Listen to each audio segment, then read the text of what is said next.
Chapter 548. Sweet Potato shook her head and said, "No, this servant knows Su-Pu because Imperial Tutor Li Yishan mentioned the governor when he was teaching the brocade pouch at Tide Listening Pavilion. Moreover, the transmission of information between Liang and Mang was too expensive. It was all exchanged with human lives. Secret agents and spies had to be carefully selected. It was impossible for them to take care of everything, no matter how big or small. It was also impossible for them to have the ability to investigate an old general of northern Liang who had not shown his face for 20 years. Our Bailiang can be said to be the place that pays the most attention to infiltration and counter-infiltration of the two dynasties. From what this servant knows, Bailiang has a secret organization. Other than targeting Great Peace City and the vassals, it spares no effort on the Baimang imperial tent and the capital of the southern dynasties. All of this is handled by Master's Master. It is watertight." Su Fingyan said self-deprecatingly, "Benevolent people do not join the army. Benevolent people do not command soldiers." I think that while Su-Pu's impression of me has changed, it is probably not much better. Sweet Potato said sadly, "It is all this servant's fault." Su Fingyan said with a smile, "You are really wrong this time. If not for you, I insisted on being a hero, and returning to the city, Su-Pu may not have knelt and called me His Royal Highness. At most, he would have called me uncle and nephew. You do not know, these famous generals from the spring and autumn period are all arrogant and untamed. They value military merit far more than relationships. Su-Pu is a rare exception. Like that strategist Zhao Chongling, who is called the right hand of my master, they all say that 3 years old can tell one's age. But before I was born, Su Xiao did not have an heir. He predicted that the Bailiang army would only be safe in the hands of Chen Jibao. He died 20 miles outside the West Shu imperial city, lying on his sickbed. He did not talk about how to avenge his family, but pulled Su Zhao's hand and said that he had to remove the word righteous from Chen Jibao's identity as his adopted son, so that he could die in peace. Sweet Potato did not dare to ask further. Su Fingyan stood up and put the spring and autumn back into its sheath on his back. He spat out a mouthful of scarlet and golden chi and said with a smile, "It's a blessing in disguise. I absorbed 2 Diana golden elixirs outside the city and opened another aperture. Also, do you know that this newly forged sword can become a flying sword by itself if it drinks more than 1,000 blood?" Sweet Potato blinked and said, "Then can I borrow your servant to kill another 700 to 800 people?" Su Fingyan reached out and flicked her forehead. He laughed angrily and said, "Do you think that this sword, which has the potential to be one of the top 3 swords in the world, is an idiot? You have to be of the same mind. When it comes to raising a sword, you can't be careless, and there's no shortcut." Su Fingyan looked at the river of blood outside the palace and sighed. He silently scolded himself for being soft-hearted, hypocritical, and pretending to be obedient after receiving benefits. She picked up her suitcase and walked into the palace. Sweet Potato naturally had to stay behind to clean up the mess. She looked at his back and remembered that day in the palace. She was wearing a dragon robe and sitting on the dragon chair. That moment of joy was worth a lifetime. Only now did she know that choosing to spend the rest of her life in a lonely city like her aunt and turning white for a man was not such a terrible thing. Su Fingyan suddenly turned around and smiled. Sweet Potato was absent-minded for a moment. She did not know which lucky woman he would fall in love with in this life. Jiang and I?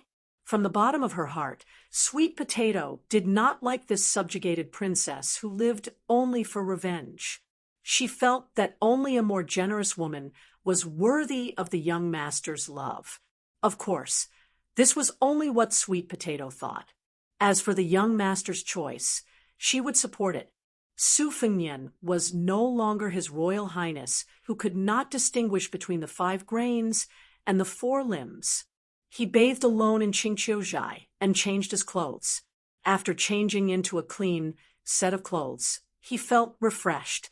The situation in Dunhuang had been settled. The palace maids and eunuchs in each palace continued to behave themselves step by step. To them, the turbulent situation outside the palace was nothing more than the rise and fall of a new emperor. It was just the rise and fall of a new emperor. Their official hat became bigger, or even their heads were taken off. It would not disturb the lives of small fish and shrimps like them.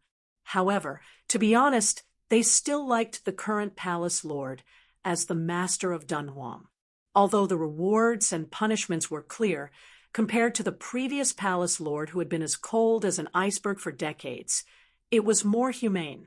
Su Fengnian sat on a stone bench in the courtyard. There were spring and autumn and spring thunder on the table. Just by listening to their names, they seemed to be a pair of siblings. Su Fengnian did not wait for the expected sweet potato. Instead, he was unexpectedly visited alone by Su Pu. Su Pu also did not need to kneel to make her position clear. When she saw Su Fengnian waving his hand to signal her, she calmly sat down and said, according to Li Yishan's arrangement, the visiting forces will be treated differently. The deep-rooted local parties in the city will be eradicated. None will be left alive. For those who have infiltrated Dunhuang from outside the city in the past 10 years, such as the 2 trusted aides of Juzi Province and Jinxi Province, after the old forces have been emptied and leveled, they will continue to arrange for people to fill in. Moreover, New Dunhuang City will take the initiative to express goodwill. Not only will it give them a way out, it will also set up a ladder to let them annex some of the Mao and Lu families' territories. In this way, they will have a fat bait to slowly nibble away at. It is guaranteed that they will live in peace for 5 years. Su Fengnian nodded and curiously asked, "What is the attitude of the Imperial Mending Platform?"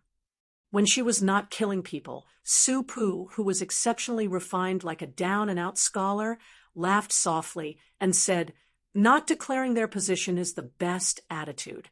New Dunhuang City is happy to share a cup of the soup with them." Su Fengnian asked, "Which forces are actually Beiliang's secret chess pieces?" Without the slightest hesitation, Su Pu said the Yuan and Duanmu families were single-handedly supported by Li Yishan. However, I am afraid that even within these 2 families, only 4 or 5 people know the truth. The rest of the forces are all acting because of the benefits. They are not worth mentioning. With a wry smile, Su Fengnian said, "By making such a scene, won't I create unnecessary problems for Shifu?" Su Pu smiled sincerely and said, "Li Yishan himself often says that it is because of the will of the people that he made the chess pieces outside the chessboard. From this, one can see the true strength of a national chess player. His Royal Highness need not worry. This general believes that Li Yishan will be happy to see this happen. To be able to make a chess game even more lively, it can be seen that His Highness has truly entered the game and exerted his strength. This is a good thing." Su Fengnian said with interest, "Uncle Su is also proficient in chess." Su Pu hurriedly waved her hand and said, "After interacting with Li Yishan for so long, he only knows how to talk about grand principles. If we were to really play a game, he would be an unbearably vulgar and terrible chess player. He would never be able to win against His Highness. Your Highness, please don't force me." Su Fengnian laughed and said, "I think he is still a bit better than Su Shao." One respectfully addressed His Royal Highness, while the other warmly addressed him as Uncle Su. Was it because they were incongruous? Suddenly, the bitter rain of late spring poured down. Su Fengnian and Su Pu walked into the temple together. Su Fengnian said, "When the devil Luo Yang enters the city, That will be the real calamity for Dunhuang City. Su Pu nodded his head. Even this light cavalry governor was a little worried. Su Fengnian said in self-mockery, "Don't jinx it." Inside and outside the city, the rain was pouring down. A man in white clothes went past the Kaji Buddha cave and slowly walked toward the city of Dunhuang. The heavy rain during the day was like a black curtain. The man's white clothes were particularly conspicuous. The raindrops evaporated about 1 zhang away from his head. Some of the fleeing Mao family's Jin Wu cavalry saw this handsome bodhisattva on the road. Their hearts were filled with evil intentions, but they didn't even have time to make a sound before they were chopped into 8 pieces in the heavy rain. Chapter 549. There were several plump banana trees planted in the courtyard. The sound of the raindrops hitting the banana leaves was crisp and clear. Su Fengnian and Su Pu, who had met in a foreign land, took 2 stools and sat at the door. Su Fengnian suddenly smiled and saw Su Pu's puzzled gaze. He blushed with shame and said, "Uncle Su should also know that I used to spend money to buy poems. I remember once I spent around 200 to 300 taels of silver to buy a 7-word quatrain. There was a line in it, 'The rain beats the banana leaves, the voice is bitter.' At that time, I felt that it was quite interesting and took it to second sister to present it as a treasure. Unexpectedly, I was scolded badly and said that it was a groundless moan. I came up with an idea on the spur of the moment and changed it to 'The rain beats the banana leaves, the voice is heavy.' Second sister was still not satisfied with it. I was angry and broke the pot, saying that 'the rain beats the banana leaves, the voice is bitter.' I asked her how the poem was. Ha! I didn't expect that after second sister beat me up, she would open her mouth and say that it was not bad." Su Pu did not understand the essence of the 3 layers of the word pa at first, so she was somewhat puzzled. After a while, she smiled and squinted at the gloomy curtain of rain. She softly said, "It's not bad." Su Fengnian was about to speak when Sweet Potato walked into the courtyard with a satin-embroidered umbrella. She closed the umbrella and stood upside down at the door.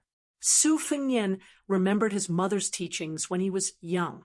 The umbrella should not be placed upside down, so he turned the small umbrella upside down. Sweet Potato smiled and said in a gentle voice, "It's more or less settled. Although it can't be said that everyone is happy, the general direction has been settled. The minor details will be left to them to discuss in private when they return to the mansion. In any case, there are only a few pieces of meat on the chopping board. After all, it's just a matter of whose bowl it will land in.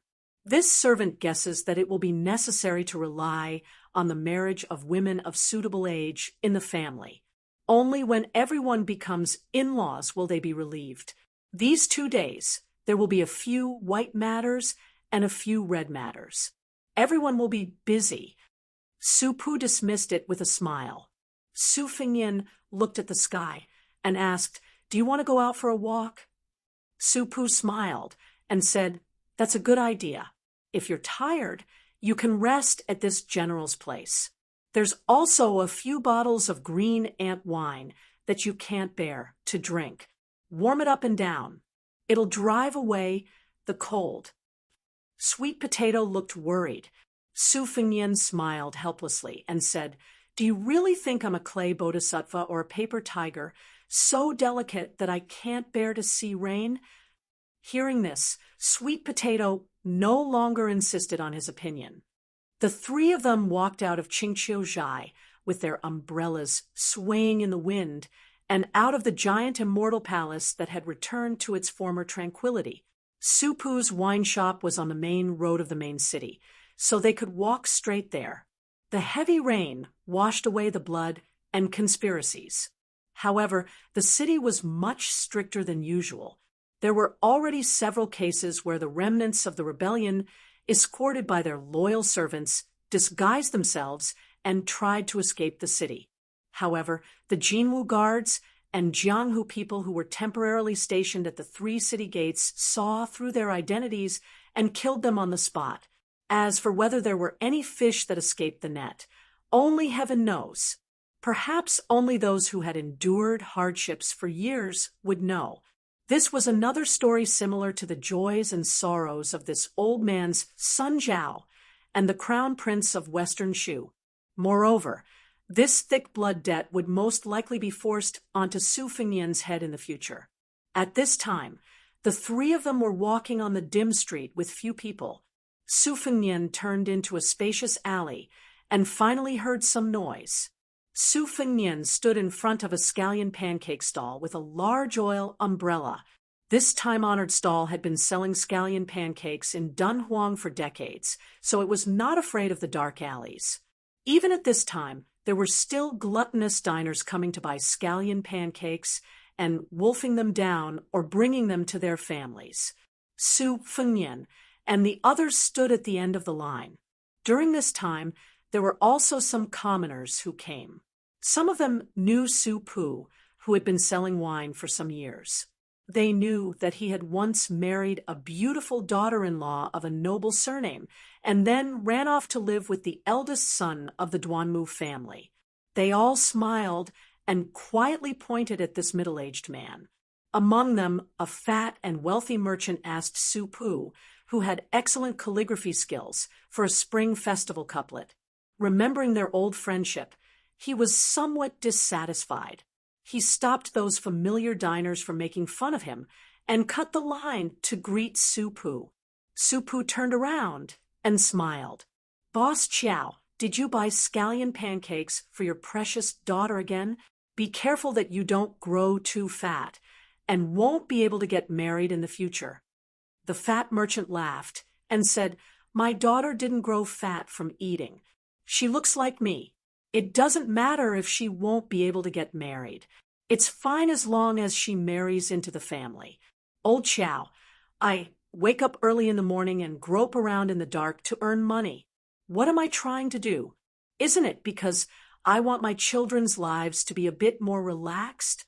That's right, Brother Su, I've purchased a new house in the eastern part of the city. When I get back, I'll need a few couplets from you. Can you help me write some bolder couplets?" Su Pu nodded and said, "That's not a problem. Remember to come and drink often. Without Big Boss Chow's support, the wine shop won't be able to continue."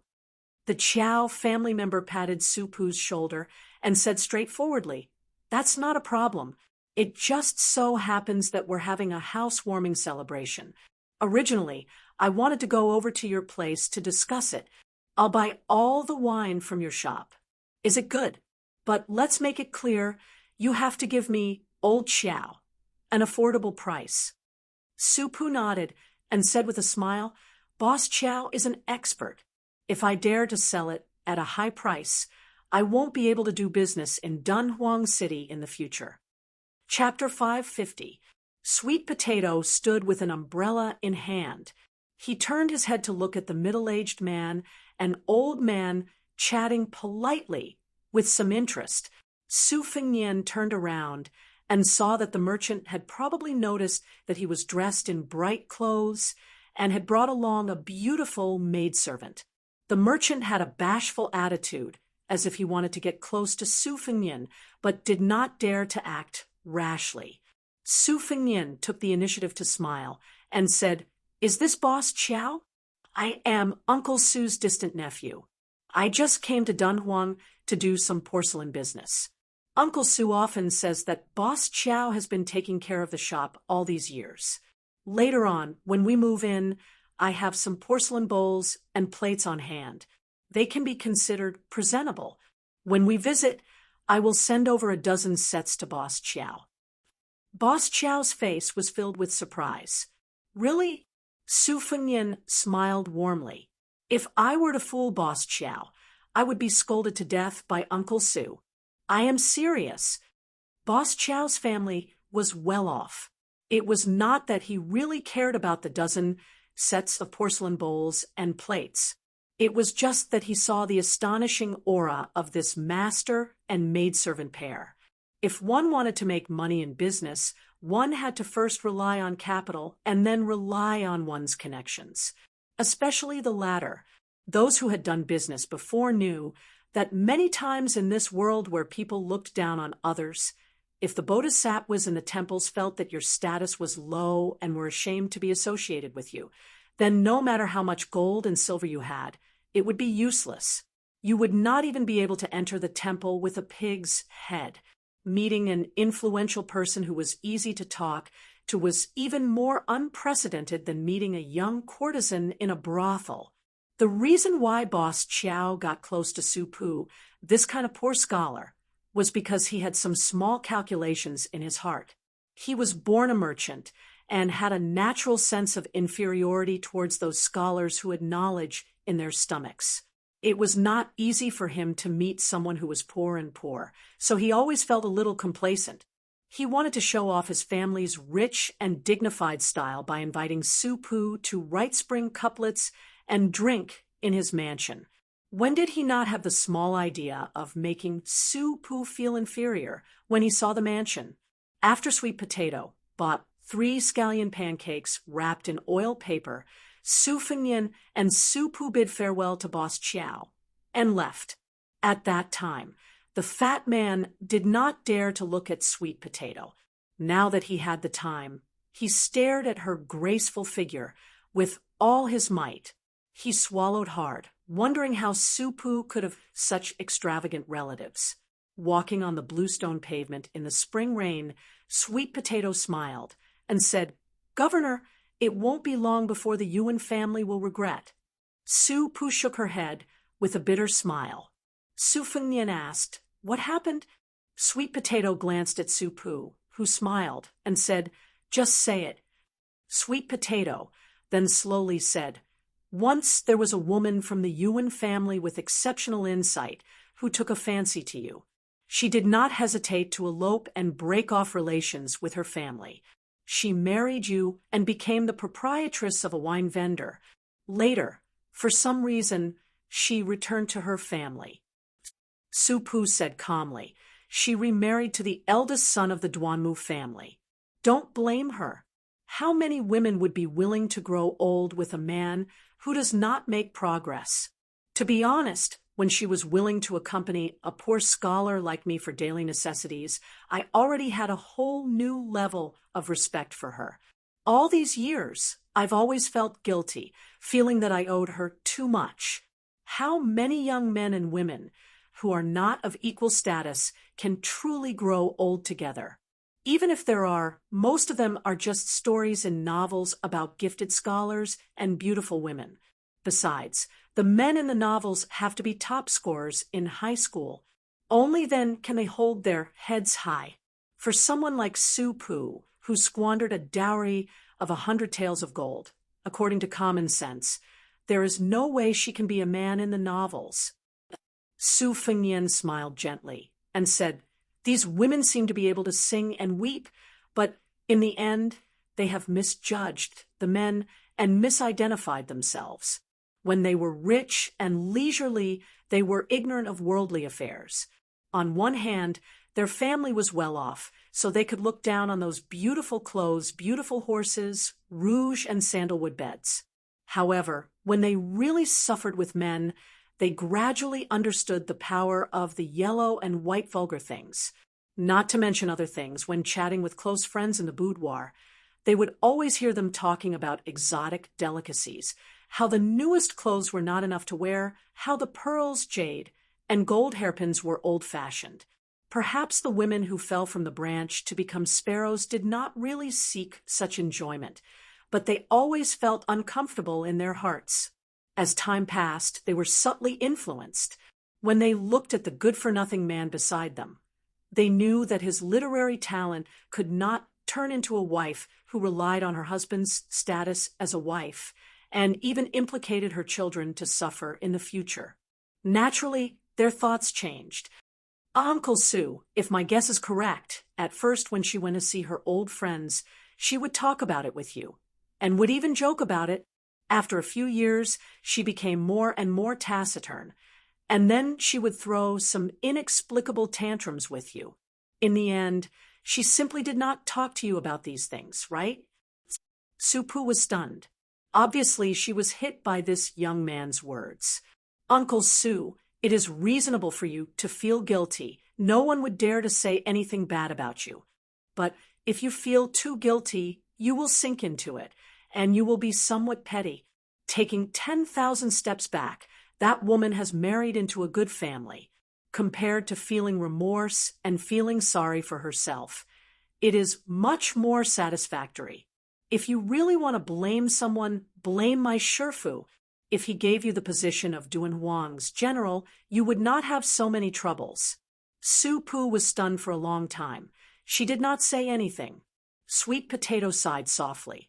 If that woman heard what young master said, she would be too ashamed to show her face. Su Fengnian laughed self-deprecatingly. I have always been this kind of vulgar man who spoils the scenery. She probably would not be willing to dirty her ears, so she would not listen to even half a sentence. The middle-aged scholarly general from the spring and autumn period sighed. Your Highness' seemingly heartless words have helped Su Pu untie too much of the knot in my heart. Su Pu immediately laughed.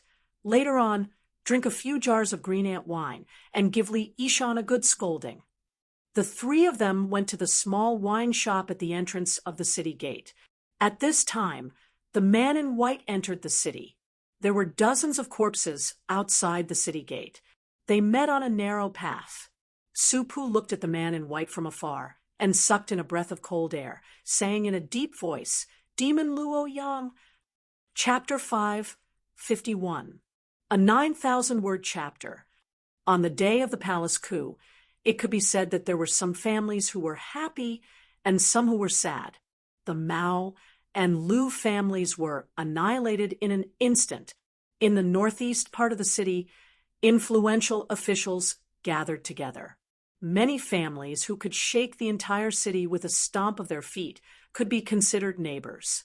Perhaps through a wall, they could see the scene of the confiscation of property next door. The Mao family's mansion was sandwiched between the Yuan and Duanmu families. The young men of the latter two families were watching the excitement from the top of their respective tall buildings. Some of them could not hide their schadenfreude.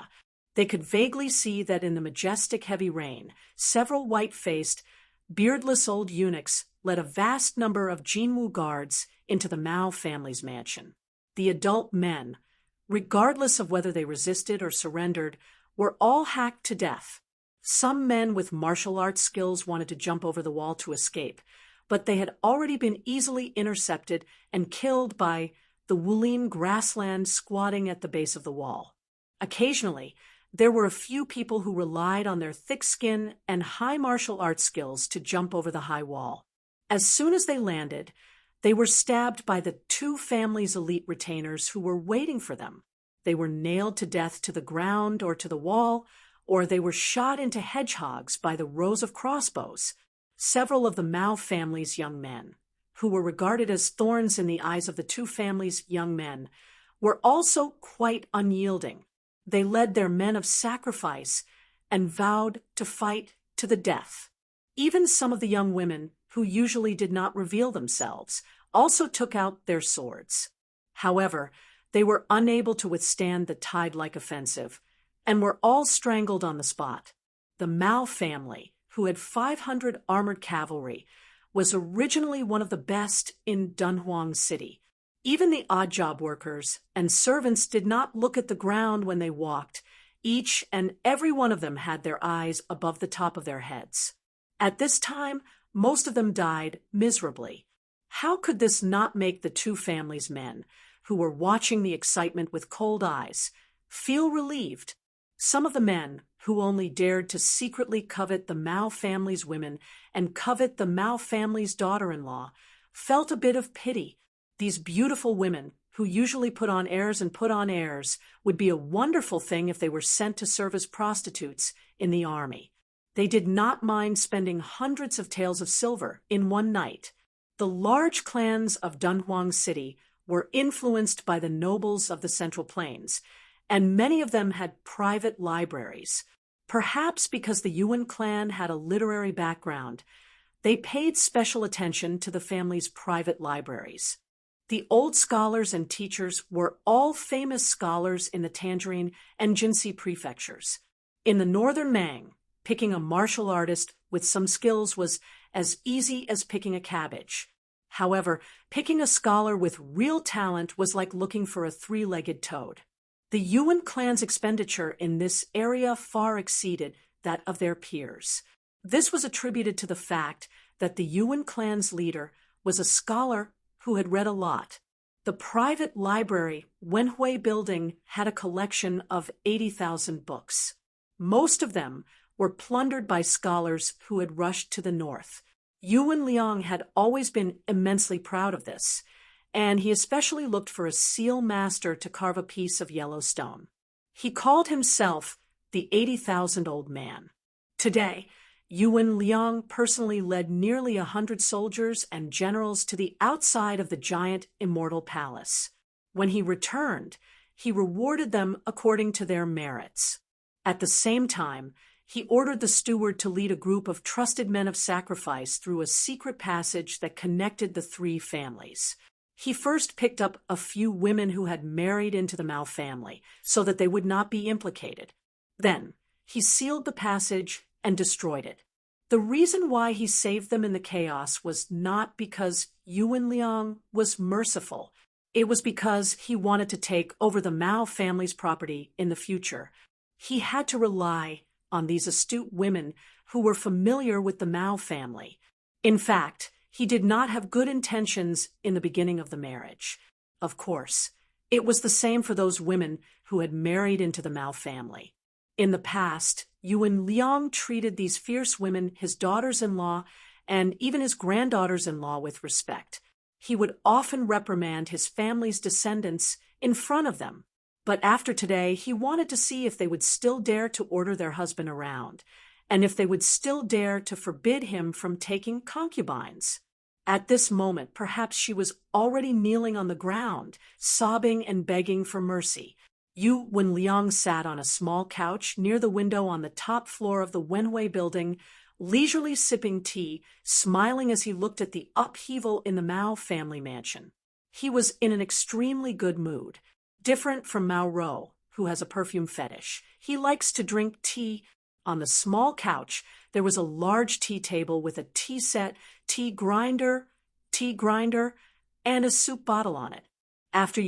When Liang caught a glimpse, he narrowed his eyes, but immediately put on a warm smile that made people feel good about him. He got off the couch and put on his shoes to welcome him, calling Brother Chongyang.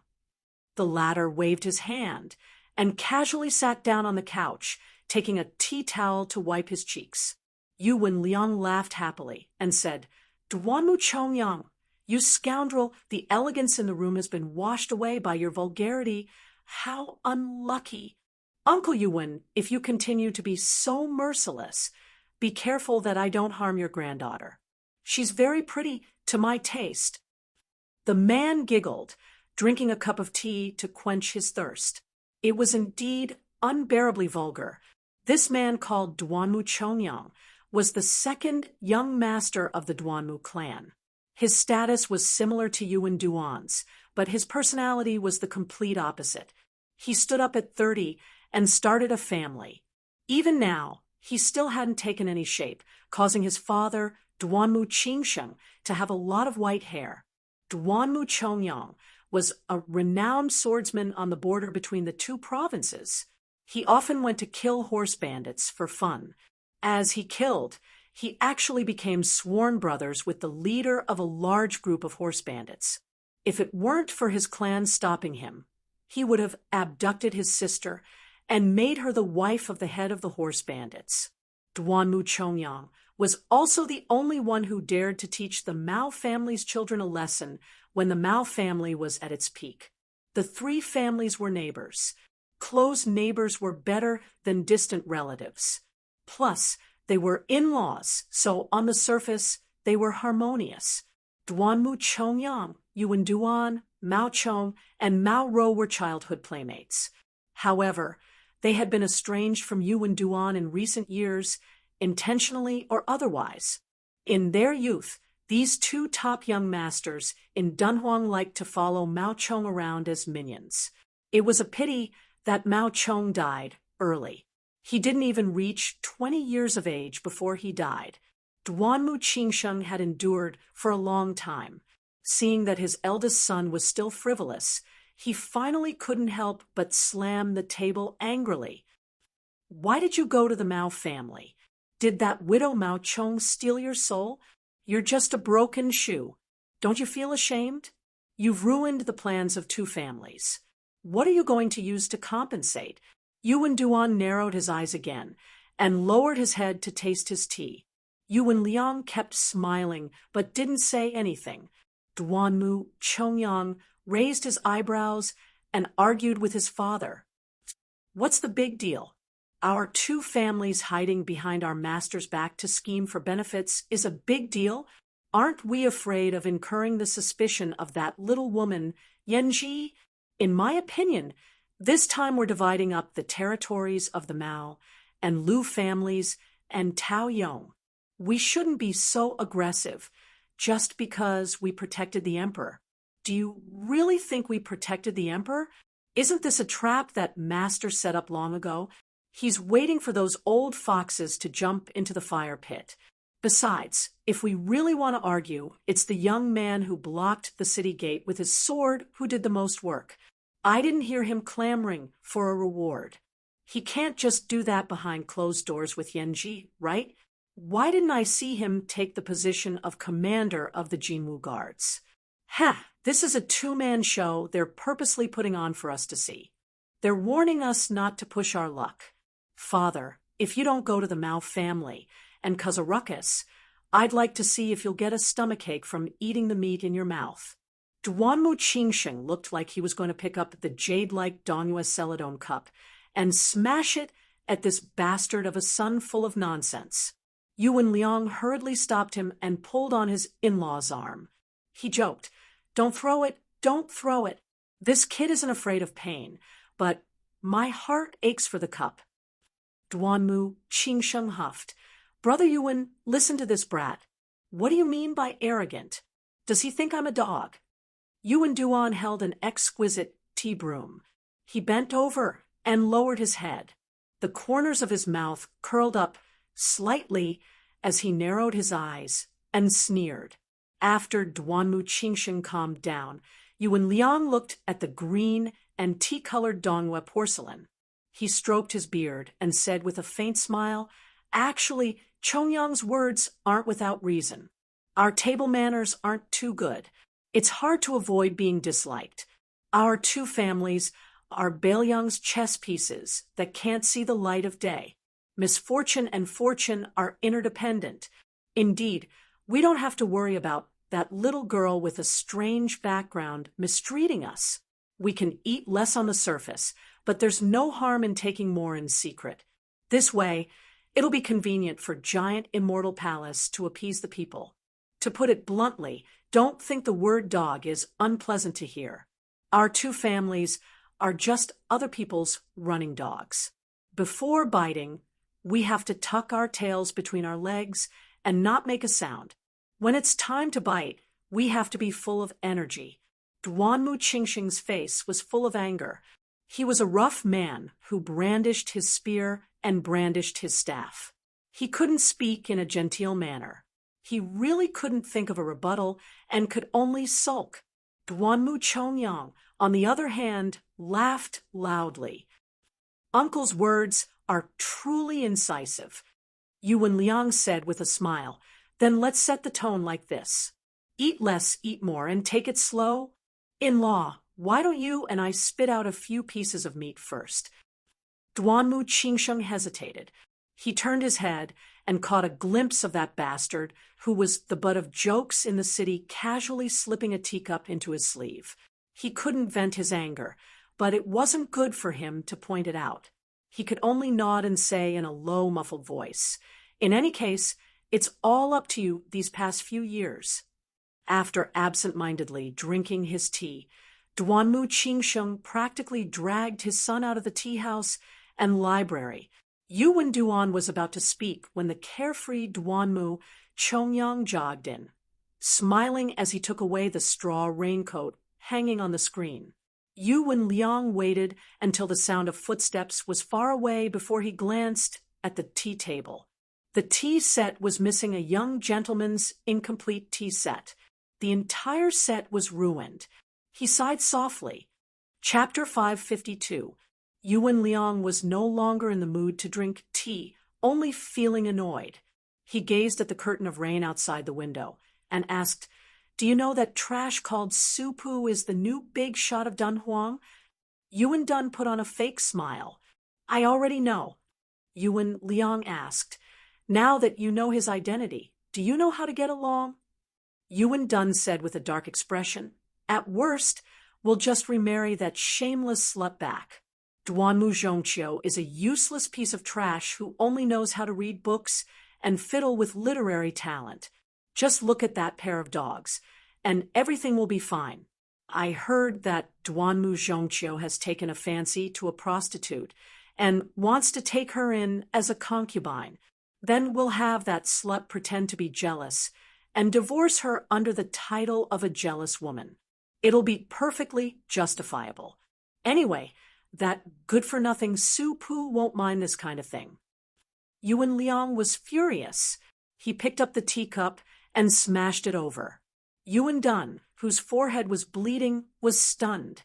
Yu Wenliang scolded, "Idiot, do you really think Su Pu is just a brute? Which of Beiliang's loyalists are mediocre? Even if they're not smart enough and there's someone else in Beiliang plotting behind the scenes, do you think our Yuan family can afford to provoke that terrifying plague god Su Pu?" Yu Wendun held his forehead, blood seeping out from between his fingers. He said stubbornly, "How is it bad that I found his woman?" Yu Wenliang was even angrier. He picked up the teacup and was about to smash it again, but seeing his eldest son's resolute gaze, he sighed dejectedly. You, why are you so straightforward? A woman's mind is hard to predict since ancient times. Your sister has always been unyielding. After being humiliated like this and being forced to remarry, do you really think she won't go crazy and complain to Su Pu in a fit of rage? Since ancient times, how many of the generals and ministers who didn't die on the battlefield died in the gusts of cold wind on the king's pillow? Don't mention this again. Yu Wendun narrowed his eyes out of habit. After releasing his hand, he picked up a tea towel to wipe it clean and smiled. "I have a plan to divert the trouble to the Duanmu family." Yu Wenliang's eyes lit up. He said skeptically, "Oh." Yu Wenduan rubbed the round teapot with his finger and said with a smile, "I have a confidant who is close to Duanmu Zhongqiu and can encourage him to take a concubine. Duanmu Zhongqiu is a hypocrite with a timid and fickle personality. He is easily swayed and cares about face the most. This confidant can take advantage of his lack of business knowledge and has a debt in his hands. 600 or 700 taels of silver should have been Duanmu Zhongqiu's money. Returning it to him now will leave him with plenty of money. When a man suddenly has a sizable private stash, he will have devious thoughts even if he doesn't have devious thoughts. I will have my confidant work on 2 fronts, one going to the brothels and beating around the bush. Now that the Duanmu family is suppressing the Mao family with us, I think the brothels are also aware of the pros and cons. On the other hand, he will bewitch Duanmu Zhongqiu, saying that Su Pu holds a grudge. If he dares to take that slut, he will make an example out of the entire Duanmu family. The Mao family is a good example. Father, do you think this good-for-nothing will give a divorce letter with both hands? At that time, our Yuan family will comfort that shameless slut, but she will fall out with the Duanmu family and shed all pretense of cordiality. Who will be the strongest power in Dunhuang City in the future? Yu Wenliang thought about it carefully weighing the pros and cons and considering the feasibility of the plan. His smile grew wider and wider. Outside the building, the father and son of the Duanmu family walked further and further away toward the backyard. They got into an inconspicuous carriage, the sound of hooves not louder than the sound of the rain. Putting away the sheepskin umbrella, Duanmu Qingsheng closed his eyes to rest. Duanmu Chongyang, who hadn't taken off his straw raincoat, also didn't have the least bit of a sloppy appearance. Duanmu Chongyang lifted the curtain and glanced at the high wall. He smiled and said, "If nothing unexpected happens, this pretentious and feminine father and son are starting to scheme against our Duanmu family. Their falling out is much faster than them flipping a book. Yuan Duan, this kid, has a belly full of evil tricks since he was young. He thinks he's virtuous, but he still thinks no one can see through him. It's really funny." Duanmu Qingsheng said in a low voice, "Chongyang, how do you think they're scheming?" Duanmu Chongyang sneered and said, "Putting yourself in their shoes, they'll definitely start from big brother and sister-in-law. They'll see immediate results. The Yuan family only has this bit of foresight and prospects." Duanmu Qingsheng opened his eyes and crossed his fingers on his abdomen. He smiled faintly and said, "Your big brother is timid and afraid of trouble. He doesn't even have the guts to compete with you for the position of the family head. I've already given up on him. But you, back then, dared to single-handedly kill Mao Chong in one move. Your hands and feet are clean too. This time, Yuan Liang and Yuan Duan want to trap your big brother. You go and keep an eye on them. Just don't make a big fuss. There's no need to lower yourself to their level. Otherwise, if they see through our concealment, it won't be pretty. We father and son are big men. Don't haggle over the smallest details with those two women. The Duanmu family has never treated Dunhuang as a place to do big things." Duanmu Chongyang laughed heartily and said mockingly, "This drinking of tea is just drinking the word harmony in harmony. Looking back at Yuan Liang's sinister methods these years, it's really a waste of several hundred caddies of tea." Duanmu Qingsheng didn't go along with this topic. Instead, he said in a more serious tone, "Just now, you went to the Mao family to save them. There's even a hint of camaraderie. Very good. Your way of doing things these years has always been putting on a show for the masters of Bailiang. Now it's time to pick the ripe fruit. Father can give up everything, but I'll definitely let you become the great lieutenant of the Jinwu Guards. You have to interact more with Su Pu and that young man. Drink and drink wine, and so on. You must not be in a hurry. As long as you progress step by step, there will always be a chance for you to go to Bailiang and make a name for yourself. Dunhuang is still too small for you to show off your skills. Join the Bailiang army and strive to become the trusted aide of the hereditary heir apparent of the king of Bailiang. If this boy is not enough to entrust your life to, you can always switch to Qinjibao. It won't be bad either. But remember to use the trick of injuring yourself to gain the enemy's confidence. Otherwise, you'll be regarded as a rebellious minister. You won't have a chance to make a name for yourself in Bailiang."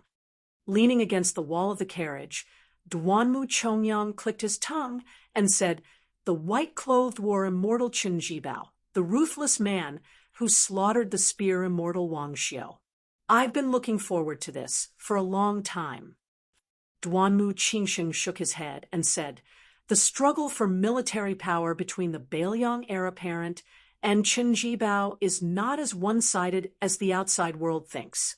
I feel that as long as Su Xiao is alive, Qinjibao won't rebel. But as long as Qinjibao doesn't rebel, as long as this drags on, the heir apparent will have more and more room to maneuver." Duanmu Chongyang was puzzled. Su Xiao killed Qinjibao with one saber strike. He said, "Isn't everything easy? Although this way, the morale of Bailiang's 300,000 armored cavalry will be reduced by half, but in the end, it's better to end the pain quickly than to prolong the pain." Duanmu Qingsheng's expression was grave. He shook his head and said, "This is the brilliance of the king of Baelyang's art of controlling people. He knows that some people can't be killed. He knows how to nurture a tiger and invite calamity. In my opinion, Chun Jibao was the most powerful Baelyang army in the world. It was the heir apparent who killed him, but Su Xiao couldn't be killed. Perhaps this vassal king with a different surname also couldn't bear to kill him." Duanmu Chongyang greatly treasured the time he spent alone with this old man, and even more treasured the opportunity for him to share his experiences. He asked, "Then, father, do you feel that Qin Jibao has really rebelled?" Duanmu Qingsheng smiled and said, "Even if at the beginning he put on a show for the Zhao family's son to see, and for Great Peace City to relax, in the long run, Qin Jibao will be in a similar situation as his adoptive father after the Battle of the Western Wall. He had no choice but to rebel. However, at that time, Su Xiao had the willpower to have the glory and wealth he has today.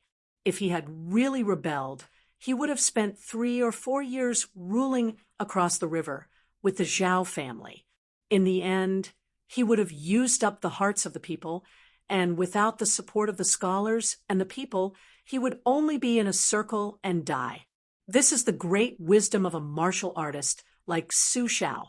When one reaches a high position, it is very difficult to remain clear-headed.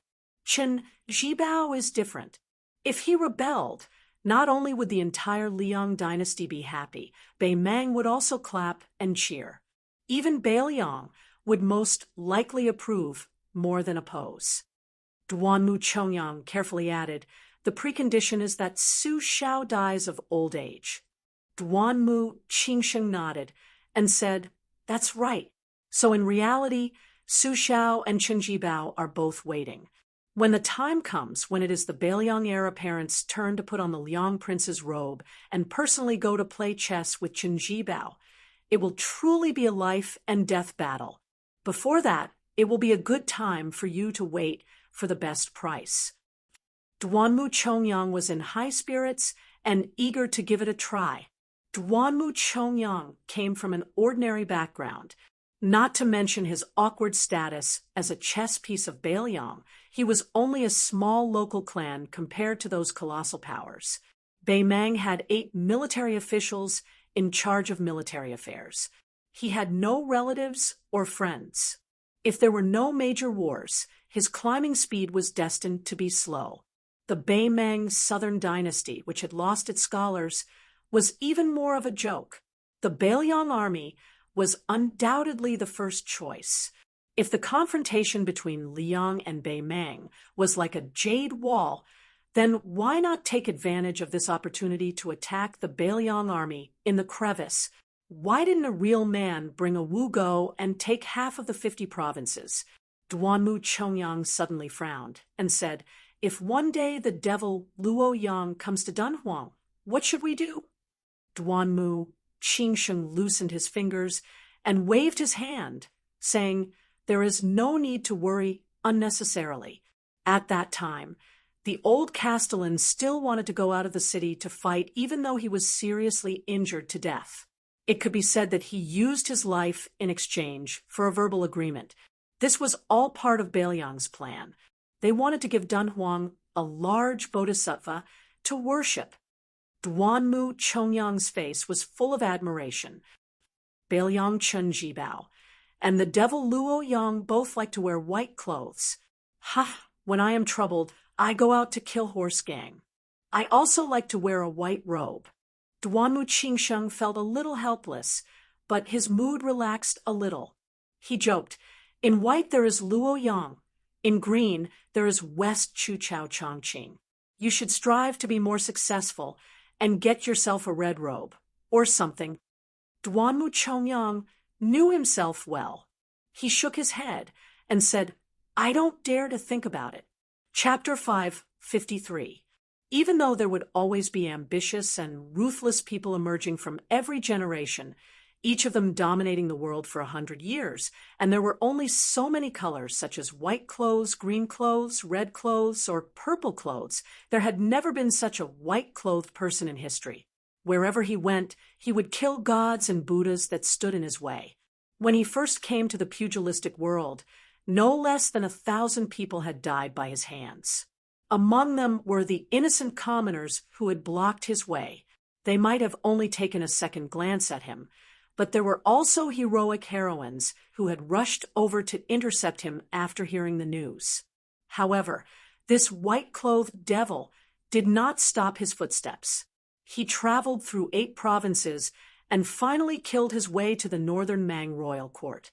Along the way, there was no lack of experts from the 10 great sects, such as a deputy mountain master of Mount Tibbing.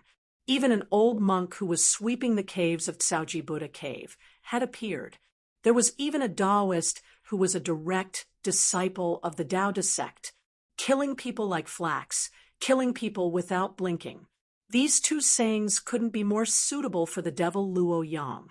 Duanmu Chongyang suddenly said, "That little girl with naturally beautiful lips like rouge is actually quite suitable to be with Luo Yang. If they run into that young hero who repelled 500 riders by himself, there will be a good show to watch." Duanmu Qingsheng frowned and said, "Why are you thinking about this nonsense?" Duanmu Chongyang smiled embarrassedly. Duanmu Qingsheng sighed and said, "Yuan Liang and I are at most old foxes who have the ability to plot a city or a state. Compared to Su Shao, the sky-swallowing python, we are far inferior." The old man continued, "It's not that I belittle myself. Su Shao, just calling this name, makes me tremble with fear." The carriage stopped slowly. Duanmu and Duanmu, who were much more scheming than Yuan and his son, got off the carriage together. Duanmu Chongyang walked with a straw raincoat. No matter how you looked at him, he looked like a loafer who was waiting to die. He walked in front of his father without any rules and strode into the mansion. Duanmu Qingsheng, who was walking with an umbrella, said to himself, "The night air is clear and bright. Ask yourself, you will know how much conscience you have and how much knowledge you have." He stepped over the threshold with a self-mocking face. Unfortunately, it's daytime. On this day, it was still raining heavily. Bai Yi had just entered the city when he met a group of 3 people who were walking towards the wine shop. Su Pu, who had lived in seclusion in Dunhuang City for many years, stood in front of the 2 men. It was a taboo in Jianghu for a pair of unfamiliar experts to meet each other. However, Su Pu didn't care about this. It was ridiculous to say that he had submitted to the junior Su Fengyan. Su Pu, as the commander of the 12 light cavalry camps, had 70 to 80,000 cavalry under his command. He was on equal footing with the vanguard commander Wuqi, not to mention Li Yishan, his confidant. Even Zhao Chongling, the undisputed chief strategist of Beiliang, respected Su Pu greatly. What kind of person had Su Pu not seen? However, Su Pu was strict in his conduct and abided by his duty. Since he was willing to be a death soldier pawn of Dunhuang City, and even His Royal Highness dared to go to Beimang alone, he had the resolve to die in front of Su Fengyan in this city. There were countless elite troops in the world, but only the Northern Liang Army and Tuoba Bodhisattva's personal guards could be said to be able to fight to the death without leaving a single soldier. Su Pu considered himself an old soldier of Beiliang. How could he be afraid of battle? So what if you are the top person of the demonic path? How many times can you make me, Su Pu, die? Sweet Potato took a deep breath. He was about to take a step when he was pulled back by Su Fengyan. Bai Yi Luo Yang entered the city. She didn't look at Su Pu and Sweet Potato. She only looked meaningfully at Su Fengyan, who had changed his face. Su Fengyan walked out of the umbrella and grimaced as he walked in front of Su Pu. "So it is you. Actually, I should have thought of it long ago. I just didn't dare to believe it." The Northern Mang demonic path's most powerful and ruthless person stretched his waist and slowly walked over. He allowed the raindrops to smash against his clothes, completely revealing his slender figure that wasn't too curvaceous. He said, Huang Baozhuang is finally dead. Su Fengnian stood where he was. He pursed his lips and didn't say anything. He just wanted to slap his own mouth. Who told you to jinx it? He regretted not bringing out Chuanqiu and Chunlei. The two were less than 20 steps apart. This was Sweet Potato's first time seeing this great demonic lord. He was already prepared to die. This was Su Pu's second time. At that time, the two kings of Dunhuang, Sweet Potato's aunt, and Luo Yang fought. He had watched from afar, but he couldn't see their faces clearly. However, Luo Yang's aura couldn't be faked by anyone, not even Tuoba. This white-clothed demon's murderous aura was one of a kind. It was one of a kind in Jianghu. Even though Luo Yang looked like a woman up close, Su Pu still didn't believe that he was a woman. Only Su Fengnian, who had suffered in the sword pavilion of Flying Fox City, knew that she was indeed a woman. She had both the appearance of a celestial being and the appearance of a dragon concubine. She was also very young.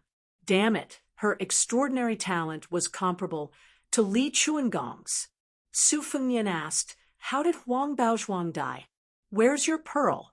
The woman who was both Luo Yang and Huang Baozhuang's chess and sword music school didn't answer. She just touched her stomach and said, I'm hungry again. Su Fengnian knew that this crazy woman had said that she would kill people when she was hungry. Compared to the kind and innocent Huang Baozhuang, she was like heaven and earth. This well-deserved giant of the demonic path suddenly laughed. Even Su Pu was a little dazzled. She laughed softly and said, Huang Baozhuang doesn't know what I did, but I know what she did. Sweet Potato and Su Pu didn't need to be in the rain. They were already confused. Chapter 5:54. Su Fengnian was about to speak when the woman who addressed herself as Luo Yang finally looked Sweet Potato and Su Pu in the eye. She frowned and said, Why do you look so much like that old hag? No wonder your aunt wanted me to spare your life. I won't kill you, but go back to the Palace of Purple and Gold. You're not allowed to set foot in Yeding Palace for the rest of your life. Sweet Potato smiled charmingly, but didn't move. Luo Yang stepped behind Sweet Potato and gently patted her chest. Almost at the same time, Luo Yang's right hand turned into a slap to deflect Sweet Potato's kick. Her left hand caught Su Pu's whip leg and threw him away. Su Fengnian didn't move, but his two flying swords were already out of his sleeves. However, when the golden threads were 2 inches away from Luo Yang's forehead, they stopped and trembled. The morning dew stopped 3 inches away from her chest. Sweet Potato and Su Pu were about to join forces and give Su Fengnian the opportunity to charge his flying swords. Suddenly, the sky changed color, and the rain fell like thousands of flying swords. The two of them suffered unspeakable pain just by blocking the swords. They only managed to advance a little after being cut by thousands of swords. Luo Yang was the youngest person to enter the realm of celestial phenomenon in the past 100 years. In this aspect, she was even more shocking than Wang Xianji, Tuoba, and Dong Tai, who were in the top 3 of the martial arts role. Su Fengnian completely let go of his control over the 2 swords. He looked at the 2 of them calmly, and then looked at the white-clothed devil, Luo Yang. He shook his head and said, Sweet Potato, Su Pu, you 2 go first. Don't worry about me. Sweet Potato was the first to turn around. Su Pu hesitated and also retreated. Luo Yang made an exception and didn't chase after them. Probably because he found the golden thread flying sword in front of him interesting, he stretched out 2 fingers and caught the falling golden flying sword. Ignoring the morning dew falling to the ground near his chest, he said, Su, you have some skills and are becoming more and more promising. How did you enter the Vajra realm? And how did you get injured? Without any support, the morning dew fell straight to the ground and was covered by the endless rainwater pouring down from the trough. Without looking at Chao Lu and Jean Lu, Su Fengnian asked, "Do you have to kill me?" Luo Yang's fingers slightly exerted force. The golden thread curved in an arc. She said with a smile, "Give me a reason not to kill him. Tell me. Forget it, you're going to die anyway. I'm more interested in knowing your true identity." Su Fengnian said bluntly, "Su Fengnian." Luo Yang said expressionlessly, "It's not as nice as Su Jianxia." Su Fengnian laughed. Without any guidance, the morning dew rose and stabbed toward the white-clothed demon's chest again. This attack was sufficiently sinister and tricky, and the timing was flawless. Even the blind zither player, Xue Songguan, would be caught unprepared. But she only made a small sound of surprise. She stretched out 2 fingers again and caught the strange psychic flying sword. Suddenly, she said, "Wu family's secret sword nurturing technique. It seems your talent in the way of the sword isn't as good as your use of the blade. You have a total of 12 flying swords, but only this little thing has a complete sword embryo." Su Fengnian, who had been ridiculed for his talent for the first time, didn't jump up and curse. He stood quietly where he was. Su Pu and Sweet Potato, who had a tacit understanding, stopped and surrounded the white-clothed woman in a tripartite confrontation. The rain gradually stopped. There were no mountains here, so the mountains didn't turn green after the rain. Luo Yang asked, "I've heard that you're half a disciple of Li Chungang. But what's your relationship with Dong Tai? You'd better have some relationship. I killed my way here because I wanted to send a message to this new sword, immortal swordsman. I want to fight him." "Do you really think you're invincible?" Su Fengnian spat and laughed. "Give me back my Huang Bao Zhuang. Compared to a demon like you, I prefer that gentle girl." Luo Yang laughed, her killing intent overflowing. But it wasn't directed at the blabbermouth Su Fengnian, but at the man on the city wall who carried the nameless sword. She mocked, "No wonder you're so bold. So it was him who sent you a message." The dark clouds dispersed, and only a ray of sunlight shone through the cracks in the sky. It happened to shine on the swordsman's body. He looked like an immortal descending from the heavens. The middle-aged swordsman with a plain face floated down and said with a smile, "I did send a message to this kid, but my original words were for him to say, 'Do you think you're worthy of looking down on Dong Tai?'" Su Fengnian curled his lips. If it was Li Chungang, it would be more like it. Luo Yang flicked away 2 dispensable flying swords with her finger. She looked at the new champion swordsman of this generation, who had just fought with Tuoba. Her eyes burning, she stomped her foot. The rain on the street splashed up into countless flying swords. "You're the 3rd most powerful swordsman in the world, so I'll kill you with my flying swords. The reason I'm ranked behind you is because I haven't fought you yet. That's all." This was the conceit of the 4th most powerful person in the world, Luo Yang. Dong Tai didn't look at the thousands of flying swords with awe-inspiring sword intent. He glanced at Su Fengnian and said calmly, "In this battle, I owe Li Chungang the favor of lending me his sword and teaching me. Stand further away and watch carefully with your eyes closed." Watch carefully with his eyes closed? Outsiders might not understand, but Su Fengnian, who had just entered the Vajra realm, knew the meaning of this. Just like after the sword embryo was completed, controlling the sword with qi became useless. It was far inferior to controlling the sword with the will of the heart, which was why she couldn't kill him in one strike. It wasn't that the flying swords weren't sharp enough, but that Su Fengnian's mental state was still insufficient. If it were Dong Tai, who was truly unparalleled in the art of killing, Luo Yang wouldn't have been able to do it so easily. If Dong Tai claimed to be the 2nd most powerful swordsman, no one would dare to claim to be the 1st. Even Li Chungang didn't deny this point. If Su Fengnian watched the battle with his eyes open, he would have to pick up sesame seeds and throw away watermelons. The gains wouldn't make up for the losses. After he closed his eyes, one of his 5 senses would disappear, but the other 4 senses would be imperceptibly strengthened. This was the same principle as how blind people tended to have better hearing and deaf people tended to have better eyesight. After letting Sweet Potato and Su Pu leave at ease, he skimmed along the street. After about half a mile, he sat cross-legged with his eyes closed. On this day, not only did the southern wall of Dunhuang City collapse, but the southern city where Su Fengnian sat was also destroyed. The final result of this battle was that the 3rd most powerful person was still the 3rd most powerful person, and the 4th most powerful person was still the 4th most powerful person. Chapter 5:55. When Su Fengnian opened his eyes, he only saw Dong Tai squatting by his side. There was no sign of the devil Luo Yang. Su Fengnian was shocked to see a pale face like a thin piece of golden paper.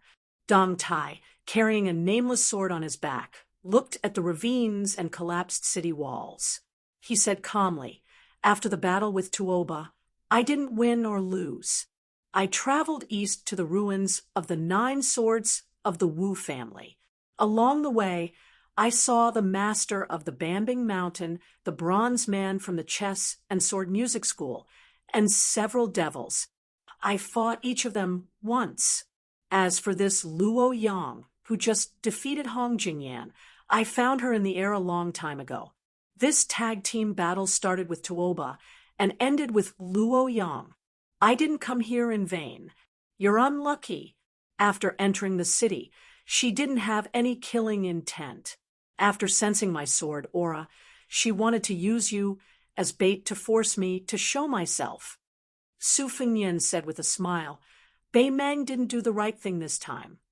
The new sword deity without a donkey or a peach blossom branch stood in front of a ravine. I split the water when I see the water. I split the mountain when I see the mountain. This is the way of the sword Li Chungang lent me. Even if the 9 people on the martial arts ranking were waiting in front, I wouldn't be able to take a detour. It might be a bit of a disappointment if I told other people about this, but since you came to Bei Meng alone, you should be able to understand a little." Dong Tai seemed to know what Su Fengnian wanted to ask. He smiled warmly and said slowly, "Senior Li's sword split the mountain and the sky. I used my swordsmanship to seek the Tao and took a narrow path. Senior Li lent me his sword not because he wanted me to take his broad path, but because he showed me the scenery on that path. He didn't want me to change my path. This is the most valuable part. When I gave you the sword, I deliberately hid the secret of the 12 flying swords. Apart from wanting you to comprehend the Tao and cultivate on your own, it was also because I wasn't straightforward enough. If it were Senior Li, he wouldn't have been so shy." Su Fengnian nodded. Dong Tai turned his head and glanced at him with a smile in his eyes. "You're straightforward and not pretentious. No wonder Li Chungang thought so highly of you." Su Fengnian smiled shyly. Su Fengnian was a junior interacting with his relatives, and elders was, of course, because they were relatives. That was a senior. Dong Tai was not a man who stood out from the crowd. He was middle-aged and always had a smile on his face. He was more like a good-tempered and easygoing neighbor uncle. He was even more elegant and dignified than Su Pu, who had been selling wine for many years. Especially when he didn't unsheath his sword and return to its original state. He was even more humble and amiable. Of course, Su Fengnian had also secretly imagined Dong Tai riding a donkey and shaking the peach blossoms. Amongst the green mountains and clear waters, or amidst the rain of arrows, he must have had the demeanor of an expert. Unfortunately, he didn't get to see it. Dong Tai looked at his chi and asked, "How did you get injured?" Su Fengnian said softly, "I fought with a few hundred cavalry. I was a little weak. Dong Tai teased, "You're the same as your father. You didn't know your place when you were young." To be honest, a few years ago, I had always felt that Su Xiao was not worthy of my sister, and felt that it was not worth it for her. This time, when I went to northern Mang, I was stopped at the border. Su Xiao shamelessly caught me and forced me to drink. My impression of him changed a lot. Although I still don't understand why my sister eloped with him, I feel that at least she was happy and comfortable with a bumpkin like Su Xiao. Not to mention other things, Su Xiao only married her in his lifetime. It was already very rare, so there was nothing to feel sorry for. Oh, right, your gold-threaded sword embryo is more than half completed. It's a stone from another mountain to improve jade.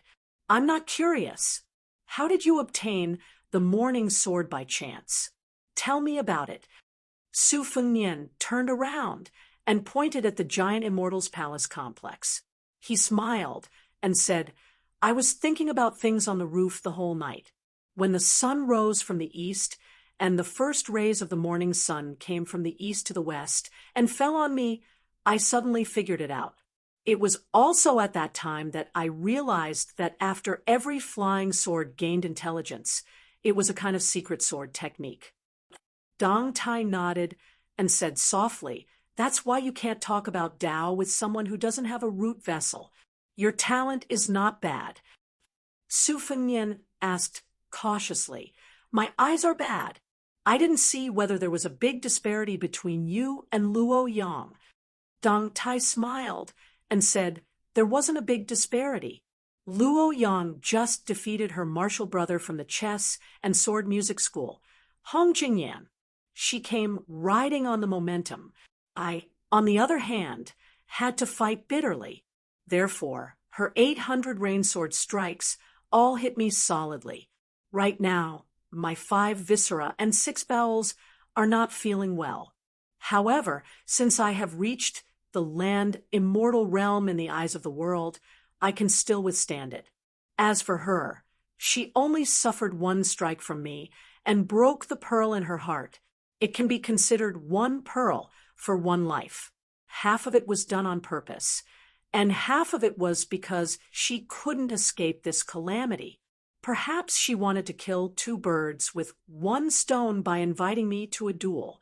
If you have the guts, go and investigate it yourself." Su Fengnian shook his head straightforwardly and said, "I'm lucky that she didn't come looking for me. I won't dare to seek trouble for myself." Dong Tai looked at the sky and sighed softly. "That old man Wang Xianji has been waiting for 60 years. We haven't been able to pull him down. Tuoba and Chao Changqing can't do it either. In the future, it's up to you, Luo Yang, Nangong Puji, and the other youngsters." Su Fengnian was surprised. Dong Tai didn't keep him in suspense and answered, "I want to look for people with special abilities in the Immortal Mountains overseas to sharpen my swordsmanship." Dong Tai smiled open-mindedly and said, "There are millions of swordsmen in the world. There should be a few who truly live for the sword and die for the sword. Maybe in the future, if I can't return to the Central Plains, I'll borrow a sword before I die. Otherwise, the Jianghu will forget Dong Tai." Chapter 556. He then corrected himself. It's okay to forget Dong Tai, but you can't forget Dong Tai's sword. Before Dong Tai left, he pointed at the ruins in front of him. Seeing Su Fengnian nod, he said, "Beimang's peaceful and blessed land has a foggy heavenly gate in the Tao Te sect. If you have the chance, you must go and take a look." Dong Tai carried his sword and chanted softly, drifting into the distance. A dream like a banana, a deer like a mayfly, with a sword on its back, climbing up the cliff. For the next 3 days, a young scholar could be seen at the southern gate, carefully examining every sword mark and every ravine. The whole of Dunhuang City did not have the heart to care about such trivial matters. After knowing that the devil Luo Yang entered the city and entered the Yeding Palace, almost 10,000 people fled in one night. Later, when they saw that Luo Yang did not indiscriminately kill the innocent, and that the palace master of the Purple Gold Palace, Yanji, put out a notice to appease them. Only then did 3,000 to 4,000 people return to the city, other than the white-clothed Luo Yang, who had recently become the 4th person on the martial arts roll. The most talked about was the wine seller Su Pu, who had become the deputy governor of Dunhuang City and climbed to a high position that was second only to the 2 of them. Some said that this person was the former governor's male companion, while others said that he was a devil who had hidden very deeply. Some of the customers who had visited the shop were complacent and said that they had long seen through Su Pu's ability. As for Boss Chiao, who had received a dozen sets of porcelain bowls and 5 or 6 spring festival couplets from the old eunuch after a short period of trembling, he felt even more honored, and his status skyrocketed. He had become the most popular merchant in the city. Su Fengnian was originally an outsider, so he did not care about worldly affairs. He only cared about the spearhead, looking for the swordsmanship formula from the thousands of scars and comparing it with the bladesmanship manual. He benefited a lot. When they left Dunhuang at noon, the southern part of the city was deserted, so he and Sweet Potato and Su Pu went to a wine stall on the eastern side of the city to drink before leaving. The stall owner was shallow, but shrewd. He did not recognize the 3 of them, and only thought that they were high-ranking officials and dignitaries in the city that he could not afford to offend. He did not dare to carelessly quote a high price for their drinks. The 3 of them sat at a table in the corner. The reason why Su Fengnian chose to leave the city at this time was because Sweet Potato's affairs were orderly and orderly. He had nothing to do if he stayed there. Furthermore, Luo Yang had only stayed in the Yeding Palace for 2 days before quietly leaving. Without this mortal enemy in the palace, Su Fengnian did not dare to lower his guard. Su Pu was in high spirits. He used his chopsticks to hit the porcelain bowl like a stone hammer and softly hummed a Bailiang quarry song. It was a minor tune that was suspected of being out of tune, but it was particularly warm to the ears. It was a farewell to Su Fengnian. Su Pu was not a blockhead who did not understand the ways of the world. He was the first to get up and bid farewell. Not long after, on the way back to the city, he saw a carriage pass by. The curtain lifted a corner, and outside the carriage, a man and a woman looked at each other. Their footsteps did not stop, and the carriage did not stop. The sweet-tempered woman in the carriage was biting her lips, her cheeks filled with tears. Su Fengnian asked in a low voice, "It's her?" Sweet Potato laughed. "Isn't it? What a coincidence." Su Fengnian shook his head and said, "What coincidence? Someone arranged it. Of course, it's not her intention." Sweet Potato laughed it off. She was not unfamiliar with the knack of it. It was just that once she said it out loud, even the slightest aftertaste would be gone. You see how charming Qingshan is. You expect Qingshan to be like this. This is called mutual affection. You see how charming Qingshan is, but Qingshan sees you as a pile of shit. This is called wishful thinking. Qingshan sees how charming you are, but you take a pile of shit on the mountain. You want Qingshan to treat you like the first time you met her. This is a person's heart is not enough. Sweet Potato took the initiative to change the topic. Why don't young master stay for a few more days? You can try to subdue Su Pu. Su Fengnian shook his head and said, "The thing I'm not good at in this life is buying people's hearts. This is the second time I'm traveling, and I didn't think about how to exchange pleasantries with the 100 light cavalry of the Phoenix Battalion. Besides, I can't stand those old tricks of kowtowing. Those who come out to mingle with officials and traverse the Jianghu are not fools. If they're lucky, they'll be able to hit it off, and they'll be suitable to be friends. You see, when I was His Royal Highness, other than a few bad friends who grew up with me, have I ever taken in any underlings? It's fun to be stabbed in the back." Sweet Potato rubbed Su Fengnian's forehead and said softly, "This has to be changed." Su Fengnian nodded and said, "I'm changing it diligently." Su Pu said just now that Su Xiao is gathering momentum, and I have to take advantage of it. It's very reasonable. After drinking a few bowls of wine, Su Fengnian got up and carried a new purple bamboo box. He said, "You don't have to send me off." Sweet Potato stood obediently in the same place and just stared blankly into the distance to send him off. Su Fengnian headed north toward Jinxi province. Before he reached the site of the Wu family's 9 swords defeating 10,000 cavalry, he encountered a huge land-based tornado that appeared out of nowhere. It was a magnificent sight. Su Fengnian fastened the string of the box and rushed over with a big laugh. He remembered the wooden sword of riding an ox on Mount Wudong and drawing a waterfall. The spring and autumn sword broke open a gap and penetrated the wall into the tornado. Generally speaking, land-based tornadoes were not as powerful as water-based tornadoes, but they were often mixed with sand and boulders, making them extremely dangerous. The land-based tornado sucked in the soil on a huge scale. After Su Fengnian entered, he had to suffer a lot. It was almost as if he was continuously being played by a blind female zither player. However, Su Fengnian was already mentally prepared. He pulled out the spring and autumn sword and used his sword chi to break apart the boulders. At the same time, he built a mirage of the great yellow courtyard and stepped on it. It was as if he was climbing a tall building, as if he was climbing the 5 sacred mountains. He closed his eyes and focused his mind. He pulled out the sword again and again, rising higher and higher until he was thousands of feet above the ground. Suddenly, the wind stopped and Su Fengnian rushed out. His figure rose above the sea of clouds, as if he had entered the heavens. His whole body was bathed in the golden sunlight like a golden Buddha. It was a pity that the world could not see this scene.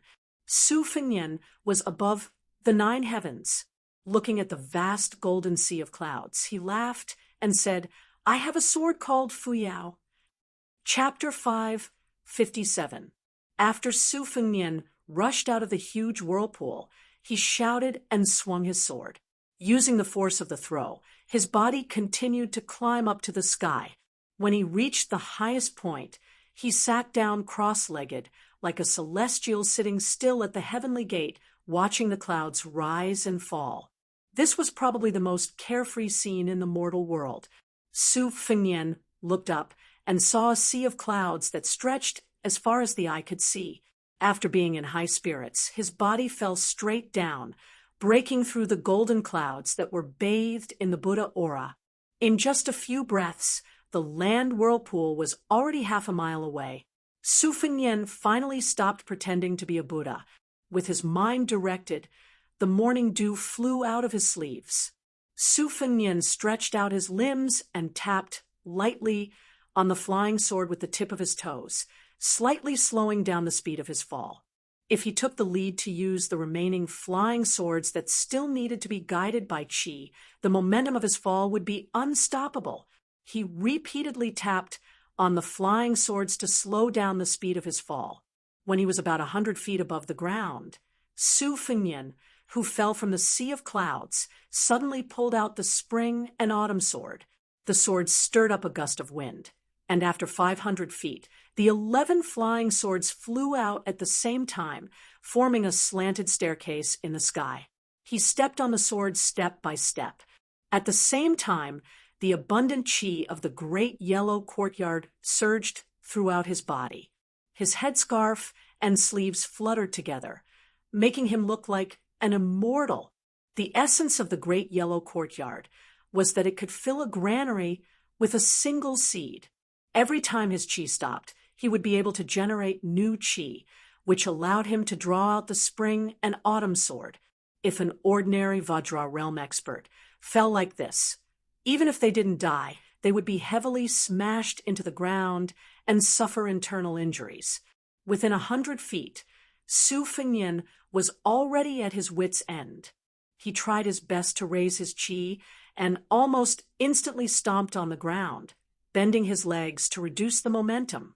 The dust on the ground flew up, and Su Fengnian, who was still carrying a book box, rolled out, causing dust to splatter everywhere. Looking up at the sea of clouds in the sky, heavenly earth. After a few breaths, his qi was full. Su Fengnian took to his heels and rushed toward the land dragon that connected heaven and earth. Like before, he used the spring and autumn sword to split open a crack in the wall. After entering, he still chopped countless boulders with his sword, stepped on the rocks, and floated up. Once again, he rushed out of the dark and dim land dragon's mouth. This time, Su Fengnian did not hover above the sea of clouds like an immortal looking into the distance. He purposely inhaled and exhaled, and his body was sucked into the whirlpool. The spring and autumn sword continuously chopped. This time, he was going against the flow downwards. The devil Luo Yang killed every immortal and Buddha she met. Dong Tai also said that Li Chuangong's way of swordsmanship was like meeting mountains and rivers. Su Fengnian did not believe that he could not chop a rootless land dragon, although there were flying boulders, like flying locusts, and arrows. Most of them were traceable. As he walked downwards, the boulders rolling on the jade plate became countless swift and fierce hidden weapons. Fortunately, Su Fengnian had personally experienced the dense killing caused by the blind Lady Xue Songwan's zither controlling the raindrops. He walked to the middle of the land dragon with great difficulty. After taking a few breaths, he still felt that he could not withstand it. He gritted his teeth and held on for a while. Finally, he stopped joking around with his life. He turned around and flew out of the mouth of the pot before falling back down. It was as if he was once again in the situation outside the gate of Dunhuang, where the 500 cavalry took turns to attack. During this time, he was scraped by the debris until he was covered in blood. Fortunately, he was still able to raise his sword when he was thrown out of the pot for the third time. Since he had lost a lot of blood, he did not want to waste it. In this way, Su Fengnian followed the land tornado to the north. In the world, there were people who rode on horses or boats and drifted along with a tornado. It was not known if this was unprecedented. However, after entering Beimang, in Flying Fox City, he heard that the Qilin immortal of the Taoist sect had once crossed a reed to reach the 13th peak, and Tuoba, who used the Arctic ice field as a place to temper his body and soul, had once stood on the whale-floating sea. Compared to these two, Su Fengnian was not too far behind. Everything has life and death. After the shabbily dressed Su Fengnian had cultivated 6 swords, he noticed that the tornado had begun to weaken. It was not as powerful as before, so he began to continuously slash at the air wall with his sword to accelerate the dissipation of the land tornado. After throwing out the tornado for the last time, Su Fengnian suddenly raised his qi and stood above the sea of clouds. He glanced at the setting sun in the west. The clouds and mist were purple, presenting a beautiful scene of purple smoke curling up in spirals. Su Fengnian was intoxicated. At that moment, a thought flashed across his mind. Had she, who was riding on a sword, seen such a scene before? Falling back to the human world, the spring and autumn sword was no longer as powerful as the original land tornado. Landing on the ground was not a problem, but Su Fengnian was still immersed in his thoughts. As a result, he was kicked to the ground. Although he was temporarily alert, he still could not avoid the sneak attack. Fortunately, that kick did not have the intention to kill. Su Fengnian was thrown a long distance away from the ground. The clothes on his body were completely torn. When he got up, he saw that it was the acquaintance he did not want to see the most in his life, the other Huang Baozhuang, Luo Yang. In the dusk, on the yellow sand, a white dress fluttered. Su Fengnian felt a headache coming on. Even when he encountered Tuoba Chunsun and the blind female zither player, these two formidable opponents, he was not this thorny. He forced himself to suppress the chill in his heart and did not retreat or run. It was not that Su Fengnian had the courage to face death unflinchingly after comprehending the rising tide form, but because of the information revealed by that kick, he did not turn around and flee. Sure enough, the demoness Luo Yang went straight to the point and said, "Come with me to the ice fields. I will kill Tuoba, and the treasure will be yours." Su Fengnian nodded without hesitation and said, "Okay." If he did not agree, he would definitely die. The situation was stronger than him, so Su Fengnian could not swallow his pride and pretend to be a hero. As long as this revered Yama did not ask him to slit his throat with the spring and autumn annals, he would obediently agree. Luo Yang was clearly somewhat satisfied with Su Fengnian's straightforward attitude. She turned around and went ahead. Su Fengnian followed behind her, always maintaining a distance of 10 feet. This would ensure that if she wanted to kill someone for no reason, she would not be killed in one blow. In any case, she would risk her life to give him a few moves. Su Fengnian stared at the slender back. She was wearing a white robe that largely concealed her gender, and her hair was tied up with a wooden hairpin. When he first met her in Dunhuang City, if he had not seen the face of the chess and sword music schoolgirl, Huang Baozhuang, up close, Su Fengnian would not have thought of her as a girl. Her murderous aura was too strong, and she was extraordinarily valiant. At most, she would be taken as a man who was born rich and beautiful. When Su Fengnian was traveling and pretending to be a fortune teller to cheat money, he would often smile at the ugly-looking men and say, "Young master, your appearance is not bad. You are a man of the South and a man of the North, so it will be difficult for you to run away from wealth." However, at that time, there would definitely be a turning point, and the word but would be added. If not, it would be difficult to cheat the copper coins out of their pockets. During those 3 years of suffering, Su Fengnian concluded that there were two major difficulties. The first was to let the daughter-in-law of another family climb into his bed, and the second was to let the copper coins in other people's pockets fall into his own pocket. Unfortunately, he encountered Luo Yang after Li Zhu was shattered by Dong Tai. Su Fengnian did not even have the slightest thought of taking advantage of her. Luo Yang slowed down her pace, and the distance of 10 zhang became 9 zhang. Su Fengnian quietly pulled back to 10 zhang, and when the distance became 9 zhang, Su Fengnian did not make any unnecessary moves and allowed her to slowly close the distance to 3 zhang. This woman moved from Beimang to the top 10 of the martial ranking, and after defeating Hong Jingyan, she became the 4th in the world. Although she lost to Dong Tai in the 3rd match and stopped at the 4th place, since she had the determination to wrestle with Tuoba, then presumably the battle with Dong Tai that destroyed the city might not have been an all-out battle because she had used her rain sword against Dong Tai's sword. Before this battle, the world knew that the demon Luo Yang killed people like picking up grass, but she had never used a sword. It was easy to imagine that the most frightening thing about Luo Yang was not her high ranking, but her rapid improvement at such a young age. She was clearly walking the same path as Wang Xianji and Tuoba, which was to use battle to nurture battle. With her back to Su Fengnian, Luo Yang said calmly, "You want to go to the site where the Wu swordsmen were buried?" Su Fengnian said softly, "That's right." Luo Yang said calmly, "Then you and I will meet in 20 days at Tai City in the state of Aquarius." With that, she swept away. Chapter 558. Su Fengnian, who had met Luo Yang and had made an agreement with her, felt a heavy weight weighing down on his heart. He stood where he was and looked at the graceful figure disappearing into the distance. With a gloomy expression, he sighed.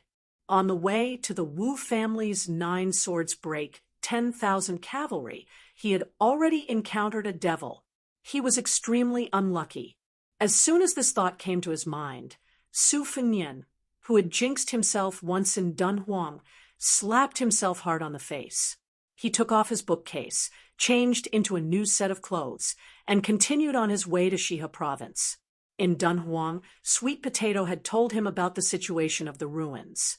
200 years ago, after the Wu family Sword Tombs elites had all come out and completed the magnificent feat of destroying everything, Bei Mang did not fly into a rage out of humiliation and vent his anger on the bodies of the Wu family's swordsmen. On the contrary, he gave them a grand burial. The swordsmen who died in battle were given a grave, a tablet, and a sword. A few swordsmen who did not accompany him at that time entered Bei Mang one after another and built a hut to guard the tomb until they died of old age. Bei Mang, who specially stationed a team of armored cavalry at the battlefield, did not harm the swordsmen. After the swordsmen died, the descendants of the Wu family, who guarded the tomb from generation to generation, continued to take care of the tomb. This was a stark contrast to the Central Plains' practice of digging up the coffins of their enemies and whipping their corpses. When the scholars and celebrities of the Central Plains talked about the customs of the two dynasties, they only said that the northern barbarians drank raw meat and blood and were despicable. Su Fengnian calculated the distance with his fingers. When he arrived at his destination in Shihe State, he found out that the ruins were located in a small basin with a radius of 3 to 4 miles. What made him not know whether to laugh or cry was that perhaps there were too many sword practitioners who came here because of its reputation. Around this sunken basin, there were stacks of stalls selling wine, tea, and fruits. Without exception, no matter what the main business was, there were stacks of martial arts manuals stacked on top of the stalls. Among them, the Wu family swordsmanship manuals were the most numerous. Their names were very scary, such as 9 swords of the Wu family's immortals, 10 sword techniques of the Sword Tomb, and so on. There were also other secret manuals, most of which had the subtitle 18 Styles of Wang Xianji's Lifelong Secret Art. In any case, they were just scaring people. Su Fengnian spent some money to buy a bag of Shihe's specialty dried green fruits and dates. He picked up one of the manuals in front of him, which had the words, "If you miss this book, you will regret it for the rest of your life," written on the cover of the book. The vendor was a short, middle-aged man with shifty eyes. When he saw business, he immediately spat. "Young hero, this secret manual is extraordinary. After reading this book, as long as you practice diligently for a few years, I can guarantee that you will become a level 3 expert.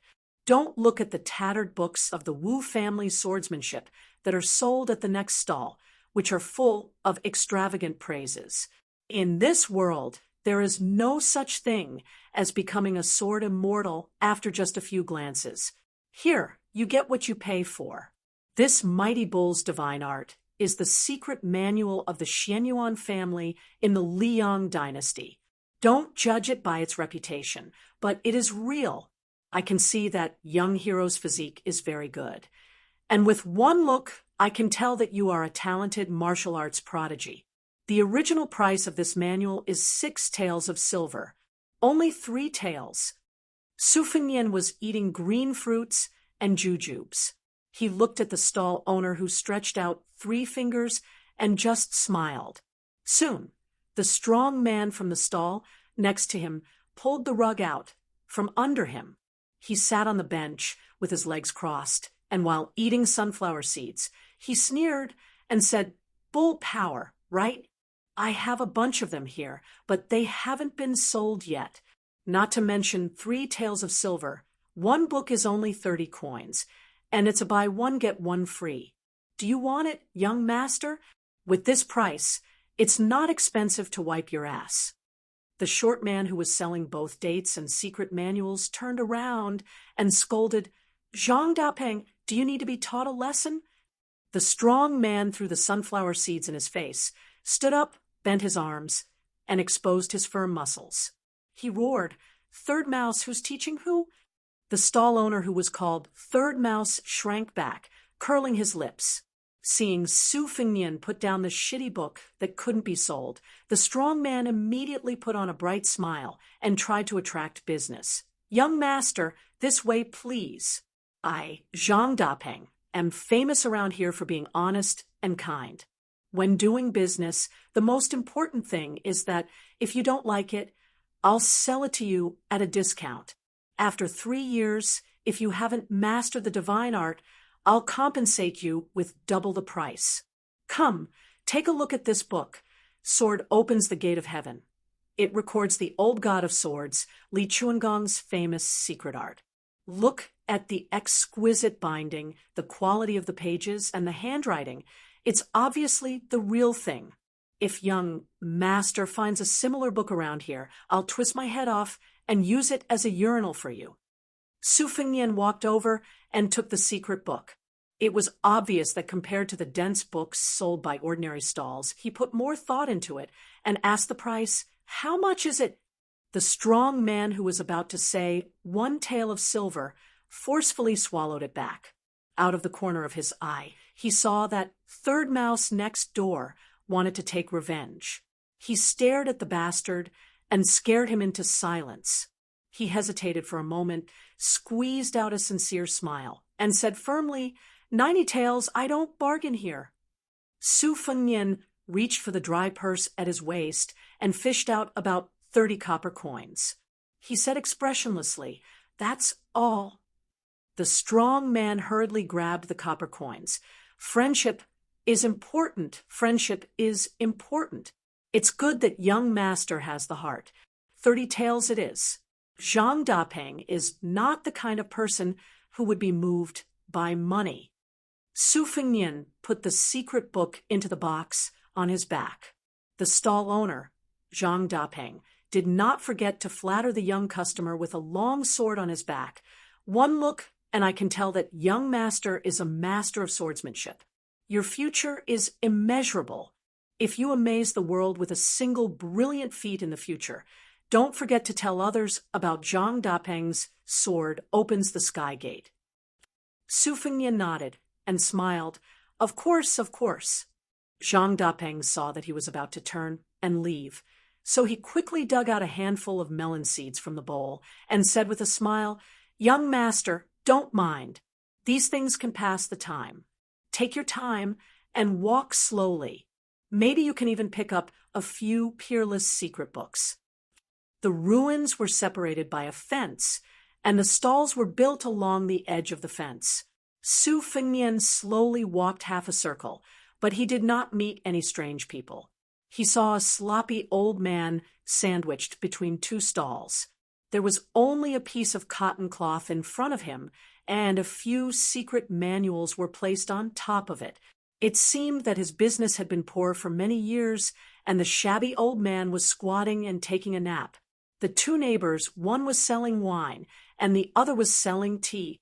Their business was not bad, and there were 3 or 4 tables for customers. Su Fengnian saw only a young man and a young woman sitting at a wine table. Their temperament was outstanding in this basin, so he walked over and asked if he could have a seat. The man in satin clothes frowned and was about to refuse, but the woman with a golden hairpin pressed on the back of his hand and said softly, "Young master, please help yourself." Su Fengnian waved his hand and asked the owner of the tavern about the price of the drinks. There were not many drinks sold in the tavern by the weight and the number of bowls. Naturally, they were all coarse drinks that were not presentable. They could quench one's thirst, but it was difficult to get drunk. Su Fengnian ordered a bowl of white wine under the guise of Apricot Blossom Village. With his back to the young man and woman, he bent over and read a few books that the shabby old man had placed on a shabby cotton cloth. There was nothing special about them. The martial arts manuals that followed the trend were not novel at all. When the arrogant man at the opposite table saw this scene, his eyes became even more disdainful, and the corners of his mouth curled up into a mocking smile. The tavern owner brought a bowl of cheap distiller's grains. He kindly kicked the old neighbor and reminded him in a bad mood, "Watch the business." The squatting old man was awakened by the kick. His eyes were cloudy. When he saw a drinker bending over to read the secret manuals, he smiled in a hurry. However, his smile showed that he had no front teeth. The drinking man sneered, and the delicate woman chuckled. Su Fengnian took a bowl of wine and left the bench. He squatted in front of the cotton cloth that could not even be called a stall and asked with a smile, "How much are these books?" The old man scratched his gray hair and said with a silly smile, "Young master, just do as you see fit. Just a few coins will do. They are all fake anyway." Su Fengnian took out the last 6 or 7 copper coins from his money bag and handed them to the old man with no front teeth. The old man did not think it was cheap. He took it with a smile, folded 4 or 5 secret books, and handed them to the young master in front of him with both hands. Seeing that he was so stingy, the man at the same table looked at him with disdain. The woman also seemed to think that the young scholar's face was a bit tacky, and it was a waste of his elegant appearance.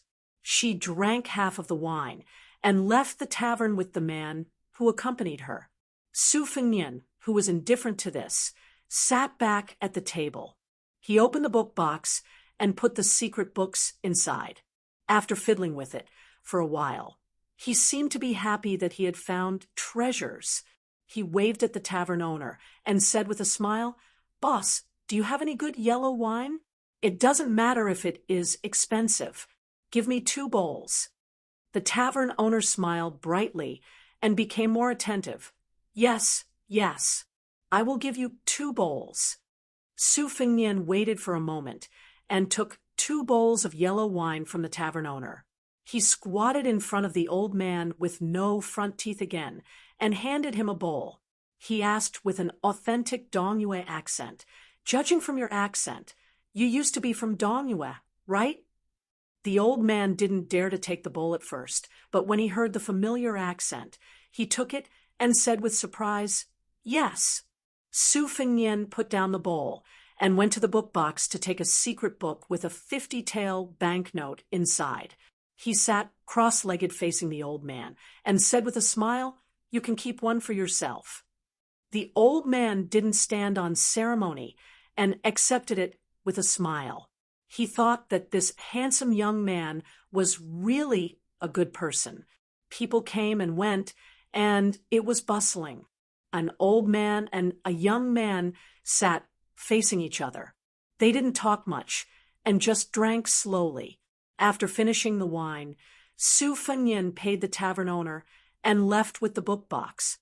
The old man was in a good mood and had nothing to do.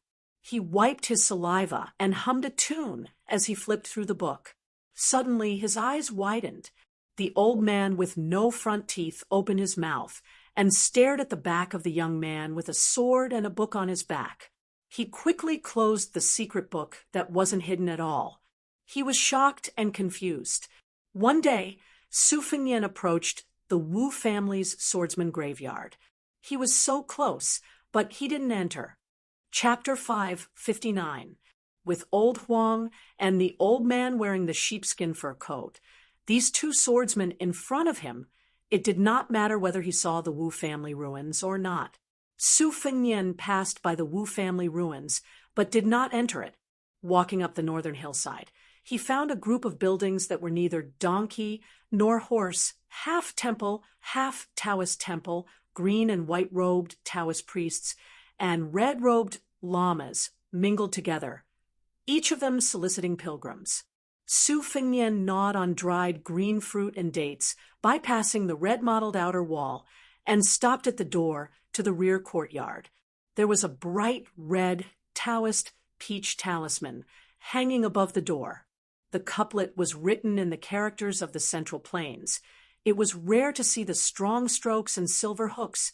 It was quite a Buddhist style. No matter how lawless you are, seeing this bright mirror hanging high above, ask yourself if you still have the guts. You must know that I can be lenient and forgiving, put down the butcher's knife, and quickly turn around. Su Fengnian crossed the threshold. It was dusk, a group of lamas wearing red robes had finished their evening classes and were sitting on the floor of the corridor outside the main hall discussing sutras. The older lamas were already 70 or 60 years old. The younger ones were only 7 or 8 years old. They were all wearing red velvet robes. Some of the more lively young lamas simply sat on the railing. They had not been cultivating for a long time, making a string of squeaking noise. The older lamas held the Buddhist prayer beads in front of their chests. Their expressions varied. Some of the debaters were in high spirits. Some had knitted brows, while the spectators were either deep in thought or cheerful. Su Fengnian did not approach. He stood quietly in the distance, listening with some difficulty to those Bay Mangatha debating with each other. The last rays of twilight scattered. Several of the young lamas who were absent-minded during the debate saw the pilgrim Su Fengnian. They grinned and turned their heads to whisper to each other. It was not clear whether they were talking about the new sutras and Buddhist doctrine or the appearance of a certain elder sister who burned incense the day before. The inside and outside of the courtyard were only a few feet high, a small threshold that could be crossed in one step. But to be out of the secular world was the big threshold. Su Fengnian walked along the wall. Along the way, a middle-aged monk came toward him with a wooden basin in his hand. His expression was calm. He gently saluted with one hand. Su Fengnian returned the salute and went to burn 3 incense sticks outside the main hall to worship the Buddha, the Dharma, and the monks. For some reason, he thought of the impending catastrophe of the 2 dynasties, as well as the dragon tree monks, saying that one must have the Buddha's heart even without the Buddha's image and Buddhist scriptures. He sighed with emotion. Could an old monk of the 2 Zen temples withstand it? Su Fengnian shook his shoulders, tightened the belt, and slightly hung the bookcase. He was about to find a way to leave through the main entrance when he saw a familiar man and woman coming out of the hall. They were the diners sitting at the same table at the wine stall. The man wore a silk robe, his face was like jade, and he had an elegant demeanor. Around his waist hung a string of golden chains, which was very popular among the scholars of the Southern Dynasty. The woman was delicate and virtuous, wearing a golden hairpin, and her hair was swaying. She had the appearance of a pretty girl from a humble family, but she had the air of a lady from a noble family. The young, handsome man was talking to his companion about the 32 forms of Buddhism, and conveniently explained the difference between the golden body form of Buddhism and the Vajra realm of first-grade martial artists. His words were profound and simple, and it was obvious that he was familiar with the classical classics of Buddhism. The woman nodded her head gently. Su Fengnian did not want to speed up and overtake the 2. His original intention was not to disturb this outstanding man and woman, who were only a little bit less than a couple. Unexpectedly, after a while, the man turned his head and glared fiercely at him, as if he felt that Su Fengnian was staring at the woman's graceful figure with ill intentions. However, because of the man's upbringing, he did not say any malicious words. Su Fengnian could only stop and wait until they were far away, before he continued forward. With his hearing, he heard the man angrily say, "My dynasty's dharma is already at the end of the world, and it should have been completely cleansed. Take these temples, for example. If someone obstructs a monk from becoming a monk, even if you are the abbot, you will be cursed to be blind for generations to come. As a result, most of the monks in these temples are heretical liars who rely on Buddhism. If they don't do shady business, they don't understand what Dharma is. Buddhism is a pure land, so how can it be pure? They are a bunch of disgraceful things who deserve to be killed." The woman's temperament was gentle. Her way of looking at human affairs seemed to be a lot gentler. She spoke softly. "Those lamas debating sutra are all very nice. They don't look like bad people. You deliberately offered them gold and silver, but they were unwilling to touch the money. Instead, They gave you a sutra book. The man's finger flicked the jade bracelet on his waist. Ding dong, ding dong, he said with a scornful sneer. The general trend is irresistible. 1 or 2 good monks are not enough. The woman dismissed it with a laugh. Although she had her doubts, she did not argue with him. From a distance, Su Fengnian saw them burning incense and praying to heaven in front of a cauldron. In order not to annoy them, he simply sat down on the steps, took down the bookcase, and pretended to take a short break. Because the poor and pedantic old man selling secret manuals was missing his front teeth, Su Fengnian could not help but think of old Huang of Western Shu. It happened that it was this old swordsman, who was the most unreasonable swordsman, who taught Su Fengnian the most simple truth. This was probably the reason why the truth was always in a plain and quiet place.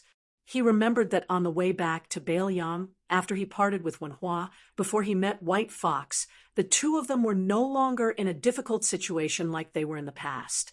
They were still in a difficult situation, but after they became familiar with the rules, they also became familiar with the way. Even without old Huang's help, Su Fengnian could still steal chickens, touch dogs, roast sweet potatoes, and weave straw sandals on his own. He would not starve to death, nor would he freeze to death. At that time, by chance, he saw a murder case caused by a fight over secret manuals from a distance. The secret manuals were very common. They could not even be called third-rate, but they still lost 5 or 6 lives. Old Huang, I didn't know that secret manuals are so popular in Jianghu. My Tide Listening Pavilion has several tens of thousands of copies. Why don't we sell them all at a low price? Just treat it as a good thing, okay? Won't the whole Jianghu be deeply grateful to me? How many young and beautiful heroines will secretly throw flirtatious glances at me? Just thinking about it makes me feel good. Chapter 560. Young master, you can't do that. Others don't know, but if I, old Huang, heard that there were secret manuals for free when I was young, I would also have to abandon my martial arts. In the end, not many people in Jianghu would be willing to practice martial arts. Old Huang, other than raising horses, what else can you do? Besides, you don't even know how to read. It doesn't matter how many secret manuals I give you. If you don't recognize words, words won't recognize you. Blacksmithing, young master, you don't say. When I was in my early 20s, my front teeth were still there. Old Huang, I was also a famous handsome guy within 10 miles. At least, I was the most handsome blacksmith. There was also a young lady who secretly sent me rice wine. She didn't look good, but was very perky. When I left home, I couldn't bear to drink it and buried it in the backyard. I thought that when I returned home, I would dig it out. It would definitely be fragrant. Only 1 jar? She could only be considered a daughter of an ordinary family. Even if she yearned for my handsome appearance, she couldn't send much. With your appearance, you were also handsome when you were young? Then wouldn't I be handsome to the heavens? Of course, I can't compare to young master. If young master was here, that jar of wine would have nothing to do with me. Enough, don't mention wine. Our throats are burning from walking. I'm dying of thirst. I know. Oh, right, old Huang. How many years have you left home? Is that jar of rice wine still there? I can't remember how many years I've left home, but it should still be there. It's rice wine that can endure. It's different from the wine that young master used to drink in a glass cup. If young master has a chance to come to my house, I guarantee that you'll have a good drink. AI, talking about wine again. I'm so worried.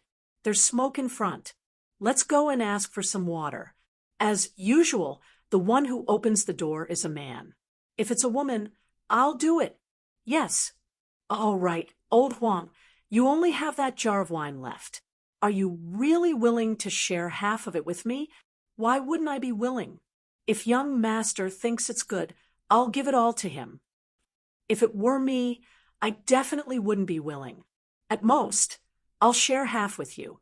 Young master is an honest person. I like it. Go, go, go. If you're a pretty girl, I'll like you. Sigh. It's a pity that I haven't married yet. If only I had a daughter. It's up to you. I don't like it either. Old Huang, don't even think about it. Don't look at me like that. That time, he had bumped into a woman who had gone out to work. It was Su Fengnian who had come to ask for 2 bowls of cold water. He still remembered it to this day. When he occasionally looked back, old Huang was squatting by the side with a bright smile. As always, he was missing his front teeth and looked very comical. While drinking water, old Huang did not forget to naively talk about how good it would be to have a daughter. Old Huang, if you have a daughter, I'll marry her. However, these words were like the yellow wine that didn't make it into their stomachs. They couldn't say it out loud. Su Fengnian sat on the steps in a daze. Somehow, the woman saw his figure and took the opportunity to go to the Taoist temple to talk about immortality with an old Shinran. She hesitated for a moment and came alone. She stood at the bottom of the steps and smiled warmly. Su Fengnian's detection of the chi of heaven and earth had almost reached the realm of Vajra warrior. He just turned a blind eye to her. The woman was not in a hurry to speak. She seemed to be thinking about how to phrase it. After all, it was somewhat unreasonable for a woman to strike up a conversation with a man. Especially for the descendants of the Southern Dynasty, most of the Central Plains customs had been passed down. The woman stood under a dragon claw locust tree that was rarely seen in the northern Mang territory. The afterglow was faint, and even though the locust tree was old and clumsy, it could still be considered luxuriant, setting off the woman's slender and elegant figure that was not tainted with vulgarity. Unfortunately, Su Fengnian was no longer that young prince who flirted with women. Regarding this, he only felt that it was a pity that such a good flower had been taken by a pig. He did not have a good impression of that young master who spoke without thinking, but this did not mean that he would step forward bravely and save her from the abyss of suffering. There were too many women in the world who were willing to be deceived by the flowery words and flowery speech of a man who was superior in appearance or outstanding in talent. Seeing that she did not speak, Su Fengnian took the initiative to speak to save her from embarrassment. He smiled and said, "May I know your name, miss?" This was something he had learned from Wenhua. The fellow with the wooden sword had no ink in his stomach, and it was unknown where he had learned this trick from. Every time he met a girl he liked, he would have to thicken his skin and ask, "Miss, what is your name, and where do you live?" When they were traveling together, Wenhua had said this sentence dozens of times. The last time they met, Wenhua said that he really liked a woman. Su Fengnian did not know whether it was true or not. The woman was slightly embarrassed, but still said softly, "Lu Chun."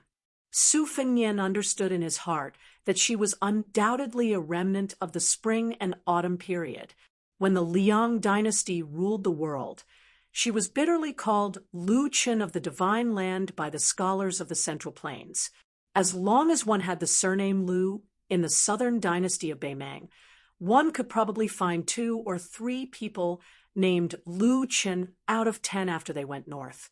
However, a woman named Lu Chun was still relatively rare. Su Fengnian saw the man accompanying her walk out of the main hall with an old Taoist priest with the demeanor of an immortal. He stood up, carried his bookcase, and walked towards the main door. Taoism and Buddhism shared incense in the same courtyard. In the Liang dynasty, it would definitely be regarded as an evil practice. In Beimang, one could tell the autumn from a single leaf. When Su Fengnian was discharged from the hospital, he remembered a wonderful story in Jianghu. The sick tiger, Yang Taisui, went to Mount Longhu to have a talk with Qi Xuanjun, the first person in 100 years of orthodoxy. Qi Xuanjun patted Yang Taisui on the top of the lotus, and half of the devil-slaying platform collapsed. It was said that the immortal patted one's head and tied one's hair to achieve immortality. It could be seen that Yang Taisui's temperament was quite bad when he was young. It was fortunate that he could become lifelong friends with Su Xiao. Qi Xuanjun, who was in the limelight for a while, could be considered as riding a bull in his previous life. Su Fengnian subconsciously reached out his hand and rubbed a circle. As he walked forward, he continued to draw circles.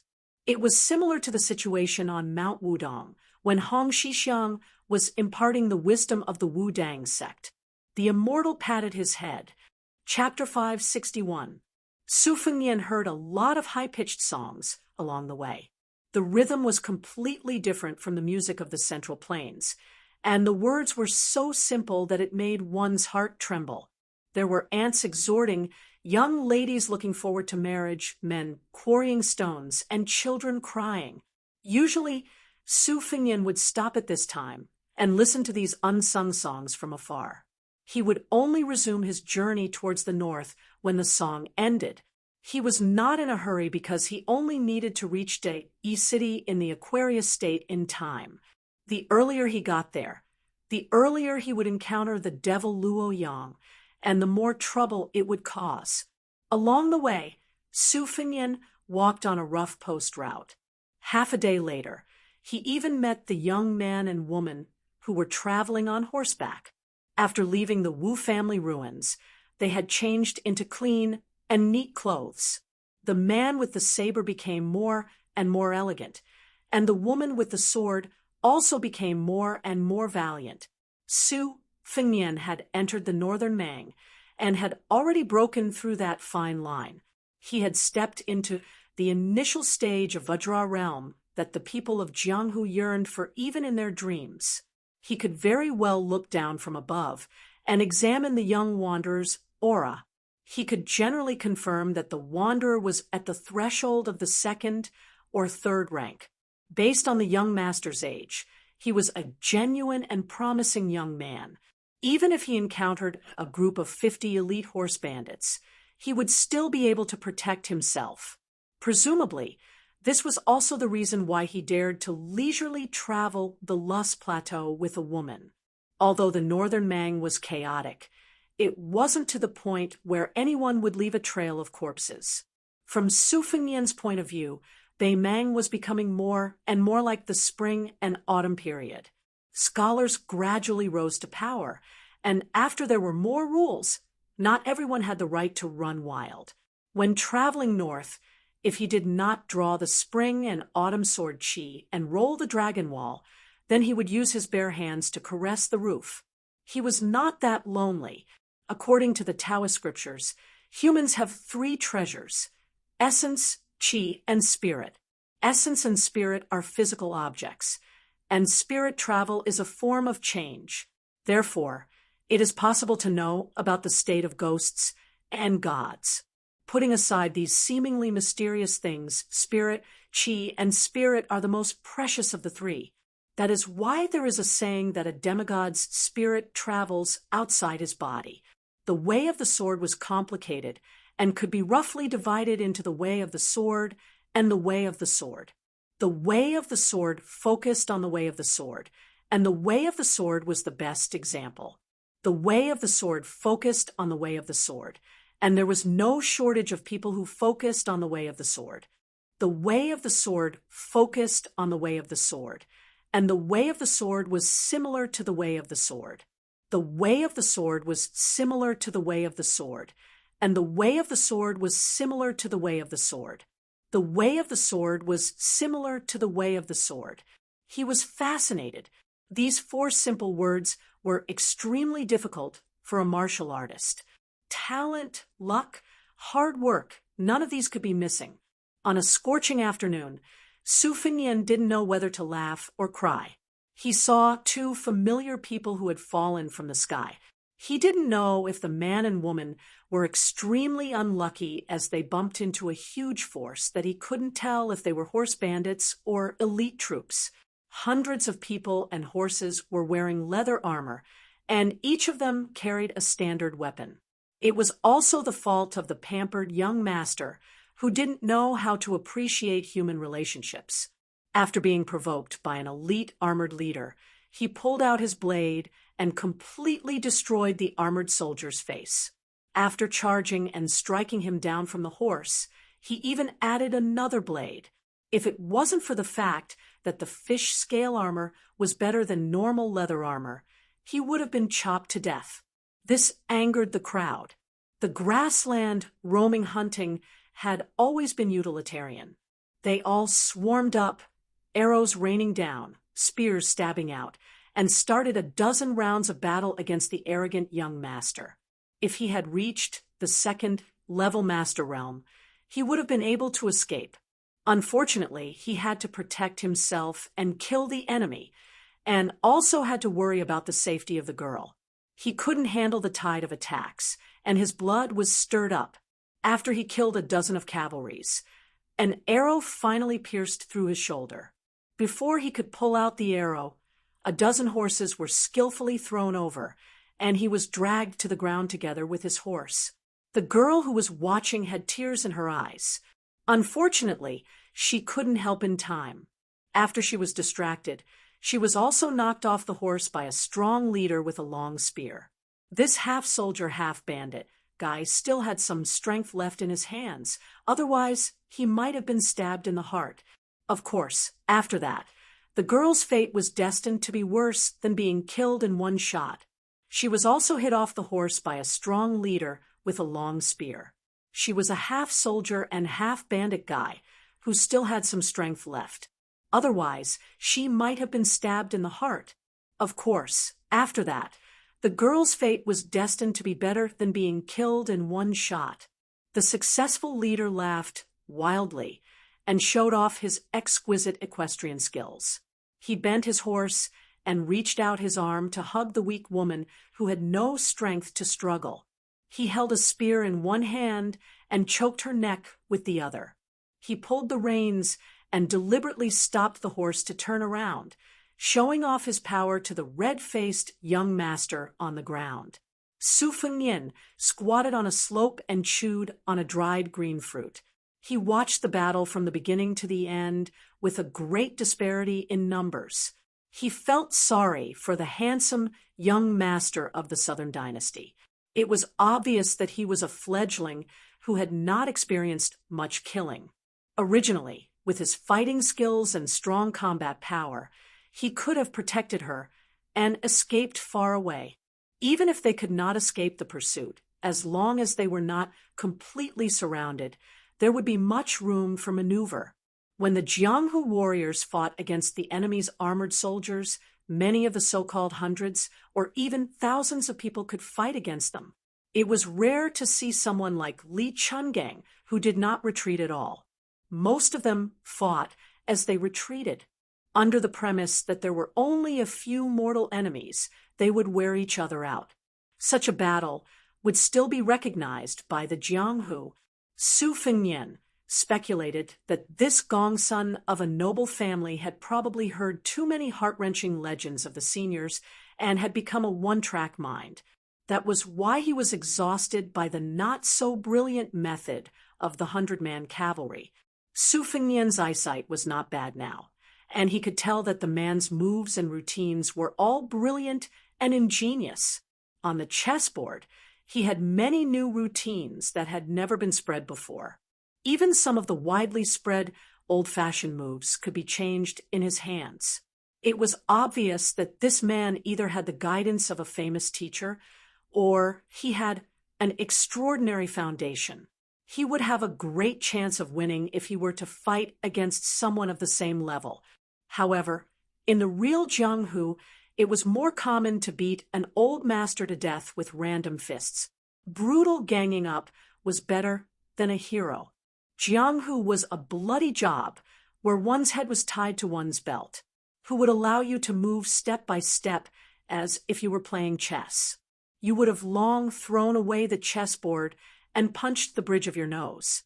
Su Fengyin arched his back like a leopard and tried his best to hide. He stopped near a small hill 100 steps away and saw the leader throw the woman in his arms off the horse. He jumped off the horse and kicked her in the chest. The woman, who only practiced martial arts as a way to maintain her health, almost fainted on the spot. She curled up and gasped for breath like a pitiful black fish that had been thrown ashore. Her face was pale. The leader squatted down and grabbed a large strand of the woman's hair. He shook it and looked at the extravagantly dressed foreign young master who did not know what was good for him. The latter was already wrapped up like a rice dumpling by the horse's rope, and there were even a few chains tied to his limbs. He was held up in the air by the 4 groups of people. Some of the more impatient knights spat saliva after getting off the horse and slapped the handsome young master's face with their scabbards. After a tough battle, more than 20 brothers had died. Everyone would be bloodthirsty to make a living in the desert. On one hand, human lives were worthless and killing people for their goods was common. However, on the other hand, their brothers had to be worth money. This had nothing to do with brotherhood, but if they were not careful, they would be eaten by other people. This group of people had their current status because of the big fish eating the small fish time and time again. If they had a few dozen people, they would be able to act like a big boss. If they had 100 people, even the imperial army would have a headache. If they had 8 or 1,000 people, then they would not be able to be horse bandits. They would just go to the imperial tent and get a general. This was the unwritten rule of the Shiha province. When they reached 300 people, they could openly go to the provincial capital where the festival edict was stationed. They could get whatever they wanted. In short, the number of brothers they brought was the same as the number of officials. These cavalrymen were typical Baimang people. Their hair was shaved and braided at the back of their heads. The brawny man in fish-scale armor turned his head and did not say anything. The 4 groups of dismounted cavalrymen who were pulling the iron chains also understood tacitly and began to tug of war with hideous smiles.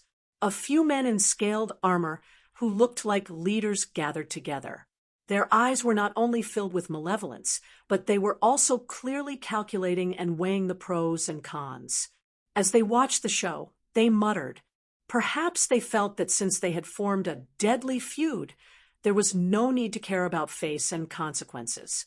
Anyway, human lives in the desert were like weeds, withered and flourishing with each passing year. There were not so many thin streams that flowed endlessly. Regardless of the identity and background of this young master, they really did not believe that the big families of the Southern Dynasty would bring people to the Shiha province to seek revenge. There were 4 iron chains in 4 directions, and there were a total of more than 20 people. They stretched the chains with all their strength. Fortunately, the young man who was about to die had a high-tier martial art, but he suffered even more unknowingly.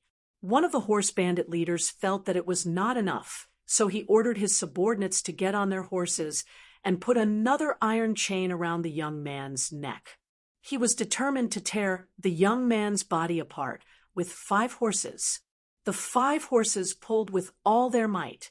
The young man's eyes were red, and his wrists and ankles were bleeding. Not to mention his weak neck, he let out a miserable roar like a dying beast. The only thing left in his body was his chi. The iron chains trembled like ripples in water, and it actually caused the 5 horses to take a few steps back. Suddenly, the iron chains became as straight as spears, and the horses holding the chains immediately died. No one had expected this person to be so brave and fierce. The leader in fish scale armor vented his anger on the young woman. He threw her to the ground and handed her over to his subordinates to look after. He personally got on his horse and called for 4 of his strong subordinates to deal with this dying beast that could not be underestimated.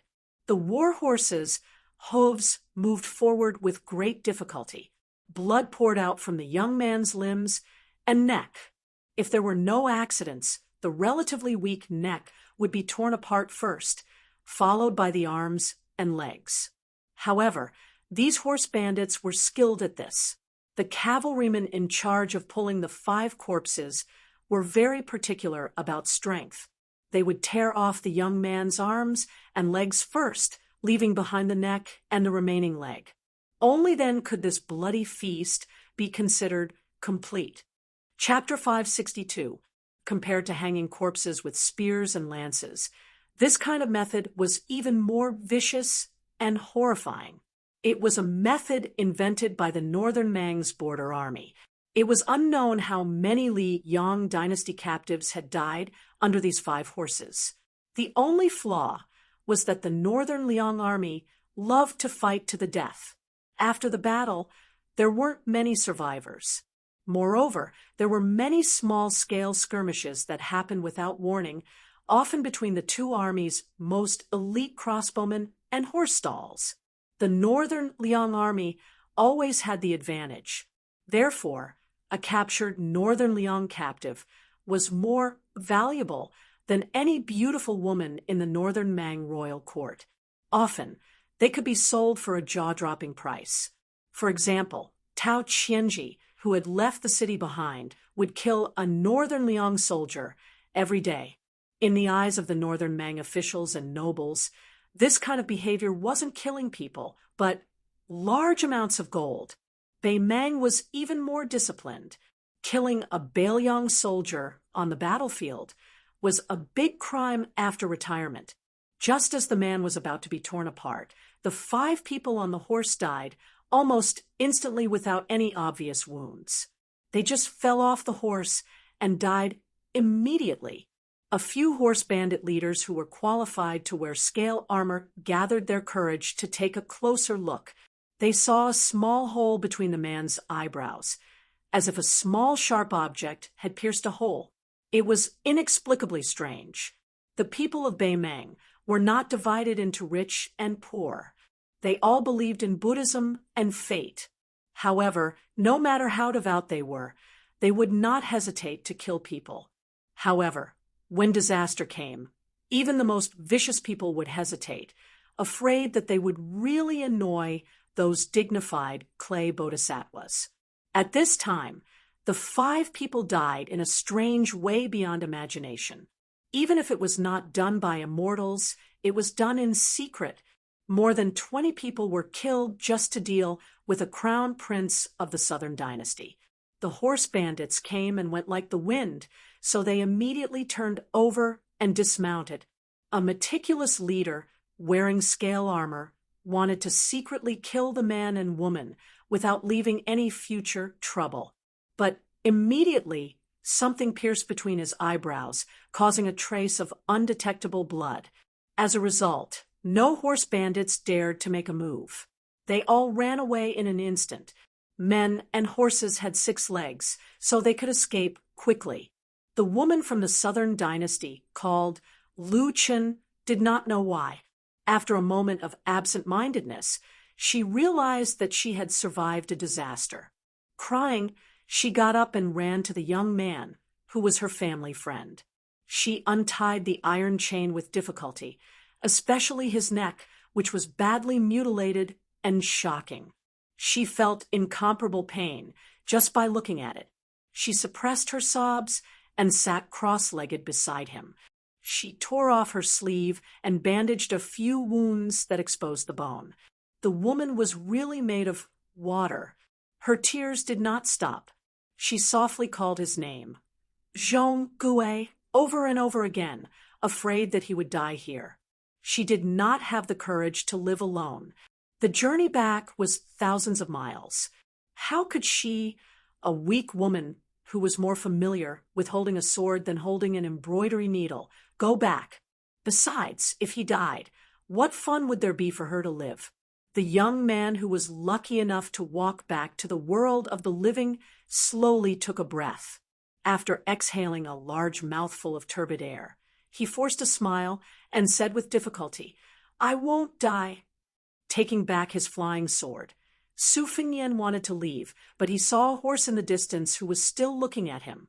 He had to be patient and stay where he was to ensure that he would see the Buddha through to the west. Once again, he rode his sword out of his sleeve and assassinated the unlucky horse gang. He leaned close to the ground and listened. The horse gang finally accepted their fate and fled. Su Fengnian quietly stood up carrying his bookcase and was about to walk away. He took it as a chance encounter and was doing a chivalrous deed for once. He did not expect the woman to repay him with her body, nor did he expect the young man from the aristocratic family to bow down to him. This kind of brotherly relationship was too pretentious to bear any scrutiny.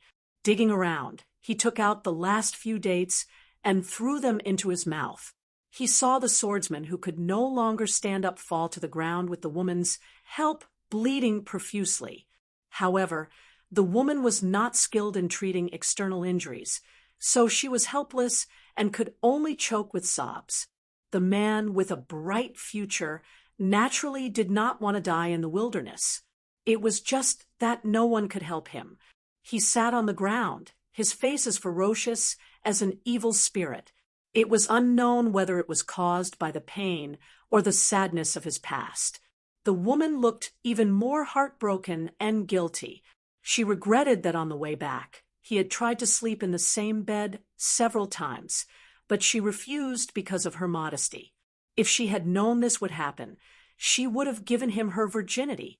Su Fengnian saw that after the arrogant man was beaten into the dust, his spirit began to slack again. He showed signs of dying if he was not treated in time. He frowned and had to walk out of the small mound. His figure appeared in the world, and he had to pretend that he saw injustice on the road. He ran in small steps toward the man and woman, squeezing out a flawless face of fear and nervousness. The young man's eyes were already cloudy, but when he saw Su Fengnian, he showed a touch of light. When he did not find any flaws, he returned to his deathly stillness. However, he gently put one hand on the iron chain. Su Fengnian squatted in front of them, took down the book box, and turned his back to the man and woman who had survived the disaster. The man seemed to be thinking about something, but in the end, he did not use the iron chain as a weapon to kill this kind-hearted passerby. Su Fengnian, who seemed to be oblivious to everything, hurriedly took out a porcelain bottle from the book box that he had brought from Dunhuang. It contained an ointment that was as black as ink. It was an ointment that could reconnect tendons, lengthen bones, and grow flesh. The ointment was like oil mixed with water, and it was very sticky. The mouth of the bottle was facing down, and it did not pour out in torrents. It was just like the scene of water droplets sliding down a lotus leaf, slowly dripping down. The young man's eyes were cold as he looked at the black ointment dripping on the wounds on his hands and feet. It was cool to the bone and indescribably pleasant. Because he knew the goods, he was more shocked in his heart. How did this stranger, who could only spend a few coins to buy a fake secret manual, get this bottle of ointment that was worth 100 or 200 gold? Su Fengnian rolled up his sleeves and wiped the sweat on his forehead. He raised his head and smiled with a pained expression, as if he had just made up his mind after a great struggle. He handed the bottle to the woman called Lu Chun and said with a grimace, "This ointment is a secret ancestral recipe. 1 bottle can be sold for a lot of silver. Apply it 3 times a day in the morning, afternoon, and night. In less than half a day, this young master will be healed. Oh, right, I didn't have time to tell you my name at the Wu family's sword tomb. I'm Su Lang, also from the Southern Dynasty. I live in Lion Alley in Maple City." Su Fengnian obviously hesitated for a moment, and then said in a low voice, "Not to mention the ointment, this handmade celestial globe porcelain bottle is also worth some silver." Lu Chen seemed to have heard a rather funny joke. She felt relieved and smiled through her tears. She wiped away the tears on her cheeks and said softly, When young Master Zhong and I return, we'll definitely go to Maple City to visit young Master Su." When he heard the words, young Master Zhong, that had exposed his identity, a trace of gloom flashed across Zhong Gui's face. However, he hid it well. He clenched the hand that had loosened the iron chain and tried to maintain a calm expression. He brushed his hand across his neck that had stopped the bleeding and said softly with a smile, "Of course I should thank young Master Su for saving my life." Su Fengnian continued to play the role of an ordinary scholar who was shrewd but not smart. He smiled and said, "You flatter me, you flatter me." Although Lu Chen was born in a noble family of the Southern Dynasty, there were a few elder brothers in the family who supported the heavy burden. It was not her turn to personally experience the storm. Her mind was relatively simple. Her knowledge of schemes was limited to the hearsay that was used as a joke by her elder brothers. Her experience was shallow and natural. She could not detect the subtle changes that Zhong Gui had made and could not see through Su Fengnian's untraceable disguise. To the children of wealthy families like Lu Chen and Zhong Gui, who were so honorable that they could become the honored guests of the Shihe State Festival Edict, they did not have to care about the schemes of ordinary people. However, today's unexpected disaster made her feel especially grateful. Su Fengnian asked, "Do you want me to escort you back?" Lu Chen wanted to nod and agree, but Zhong Gui shook his head and said, "No need." At this moment, the noble demeanor of the heir of a noble family was unmistakable. Lu Chen did not know the knack of it, and only thought that Zhong Gui could not put down his face. Seeing that his eyes were firm and stubborn, she could not say anything more. Su Fengnian smiled and reluctantly glanced at the porcelain bottle in Lu Chen's hand before he stood up and bid farewell. Lu Chen had a good impression of this stranger's shallow pretense. Compared to those Southern Dynasty scholars who used to wag their tails and pretend to be Taoist, he was much more pleasing to the eye. She suddenly widened her eyes. She saw that the man carrying the booklet had just stood up and turned around when he was hit in the back by the iron chain that was like a straightened poisonous snake. He flew forward and fell to the ground without moving again. He was most likely dead. She turned her head and looked at Zhong Gui blankly, her eyes full of horror. Zhong Gui said coldly, "You can see that I am in dire straits. As for him, he does not have the fortune." Chapter 563. Lu Chen covered her mouth and was about to cry. Zhong Gui seemed to feel that her tone was too stiff and cold, so she changed her tone to a softer one. Ignoring the blood spurting from her neck due to the accumulation of power, she said gently, "This Su Lang, of all times, appeared when you and I were in trouble. He is most likely a bandit who is in cahoots with the horse gang and has the intention of casting a long line to catch a big fish. Miss Lu, you are inexperienced and don't know the dangers of Jianghu. Most of these desperados are extremely cunning, and their skills are not inferior to the foxes in the officialdom.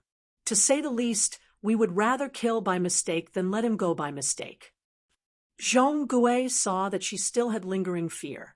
Her limpid eyes were filled with sorrow and a trace of wariness. She said softly, "If I die here, what will you do?" "I don't want to die. Even if I die, I have to send you home." Lu Chen's tears suddenly flowed out of her eyes, and she threw herself into Zhong Gui's arms. She was no longer as worried about the life and death of Su Lang as she was when she first met him. Between life and death, they shared trials and tribulations together. Women who were used to a rich and leisurely life might not like to help each other in difficult times. However, how many people could withstand such a scene and such words engraved in their hearts by Zhong Gui? Just a few words were already far more effective than the sweet nothings that could be said in a peaceful and stable time. Zhong Gui hugged her delicate body and sneered, her eyes indifferent. Obviously, this descendant of the Zhong family, who repaid kindness with enmity, was good at martial arts. His ability to pick flowers was also profound. However, this warm scene was interrupted by a few coughs. For the first time since meeting Su Lang, Zhong Gui showed fear. Su Fengnian stood up and patted his sleeves, murmuring, "It's tiring to be a good person. No wonder there are so many devils in Beimeng." Seeing the expressionless man carrying a box and a sword walking over, Zhong Gui forced a smile and said guiltily, "Young Master Su, please don't be offended. It's my fault for acting so abruptly. It's just that Zhong Gui's identity is sensitive, and I can't let my guard down when I travel outside." Zhong Gui saw that the person was calm and did not even have a mocking expression. He knew that something was wrong and hurriedly tried to make up for it. "My name is Zhong Gui, a descendant of the Zhong family of the Southern Dynasty. I can make up for it and give young Master Su a great fortune. Young Master, your skills are outstanding. With the support of my Zhong family, you will definitely have a meteoric rise." As he spoke, Zhong Gui grabbed the iron chain with one hand. He wouldn't shed tears until he saw the coffin. Su Fengnian finally rewarded him with a smile. "Come, let's see if you can kill me again." At this moment, Zhong Gui could neither make a move nor let go. Ever since he was born, this kind of shame and resentment was unbearable. It was only slightly better than being dragged by 5 horses just now. Zhong Gui was lucky to return to the world of the living from the netherworld, while Lu Chen fell from the world of the living to the netherworld. She sat aside blankly, her heart cold, as if it had fallen into an ice cellar. Su Fengnian drew a circle with one hand and slapped it on Zhong Gui's head.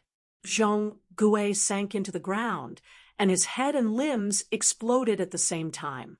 It was as if someone had smashed him into a meat patty with a sledgehammer.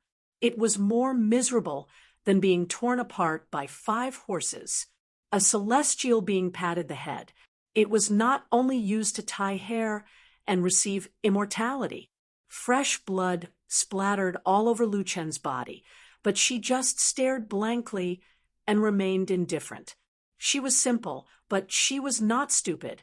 It was almost the talent of the children of big clans to know the big picture from small details. Su Fengnian was about to draw another circle and let Lu Chen and Zhong Gui die together as a pair of lovebirds. She suddenly raised her head and asked, "I want to know if you are in cahoots with the horse gang. I beg you, don't lie to me." Su Fengnian shook his head. Her heart finally died, like ashes, and she waited calmly.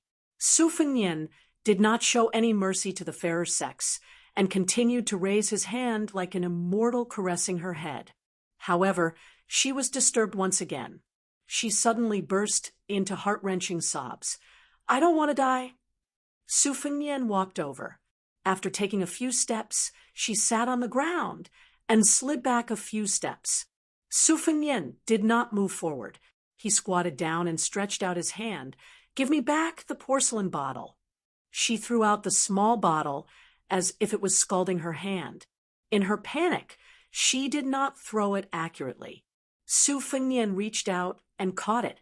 He controlled the bottle and placed it back into the box. Lu Chen seemed to have accumulated 20 years of shrewdness in an instant. Her voice trembled as she said, "Young Master Su, how can you not kill me? I am the legitimate granddaughter of the Southern Dynasty's first Lu family. I am different from Zhong Gui. I don't have any ambitions. I just want to live a good life. After I get married, I will help my husband and teach my children. As long as you don't kill me and don't sully my body, I am willing to be your slave for half a year. Moreover, I promise that when I return to the Lu family, I will not mention a word about what happened today. I will only say that Zhong Gui died in the hands of a 100-horse gang." Looking at the man who looked like a scholar curling up the corner of his lips with a hint of mockery, Lu Chen realized that he had made a mistake and immediately corrected himself. I only said that Zhong Gui had died on the way to the magistrate's mansion in the Shihe region. I didn't know anything about it. At this point, her eyes rippled and sparkled with determination. She bit her lips and said slowly, "If you don't kill me, I'll say that I've had sex with Zhong Gui. If the Zhong family doesn't believe me, they can get the old maid to check my body. They won't be able to find any flaws." Any man would understand what she meant. She was willing to pay the price of her virginity in exchange for her life. Su Fengnian clicked his tongue and lamented that the human heart was higher than the heavens. Lu Chen saw that he had no intention of killing her. She reached out and stroked a strand of messy hair on her temples and continued, "I don't dare to hope that you will return to the Lu family with me. However, since you have something on me, and my Lu family has a good reputation in the Southern Dynasty, I will not allow such a big scandal to spread. I also don't want to provoke the Zhong family because of this. Therefore, you don't have to worry about me not being obedient to you. You only need to involve me from afar. I am willing to be your marionette. I believe that with your outstanding skills and wisdom, you will be able to find a way to control me and not get into danger." Su Fengnian wanted to take out some dates, but found that his bag was empty. He retracted his hand and said with a smile, "You are very smart. How can you be fooled by Zhong Gui, a rich playboy?" Lu Chen actually had the courage to laugh and said self-mockingly, "It's not that Zhong Gui is good. It's just that the Zhong family's background is better than the Lu family's. Otherwise, how can a younger brother of a side branch family be said to be a match for a granddaughter of the first branch family?" Su Fengnian nodded his head in deep agreement. She was indeed a woman from a rich and powerful family with the roots of wisdom. Lu Chen's eyes instantly turned cold. She gritted her teeth and said, "You still want to kill me?" Su Fengnian, who had just had the urge to kill, asked curiously, "A woman's intuition?" She asked back, "Isn't it?" Without waiting for Su Fengnian to make a move, Lu Chen stood up and charged at him like a madwoman. She was seeking her own death. She punched and kicked without any rhyme or reason, and cried pitifully, "You bastard, great demon! I'll fight it out with you." She nagged and scolded him as if she was beating him up. Over and over again, she only used a few old-fashioned methods that didn't hurt him at all. Su Fengnian sent her flying with a slap. She was immediately stunned. He looked at the crazy woman who was covering her face and said, "Whether I kill you or not depends on your performance. Bury Zhong Gui first, and then follow me to the hinterland of Shihe region. I need you." Lu Chen's eyes lit up as if she had just been pardoned. She glanced at Zhong Gui's mangled corpse and laughed coldly. "It's better if I don't collect the corpse." She immediately received another slap on her face. She flipped over and fell heavily onto the yellow sand like a gray sparrow. Su Fengnian mocked, "Men are cold-blooded. Who knows, they might even be ambitious and ruthless. You're just a woman. Is it very likable for you to be so heartless?" Lu Chen lowered her head. Both her cheeks had been slapped. She was frightened and meek as she said, "I know I'm wrong." Su Fengnian used his immortal touching the top to create a big pit, which he used as Zhong Gui's grave. He watched her move the pile of flesh and blood into the pit bit by bit. He asked her about the Zhong family and the Lu family. She answered him one by one without the slightest bit of falsehood. She asked carefully in between, "Was it young master who killed those horse gang?" Su Fengnian didn't say anything. He just patiently watched her pick up the soil and cover it up. After filling it up, she didn't forget to jump and step on it to make it less obvious. After she calmed down, she tilted her head and asked, "Zhong Gui, Zhong Gui, young master, do you think a cassia tree will grow here in the future? Su Fengnian scolded. You're sick in the head. The woman covered in blood curtsied, and curtsied charmingly. She smiled and said, Please save me, young master. Su Fengnian twitched the corner of his mouth. You're really sick in the head. You've lost your mind. There's no saving you. The woman stood alone on the grave. Her smiling face was sad but beautiful. Chapter 564. After burying the grandson of the Zhong family, Su Fengnian played with the string of golden bells he took from the corpse. When the wind blew, the bells jingled. He brought Lu Chun, who had somehow become a maid, to the center of Shihe province. Not long after, they met another group of horse gang. There were more than 30 of them. Compared to the previous group of bandits, these horse gang were much more shabby. They did not have many standard weapons, not to mention the armor exclusive to military officers like fish scale armor. The only bright spot was that the leader of the horse gang held a horse lance. It was a pity that it was so exquisite that it looked gaudy. The head of the lance was made of steel, the handle was made of red copper, and the body of the lance was painted red. Most importantly, it was tied with a bunch of sable-embroidered balls. After the spring and autumn war, the expensive and difficult-to-use horse lances were as rare as iron halberds. It could be said that people who raised them in their homes did not recognize them. Those who were used to using horse lances were often the children of aristocratic families who were skilled in martial arts. They used them to flaunt their status. However, when it came to the real battlefield, when two armies fought, the normal soldiers would rush up when they saw such people in order to gain more merits. The children with lances would often be surrounded and become targets. They attracted more attention than those generals who wore bright armor. This was because the children of aristocratic families who loved horse lances were mostly inexperienced soldiers. When they fought, it was much easier for them to cut off their heads than the experienced military officers who knew how to protect themselves. Su Fengnian did not say anything and rushed forward to capture them. He beat them up a little and got the truth out of them. As expected, these horse gang were hired by Zhong Gui to put on a show. They wanted to use this to win Lu Chen's heart. They were really working hard for no one. Lu Chen saw that these horse gang were slaughtered cleanly.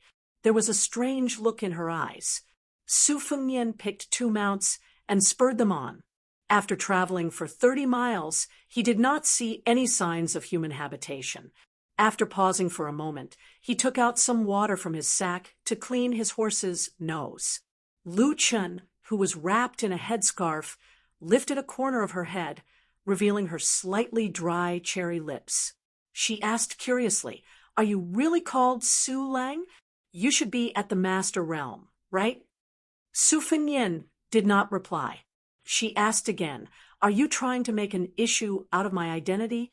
I've already told you before that Zhong Gui and I just left the group and took a detour. Now I'm the only one going to the magistrate's mansion in Shihe province. Once my whereabouts are discovered, how will you explain it? Lu Chen was not discouraged when he saw that the young man was still practicing his vow of silence. He asked, Riding a horse and stopping every 30 miles, are you from Bailiang? Su Fengnian was washing her horse. She didn't even raise her head. She left, put away the water bag, mounted the horse, and continued to move forward. The stubborn Lu Chen struggled to keep up with him and kept pace with him.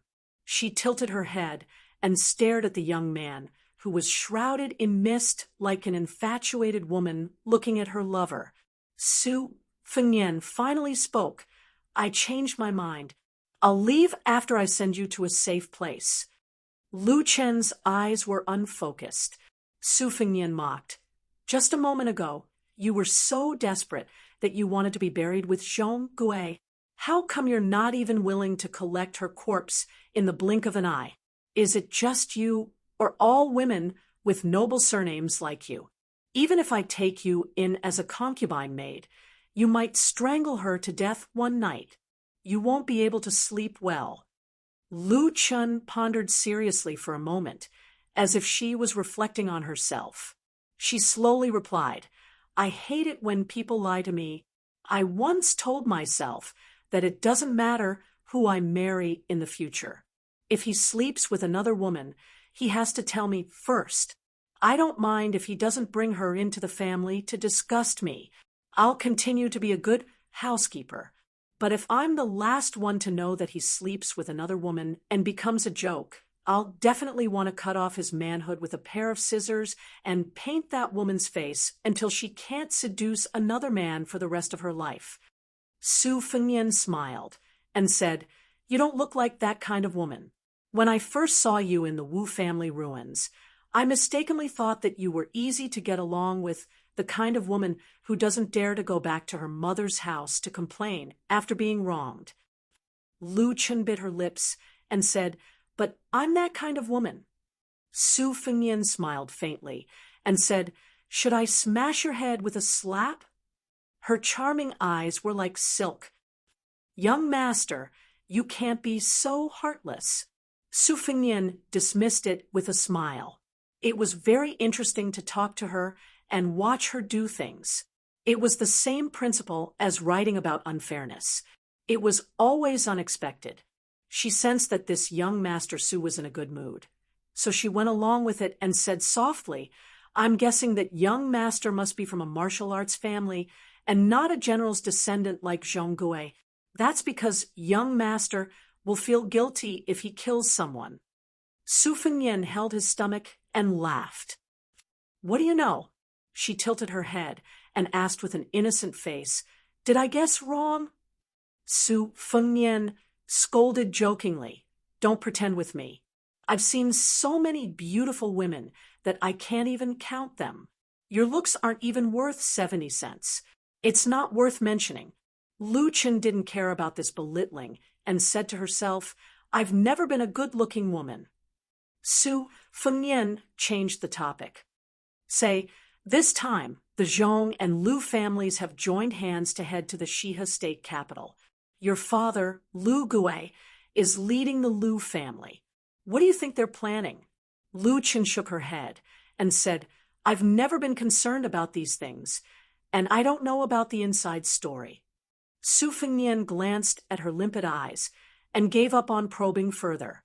Lu Chun smiled and said, I can't believe it. That Zhong Gui, who's known to be talented and courageous, died just like that. Moreover, he didn't die in a heroic manner at all. Su Fengyan casually threw away the string of golden bells. His original intention was to borrow Lu Chen's identity to go on a killing spree in the heart of Beimang and make a killing spree. However, he found out that the experts of the Zhong family were all present on this trip, especially Zhong Liang, who was ranked 7th among the demons.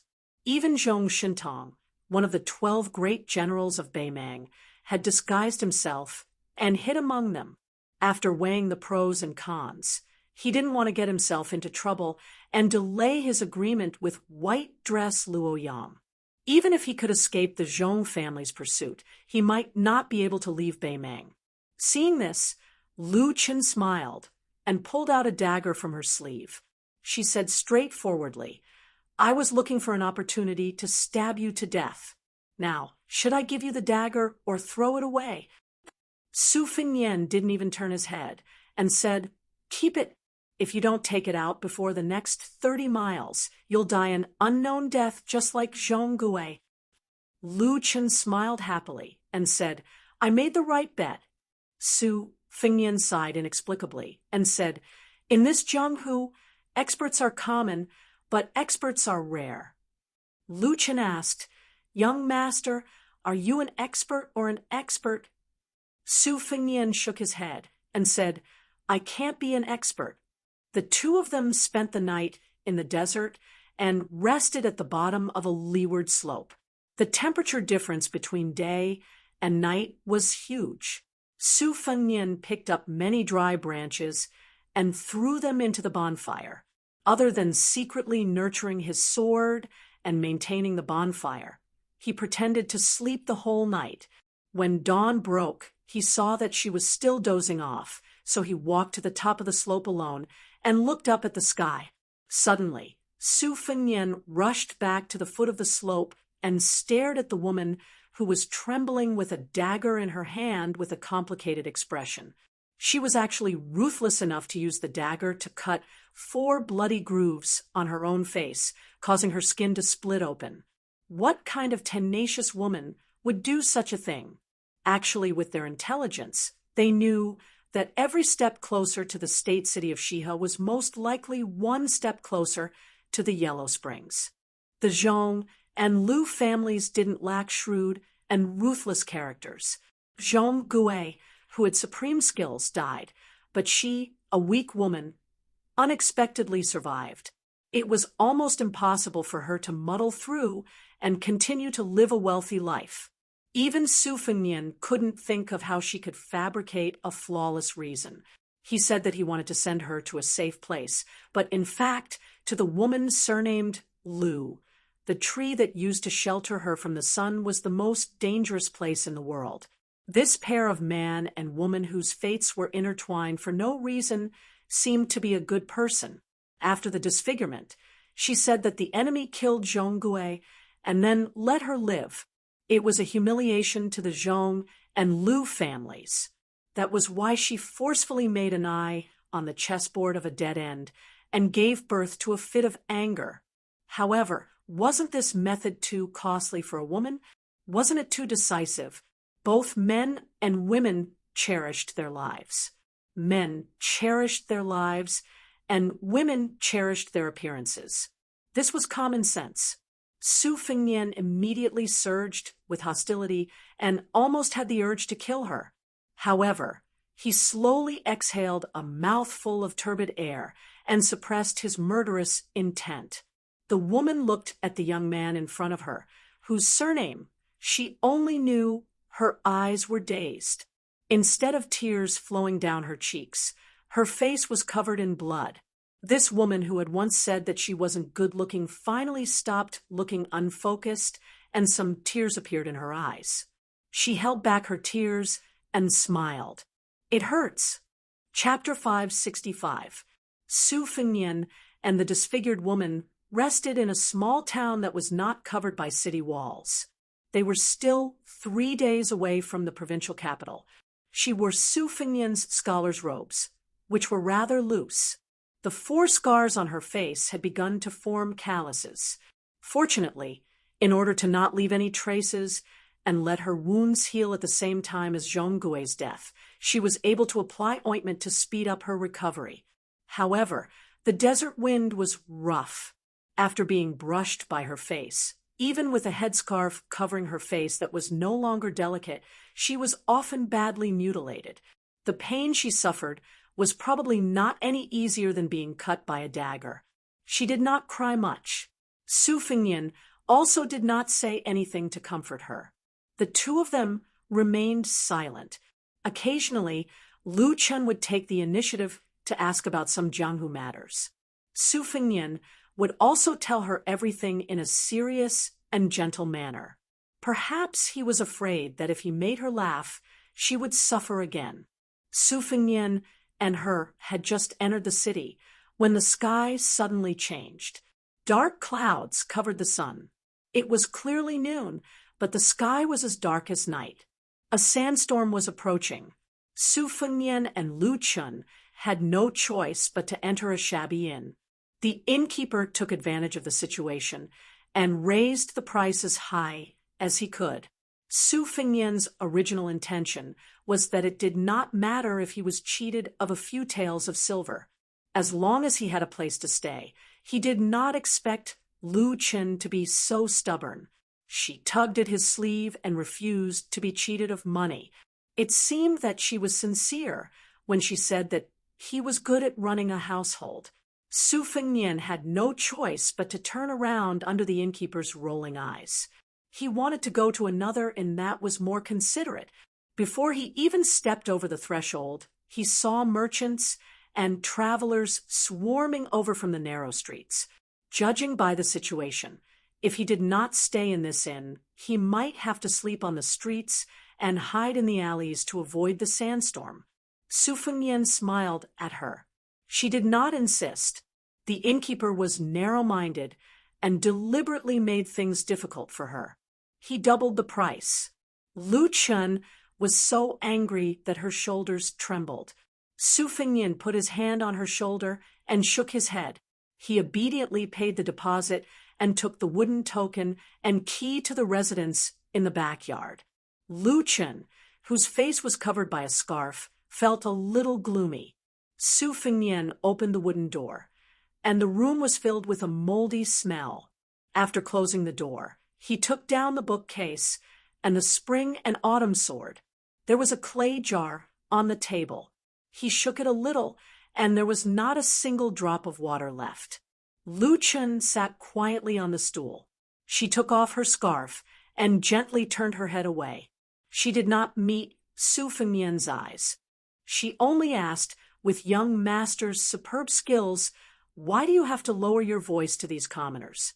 You don't even need to unsheath your sword to scare them out of their wits." Su Fengnian closed the two leaky windows tightly and sat in front of the table. He smiled and said, "Do you think that all experts have to have a pair of cold eyes? Or are they born with the backs of tigers and waists of bears? Or do they want to hang 2 pieces of tiger or leopard carcasses on their backs? Or do they want to hang knives, spears, rods, and spears all over their bodies? Only then will they look imposing when they go out adventuring." The corners of Lu Chen's mouth curled up slightly. She could hear the teasing in his words, and her mood improved a little. Su Fengnian bent down and took out a few secret manuals from the bookcase. He placed them in front of her and sat cross-legged on the stool in a relaxed manner.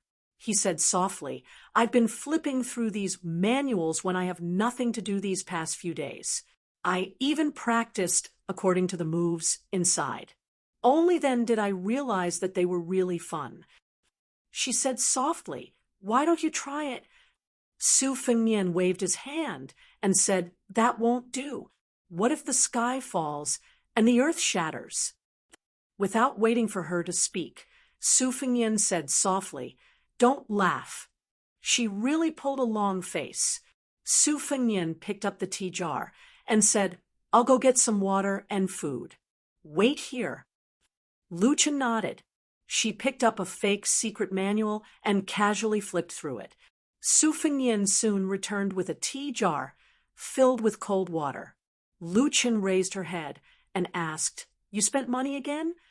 Su Fengnian smiled and said, "There's no other way. Little ghosts are hard to deal with. A pot of water costs half a tael of silver. Later, we'll just drink it like nectar. Oh, right, the food will have to wait for a while." Lu Chen lowered her head to continue reading and said, "We can afford to wait." Without knocking on the door, a waiter of the inn casually pushed the door open and entered. Lu Chen hurriedly grabbed her headscarf and hurriedly wrapped it around her head. The waiter was holding a large wooden tray with a few sloppy and crude dishes on it. He inadvertently caught a glimpse of Lu Chen's face and jumped in fright, almost knocking over the tray. He hurriedly put down the food and ran out.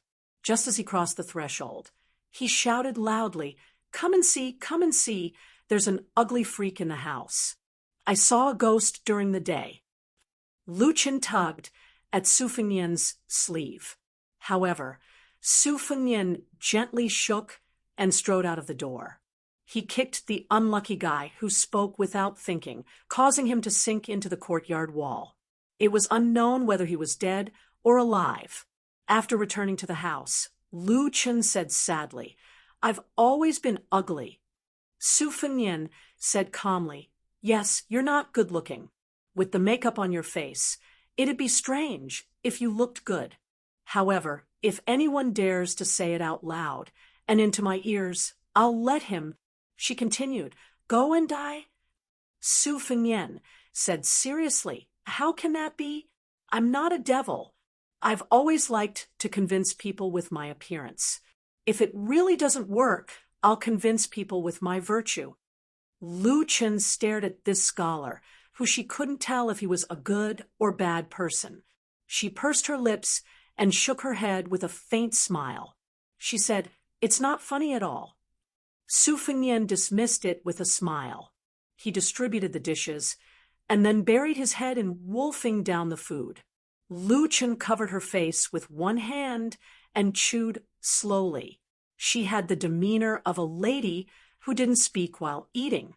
She put down her chopsticks at the same time as Su Fengnian. She hesitated for a moment and said, "I thought you'd say some pretty words to comfort me."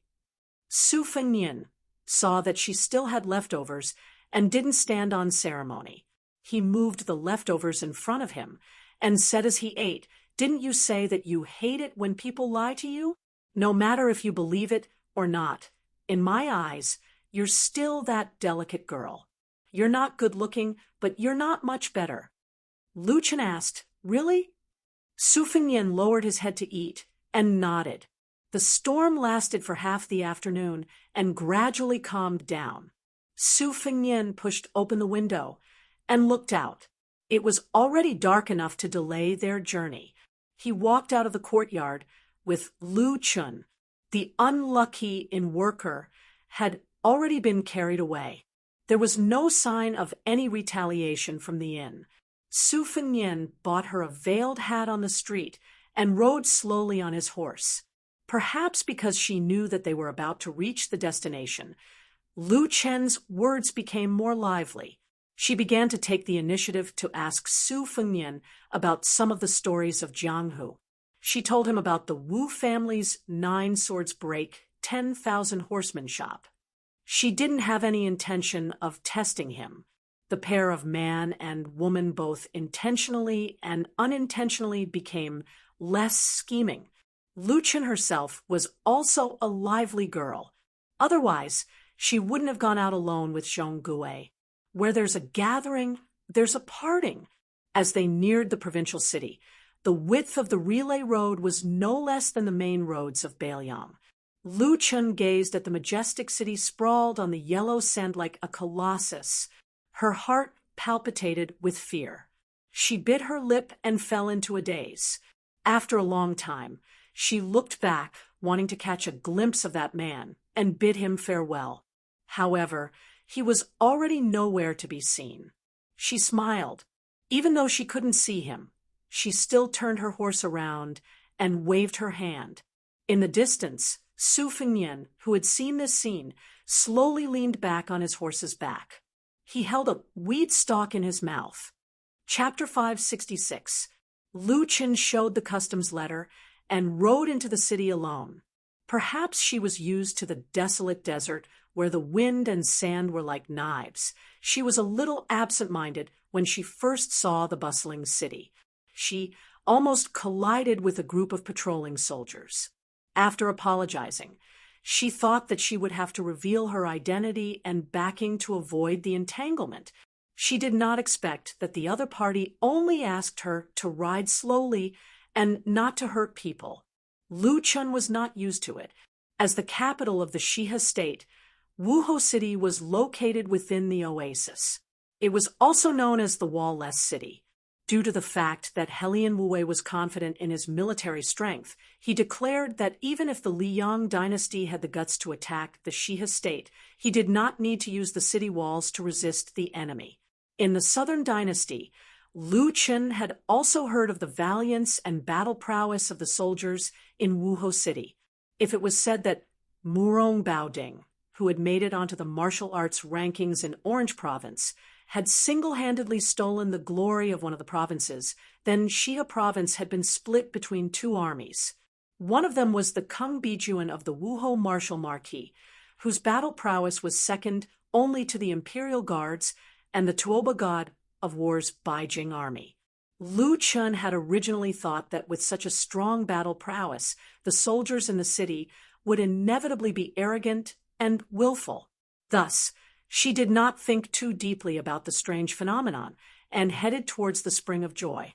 Beside the spring was the Thunder Temple. Every rainy season, thunder shook the sky and could be heard within a radius of 10 miles. Near the Spring of Joy, there were many mansions where the most powerful figures of the province lived. After the remnants of the spring and autumn period fled to the north, only the northerners lived in the north, while the south was gradually handed over to the big clans of the southern dynasty. The boundaries were clearly defined.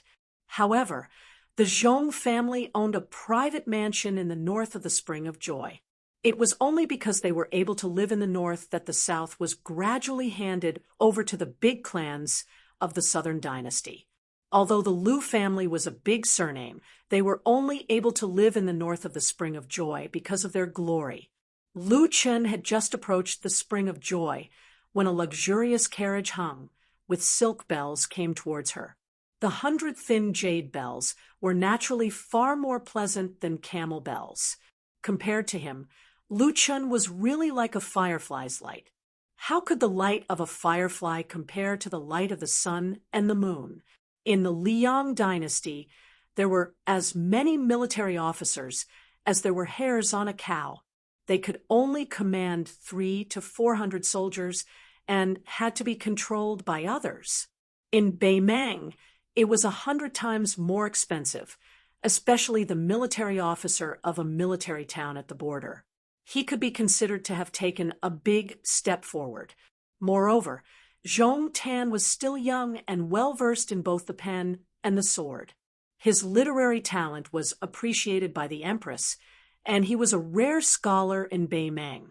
Zhong Tan's temperament was boorish, but he liked to wear scholarly clothes and was not pretentious. He was on good terms with Dong Zhuo. Back then, it was he who led the 3,000 Jingalong cavalry to kill Qin Zhibao, who had crossed the border. It would be strange if such a person did not have a meteoric rise in power. However, every time Lu Chen saw the smiling Zhong Tan, she would feel uncomfortable and fearful from the bottom of her heart. She could not pinpoint why she did not like this person's way. She could only explain herself. The military officer of the Liang dynasty was a military officer of the imperial examination, a military officer of the imperial palace. In Beimang, the first military officer of Beimang. Bimortal was a military officer of the imperial examination, a military officer of the imperial palace officer. His empress was imperial, and had the imperials, the imperial of the imperial to the imperial the imperial was. The Luzhou imperial was that of the imperial, SS imperial Conan, S imperials, the imperial was the of the imperial for the of. In the Lu Chen was originally half a daughter-in-law of the Zhong family in name. Sitting in the same carriage as Zhong Tan was not considered to be against the customs. Moreover, with the prestige of both the Zhong and Lu families, there was no need for them to be bothered by those gossips. There was an ice pot in the carriage.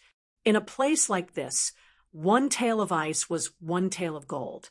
Neither the rich nor the noble could afford it. There was an average-looking maidservant sitting quietly by the side. She did not seem to be attending to the Zhong family's heir. Zhong Tan took out a pair of silver pliers and picked up a piece of ice for Lu Chen and the maidservant. Lu Chen shook her head and declined politely. The maidservant, however, did not know the rules and accepted the ice pot with a slight crunching sound. She seemed to have sensed that there were outsiders around, and it was inappropriate. She quickly covered her mouth to reduce the noise. Zhong Tan was tall and slender, with long arms like an ape. He bent down to lift the curtain of the carriage and draped it over his shoulders so that Lu Chen could enjoy the scenery of the Spring of Joy. There was a wide bluestone path by the side of the spring, nestled in the shade of the trees. The western region was filled with sandstorms and the sun was scorching. The wind and sand were stirred up. However, if one were to hide under the shade of the trees, one would be able to cool down very quickly. It was unlike Jiangnan, where it was stuffy and hot, and there was nowhere to hide. Zhong Ten looked at Lu Chun and said softly, "Miss Lu, I'm sorry that you've been wronged." Lu Chun lowered her eyebrows and remained silent. Zhong Ten turned his head and sighed. "It's the Zhong family that has let you down." Lu Chun raised her head and hesitated to speak. Zhong Ten smiled and straightened his body as if he was sitting upright. He waved his hand and said slowly, "I don't have the habit of rubbing salt on my family's wounds. If Miss Lu doesn't want to talk about the details of this trip, you can just write it down on a piece of paper and ask someone to pass it to me when the time comes. You won't have to face those nagging old fellows. However, I'll say this in advance. When the family grows bigger, there will naturally be a lot of gossip. Miss Lu, you can go in one ear and out the other. I'll also inform the elders in the family and treat it as if the Zhong family never gave the Lu family any letter of engagement. We won't taint Miss Lu's innocent reputation. Zhong Tan can guarantee that when Miss Lu has a happy marriage of 100 years, the Zhong family will not hesitate to come and congratulate you." Lu Chen raised her head and looked directly at the future head of the Zhong family. Her eyes were resolute as she said, "I was born as the daughter-in-law of the Zhong family and will die as a ghost of the Zhong family. I'm willing to be a widow for the Zhong family. When I see my father, I'll persuade him to allow a ghost marriage." Zhong Ten looked out of the window, his brows tightly knitted. Lu Chen's tone was bleak as she said, "This is Lu Chen's life. I can't escape it." When they arrived at the Zhong family's mansion, Zhong Ten got off the carriage first. He stood by her side and personally escorted her down the carriage. In the eyes of many people at the door who had spent their entire lives studying people's hearts, it was destined that they would have a different feeling in their hearts. Zhong Ten walked her to the E-gate. He did not cross the threshold, saying that he was going out of the city to burn incense at the Thunder Monastery. After bidding farewell to Lu Chun, he returned to the carriage. The maidservant smiled without the slightest bit of flattery, as if she had met a long-time friend. Zhong Tan was also accustomed to this. She held a piece of ice in her mouth and puffed out her cheeks. She asked in a soft and vague voice, "Won't the Zhong family be disgusted by you excusing Lu Chun like this and pulling her out of the whirlpool? It's just that you've provoked her to marry into the Zhong family, forcing Zhong Gui's family to not leave. Be careful not to pick up a sesame seed and lose a watermelon." Zhong Tan sat cross-legged with a leisurely expression. He chuckled softly and said, "I'm not curious about how Zhong Gui died and who killed him. The Zhong family has too many enemies." Lu Chen was humiliated and returned. "For a woman, this is already the limit. If I continue to provoke her, not only will she collapse, I'm afraid the Lu family will also be angry. Marriage between the Zhong and Lu families is the general trend. Since I was born as the eldest son, I must have a long-term vision." Lu Chen's determination to marry into the underworld and live as a widow shows that she is not a short-sighted woman. Such an interesting woman should not be destroyed in Shihe Prefecture. It's only right for me to help her block some of the wind and rain.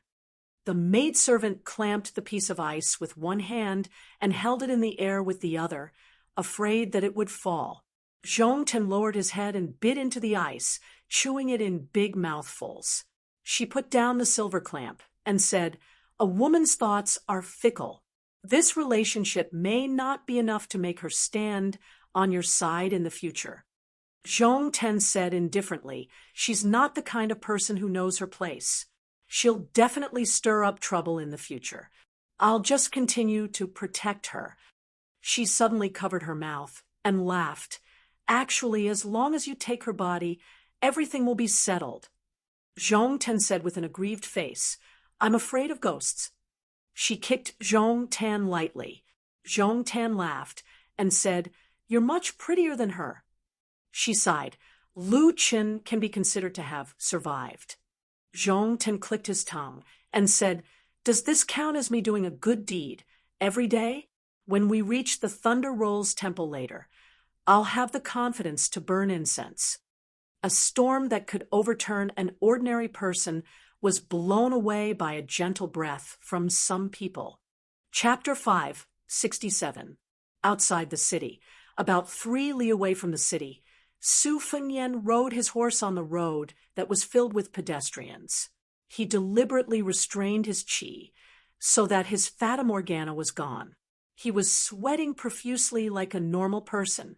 Su Fengnian was not in a hurry to enter the city. There were trees on both sides of the road, but there were rules and regulations. The watermelon farmers who sold watermelons did not dare to approach the road. They only set up their tents 20 steps away from the road to sell their watermelons. Su Fengnian dismounted his horse and led it out of the road. He walked on the gravel road. Merchants and travelers often haggled. Those who were good at haggling could bargain from 50 copper coins to 10 copper coins for a caddy of watermelons. Su Fengnian led his horse slowly and saw a robust old farmer who had erected a wooden board in front of his stall. Su Fengnian looked at the suntanned watermelon farmer. The latter, who was squatting on the ground, also looked at him. The latter seemed to have noticed that Su Fengnian's money pouch was not empty. He grinned and said, "Young master, pick one. If it's not tasty, I don't want a single copper coin from you." Su Fengnian, who had wanted to continue forward, stopped and joked, "Even if it's tasty, if I say it's not tasty, will you still take my money?" The old farmer's eyes were not like those of the unruly people. He said, "I still won't take your money." Su Fengnian let go of the reins and squatted down. There was a pile of watermelons, but he did not know where to start. "Uncle, help me pick one." The old farmer brought over a small stool for Su Fengnian. He knocked on the watermelons and put them down. Then he picked a watermelon that was not small. It was about 7 to 8 caddies. He skillfully smashed it with his fist. The watermelon was brittle and roughly split in half. He handed it to Su Fengnian. Su Fengnian opened the watermelon and asked while eating, "This watermelon is not cheap." The old farmer smiled and said, "Other places can also lower the price to 10 copper coins for a caddy, but my watermelon field is good, and the melons are sweet. Young master, take a look. My melons here are more than 5 caddies. Some of the bigger ones are more than 10 caddies. In fact, no matter how I sell them, it's not expensive. If you have shallow eyes and only pick the big ones, a caddy of melons won't even be 10 copper coins. But in my opinion, 7 to 8 caddies are the best. They are about 12 or 13 copper coins. A caddy, my family also has some business to make money. I don't want to rely on this to make a fortune. Also, I don't want to have a dirty relationship with the nearby melon farmers who only rely on selling melons to make a living for a few copper coins. It's not easy for people to go out into the world. It's enough to have enough to eat and wear." Su Fengnian did not expect the old farmer to be so talkative. He smiled and said, "No wonder old brother has such spirit. It turns out that you have a big heart." The melon farmer, who was already 60 years old but did not show the slightest signs of decay, also cut open a melon. He did not eat the core of the melon. He started from the edge and left the good stuff for last. It was the same as Su Fengnian's way of eating. He was a little stingy.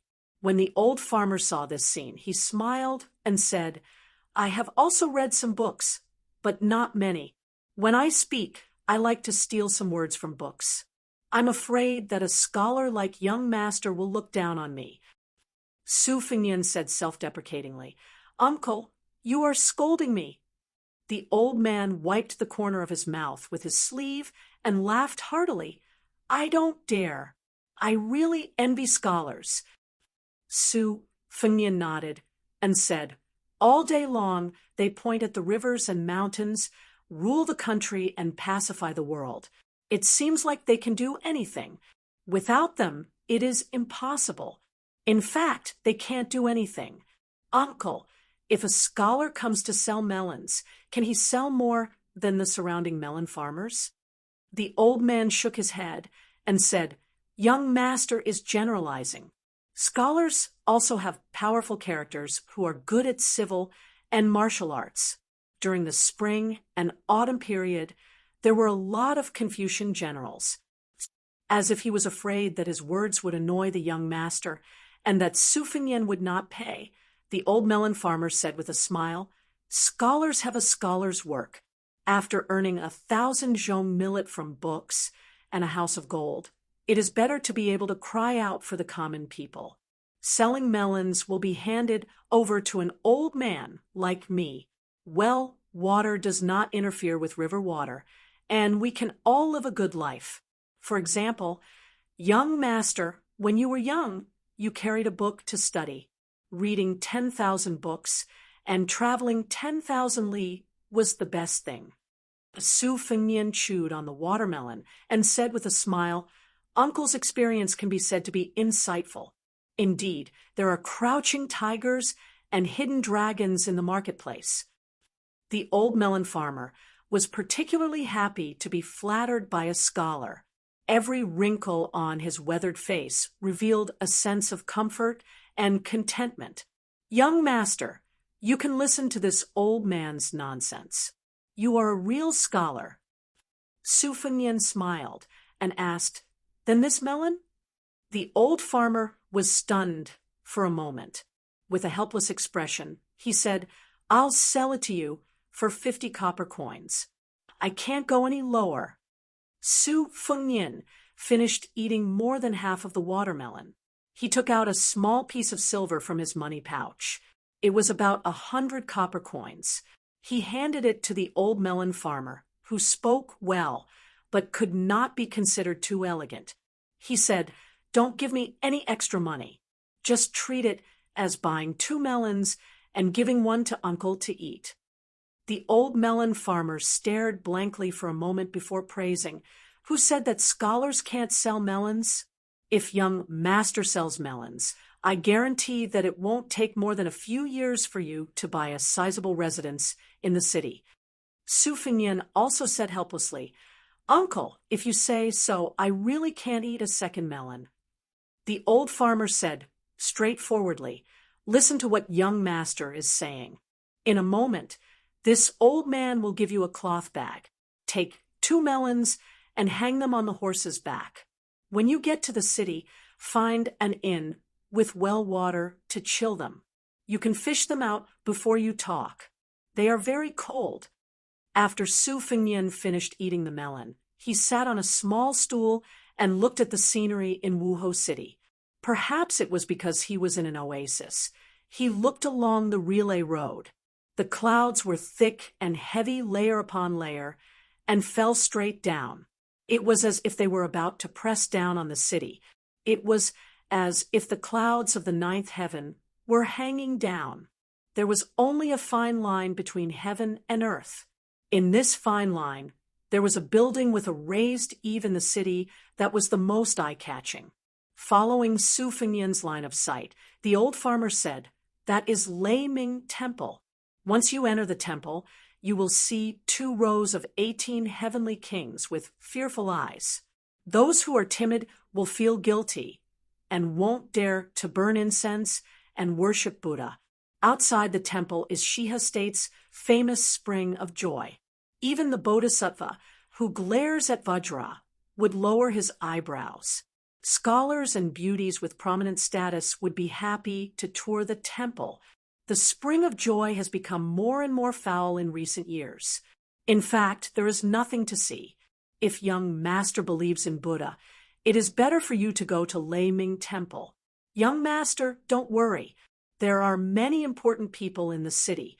However, it is hard to say that there are none who openly bully men and women, but they can be counted with one's fingers. Young master is also a scholar, so it is even more impossible for them to bully you. Su Fengnian smiled. Uncle, if you say so, then it can be seen that Shiha State's Jidushi not only rules the army, but also governs the government. He is worthy of being a pillar of the imperial court. The old farmer smiled, shook his head, and said, I said that it is not accurate.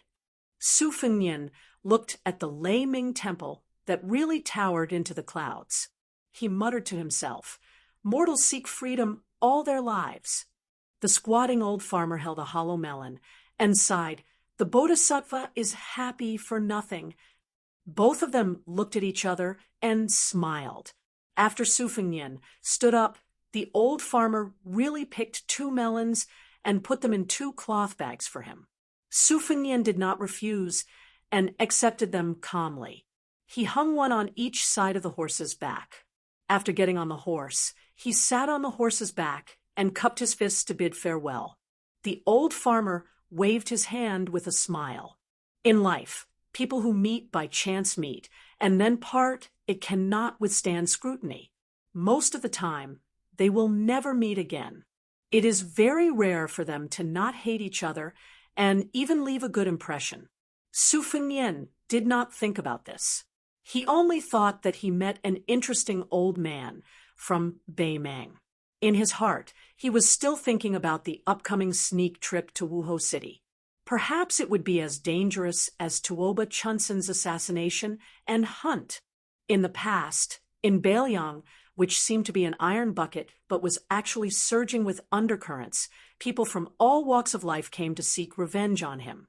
All kinds of stories and legends, countless joys and sorrows could be compiled into a book, 100 Ways to Assassinate the Butcher Su Xiao and the Hedonistic Prince, and a book, Assassin's Men of Sacrifice Encyclopedia.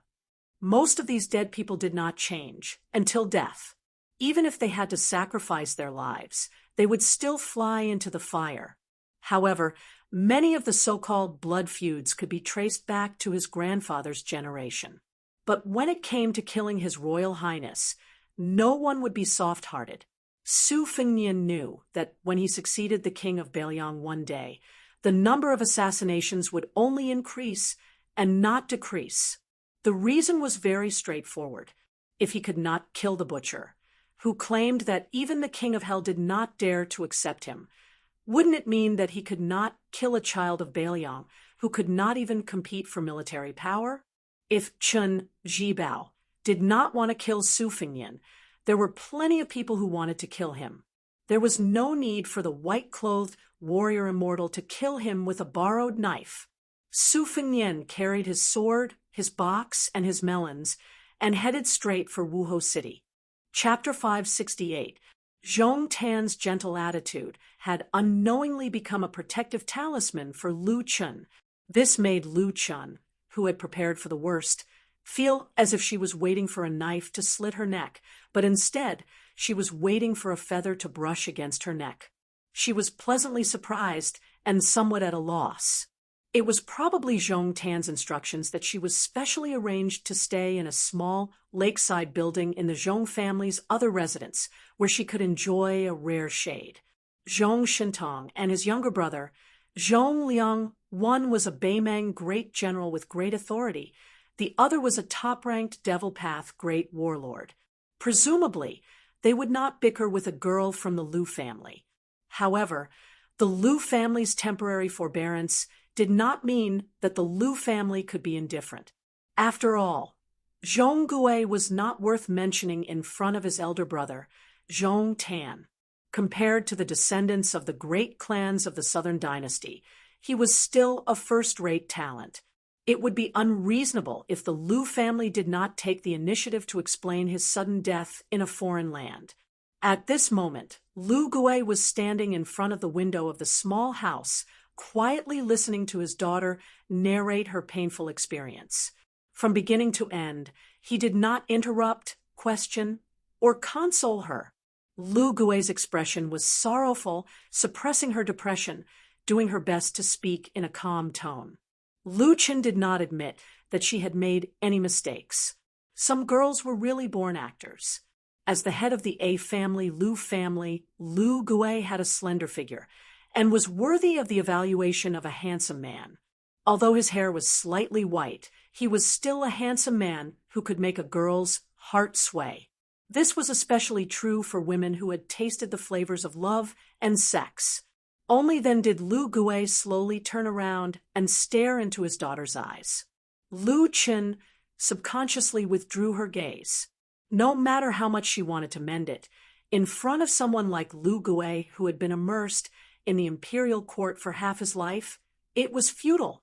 Moreover, no one knew a girl better than her father. So how could she hide it so well?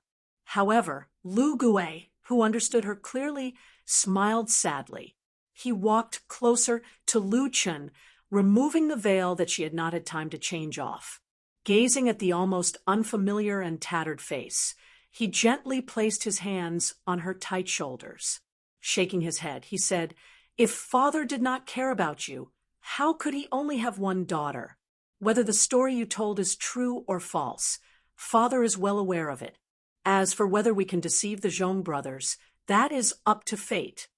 Lu Chen's eyes reddened. She was about to spill the beans, and spill the beans. At this moment, she clenched her fists, either intentionally or unintentionally. Her fingertips pierced her palms, and she sobered up a little. She bit her lips and rested her head on Lu Gui's shoulder. Lu Gui patted her back gently and said, "Zhong Gui's body has not been found yet. If I'm not wrong, it will be a cenotaph. Are you really willing to marry someone from the mortal world?" Lu Qin sobbed and said, "This is the duty of an unfilial daughter."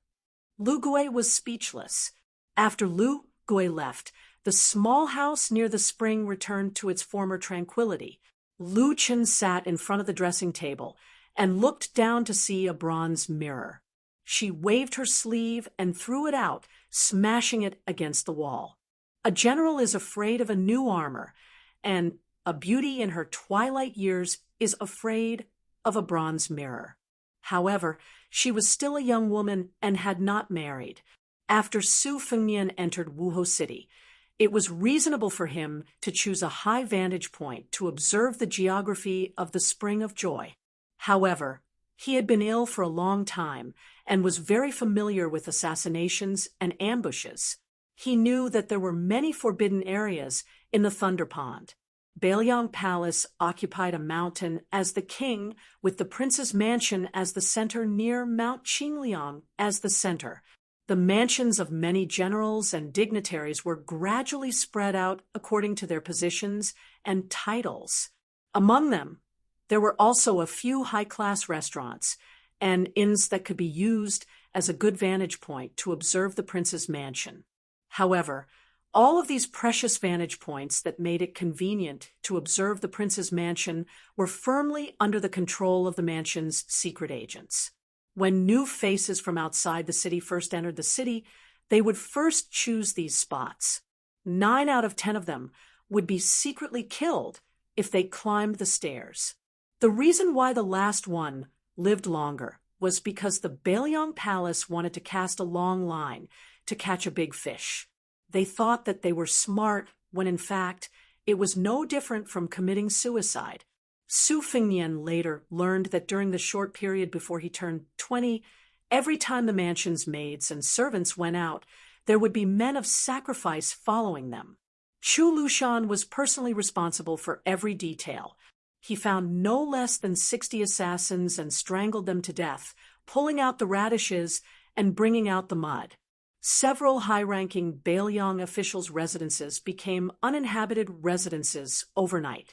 Therefore, Su Fengnian only chose a low-rise inn that was slightly further away from the Spring of Joy to check in. He seemed to casually ask the waiter about a few sightseeing spots in Wuhou City.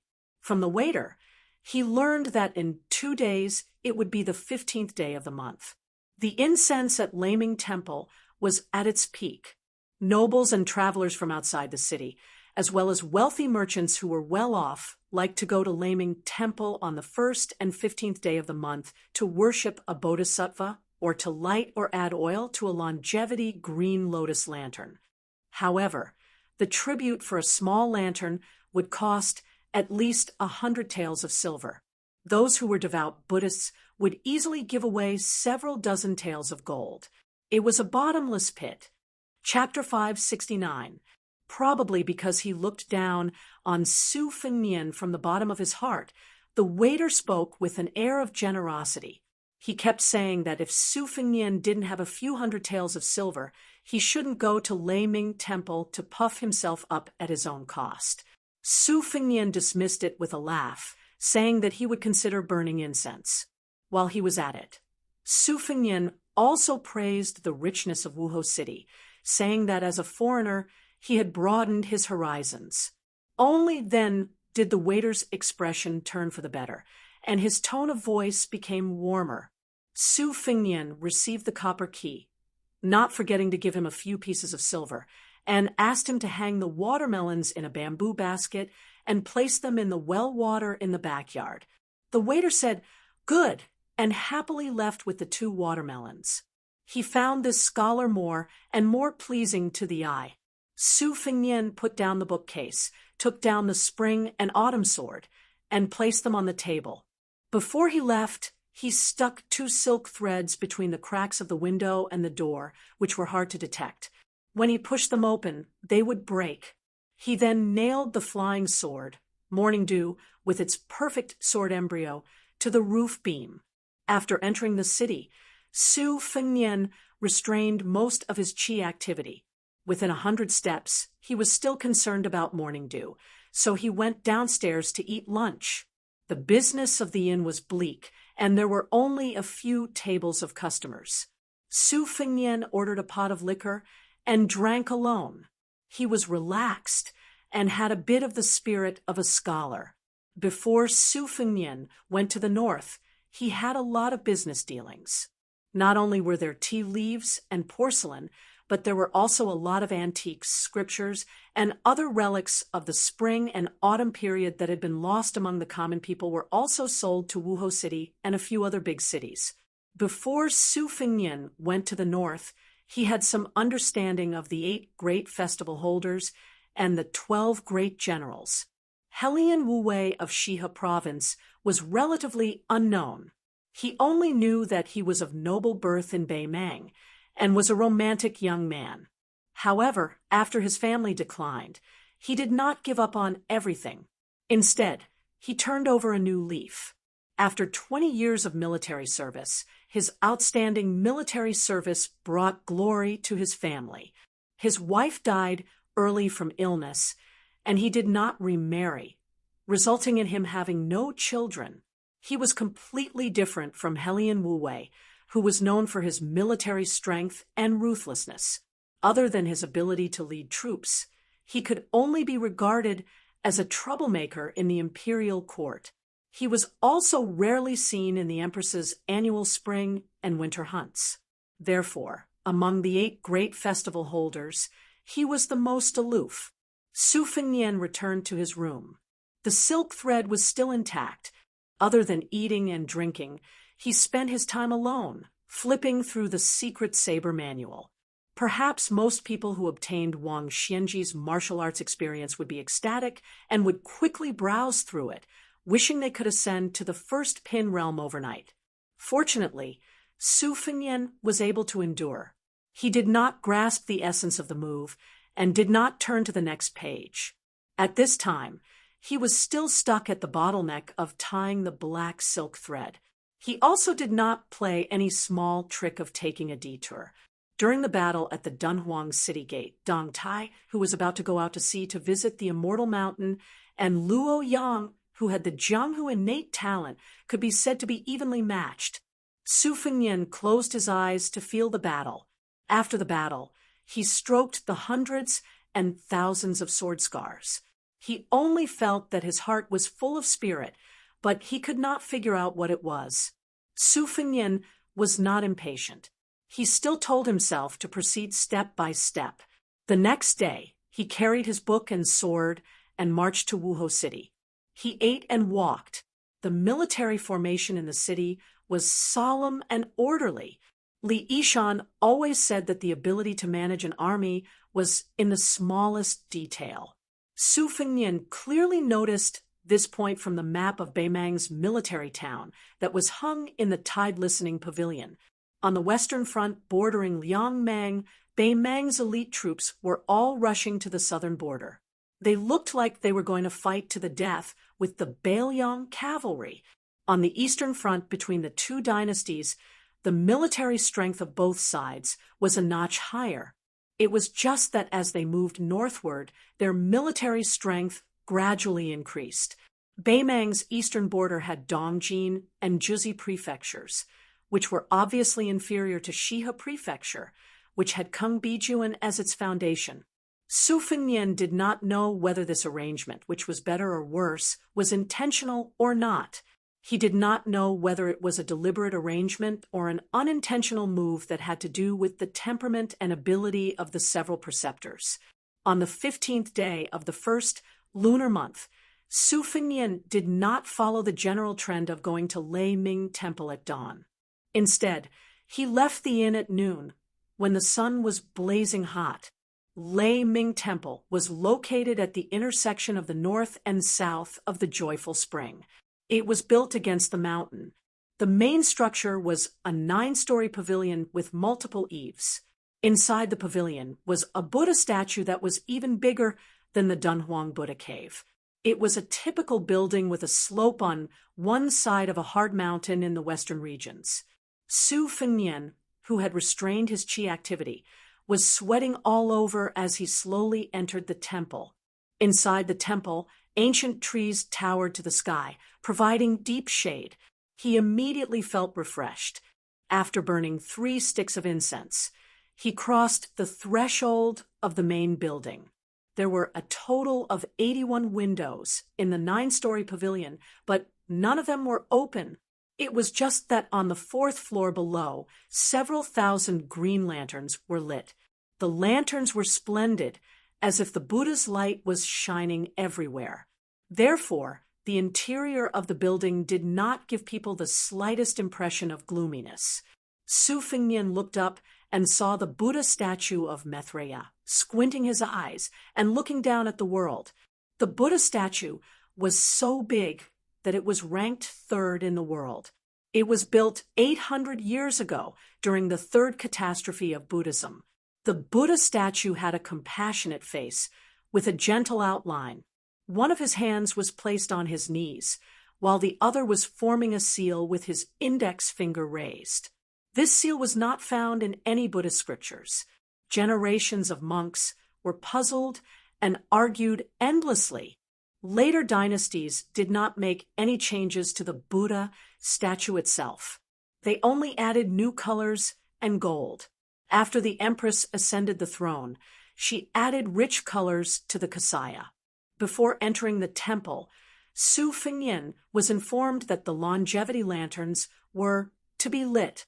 He had to inform the Thunder Temple monk of his name and ancestral home. Regretfully, he could only give up. The building was spacious and empty. Occasionally, a cool breeze would enter the building. The thousands of green lotus longevity lanterns on the 4th floor, from low to high, swayed slightly in order. The scene was not like that of the human world, but rather like the pure land of bliss. Pilgrims were not allowed to enter the building to see the Buddha. Even the monks in the temple had to stop at the 4th floor. The Thunder Temple was built 800 years ago. Most of the monks who achieved the Tao stopped at the 6th or 7th floor. Only the emperor could go up to the 8th floor. Even the emperor, who was known as the Emperor of the 9 and 5, had done so. It meant that he had lowered his status in front of the Buddha. Naturally, no one could go up to the 9th floor. Even the Beimang Empress, who had the ambition to unify the world, was no exception. Su Fengnian bowed to the Buddha and was about to leave the building. He was about to go to a nearby sutra pavilion to enjoy the scenery. In a flash, he had a telepathic connection and looked up. He saw a head poking out of the Buddha's palm. The head was looking straight at him with a cold gaze. At this moment, Su Fengnian only felt that it was ridiculous. His strange mood was indescribable. This woman was really audacious. The white robe Luo Yang, sitting on the Buddha's palm, she bent over and poked out her head. She was looking at Su Fengnian. Su Fengnian thought that if it was a gentle woman like Huang Baozhuang, she would definitely not dare to be so rebellious. Su Fengnian said to himself, "The Devil Buddha has a line?" Thinking of the magnificent scenery of the falling clouds outside Wuhou City, he suddenly had a hint of understanding. However, it slipped away, and he did not grasp it. For some reason, Luo Yang, who appeared in the Thunder Temple, did not leave the Buddha's palm. Su Fengnian also did not go up. The two could only look at each other. Then, Su Fengnian almost vomited blood. The white robe, Luo Yang, seemed to be annoyed by Su Fengnian's cowardice. When her body floated down, her qi surged like a river flowing into the sea. Thousands of longevity lamps were extinguished in an instant. Su Fengnian felt a headache coming on. He cursed in his heart, "What a sin!" Chapter 570. For some reason, there was no one guarding the green lotus lamp in the building. Su Fengnian couldn't care less about this. He found a few fire folds in front of a small niche at the top of the stairs. After lighting them up, he glided backward along the corridor like a fish. Wherever he went, the longevity lamps would light up one after another. The ground floor was once again as bright as day. Su Fengnian hurriedly climbed up the stairs and lit up the second firefold. He retreated so that he wouldn't extinguish the fire. Intentionally or unintentionally, Su Fengnian's mind was as clear as a lotus pond. After one round, he climbed up the third and fourth floors. As the main culprit, the devil Luo Yang did not feel guilty at all. From the beginning to the end, he watched coldly from the sidelines. She was no longer the empress of Huang Baozhuang, whose name was Mountain Gradually Green. She did not hide her purple eyes, which overflowed with evil intent. Su Fengnian lit up 3,089 longevity lamps. He stopped and looked up at the sitting Buddha. Humans saw everything as ants, but Buddhas saw all living things as equals. Burning incense and praying to Buddha, cramming at the Buddha's feet at the last minute. Could he really get anything? Would the Bodhisattvas be tired of it? Su Fengnian collected his thoughts and laughed at himself. He was about to go downstairs when the next scene caught him off guard. The devil in white stood in front of the Buddha's feet. She clenched her fist, and the flames of nearly 4,000 longevity lamps were pulled by her qi. They instantly left the green lamp bases and flew toward the sitting Buddha. They hovered a few feet away from the stone Buddha's body. The Buddha's body was originally covered with gold powder. Under the illumination of the lamps, it shone brightly, as if the real Buddha had come to the world. What a Buddha's aura! Luo Yang flicked her finger. More than 4,000 lanterns rushed to the top of the 9-story building and exploded near the Buddha's head. Thousands of meteors fell. Su Fengnian was annoyed, but he could only jump over the railing and fly through the air. He kept waving his sleeves to catch as many sparks as he could. He rolled up his sleeves and threw some sparks back into the green lamp bases. The longevity lamps were reignited one by one. However, his strength was not enough. He only managed to light 700 or 800 lamps. After he landed, he went to the small niche and picked up a piece of kindling. He looked at the devil, who turned around with her hands clasped behind her back, and looked out of the door. Only then did Su Fengnian feel relieved. He slowly went downstairs and stood beside Luo Yang.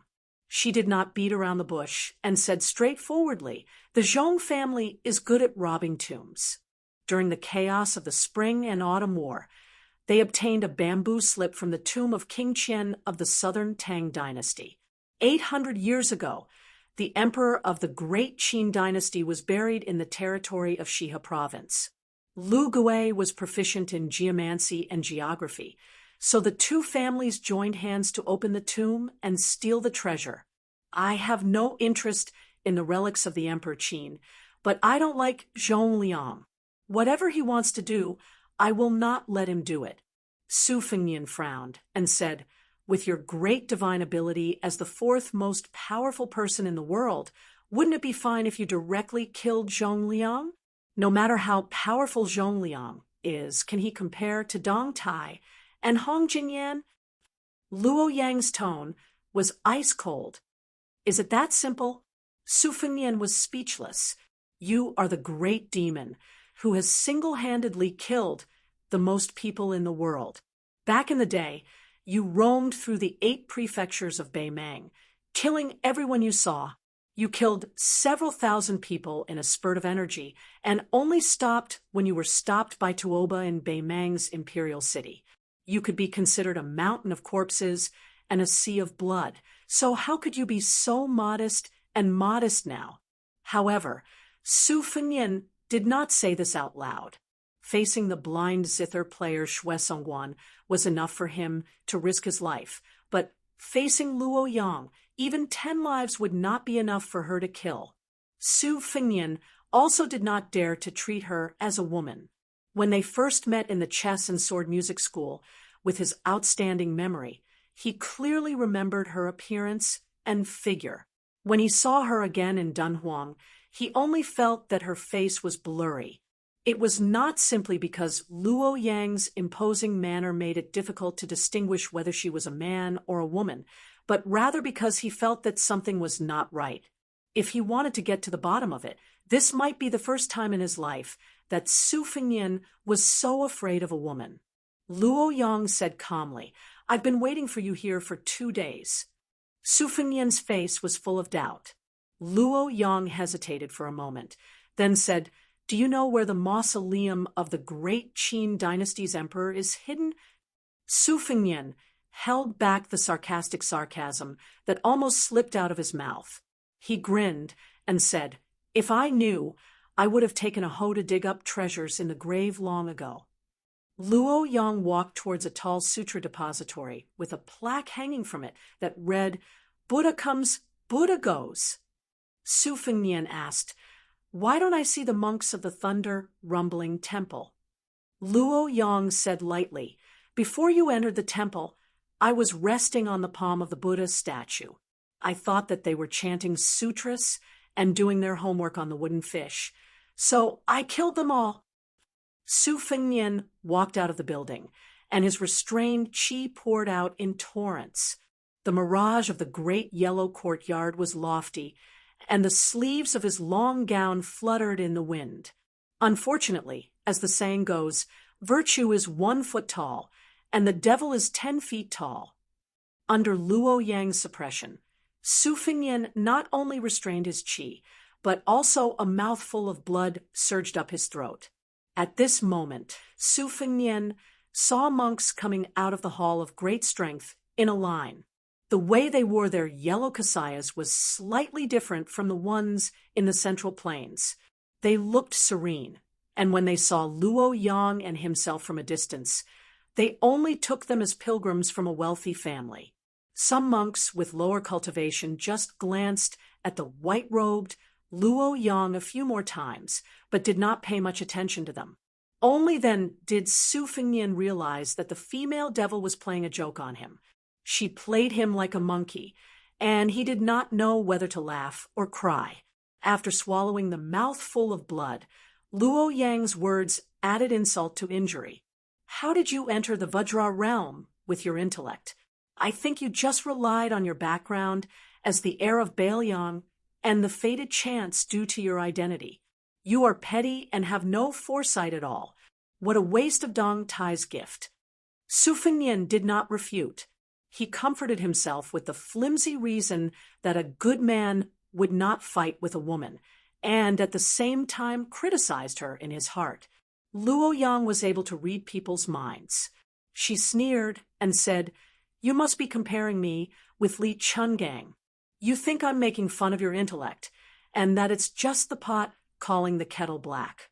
But in fact, not only am I in the first 3 realms of the first pin, I have also stepped into the Vajra finger and mysterious celestial phenomenon earlier than Li Chungang. Even the Earth Immortal realm is no exception." Su Fengnian said in a low voice without any sincerity, "Yes, yes, yes. Your martial arts are matchless. Tomorrow, you will beat Tuoba until he runs away like a rat. The day after tomorrow, you will be beaten by Wang Xianji into a coward. On the 3rd day, you will be able to treat the heavenly tribulation as nothing." Then, Su Fengnian flew into the sutra depository. He was attacked by Luo Yang. She hit his back with her palm, and the mirage collapsed. Firstly, Su Fengnian did not dare to dodge. Secondly, he wanted to estimate Luo Yang's strength. Only Su Fengnian, who was sitting on the stone floor of the pavilion, knew how painful it was. He wiped away the scarlet blood that seeped out of the corner of his mouth and cultivated a sword amidst the pain. After the temperamental, Luo Yang entered the pavilion. She did not even look at Su Fengnian and went straight to the top floor. Although it was the Sutra Depository in name, it was actually a 6-story steel pagoda. The wooden stairs spiraled upwards. Luo Yang came to the top floor and looked up at the Spring of Joy. On the top wall of the pagoda, there were many poems of scholars and poets who enjoyed the scenery. Because the latecomers did not follow the rules, the words were overlapping and changed beyond recognition. Su Fengnian looked around in boredom.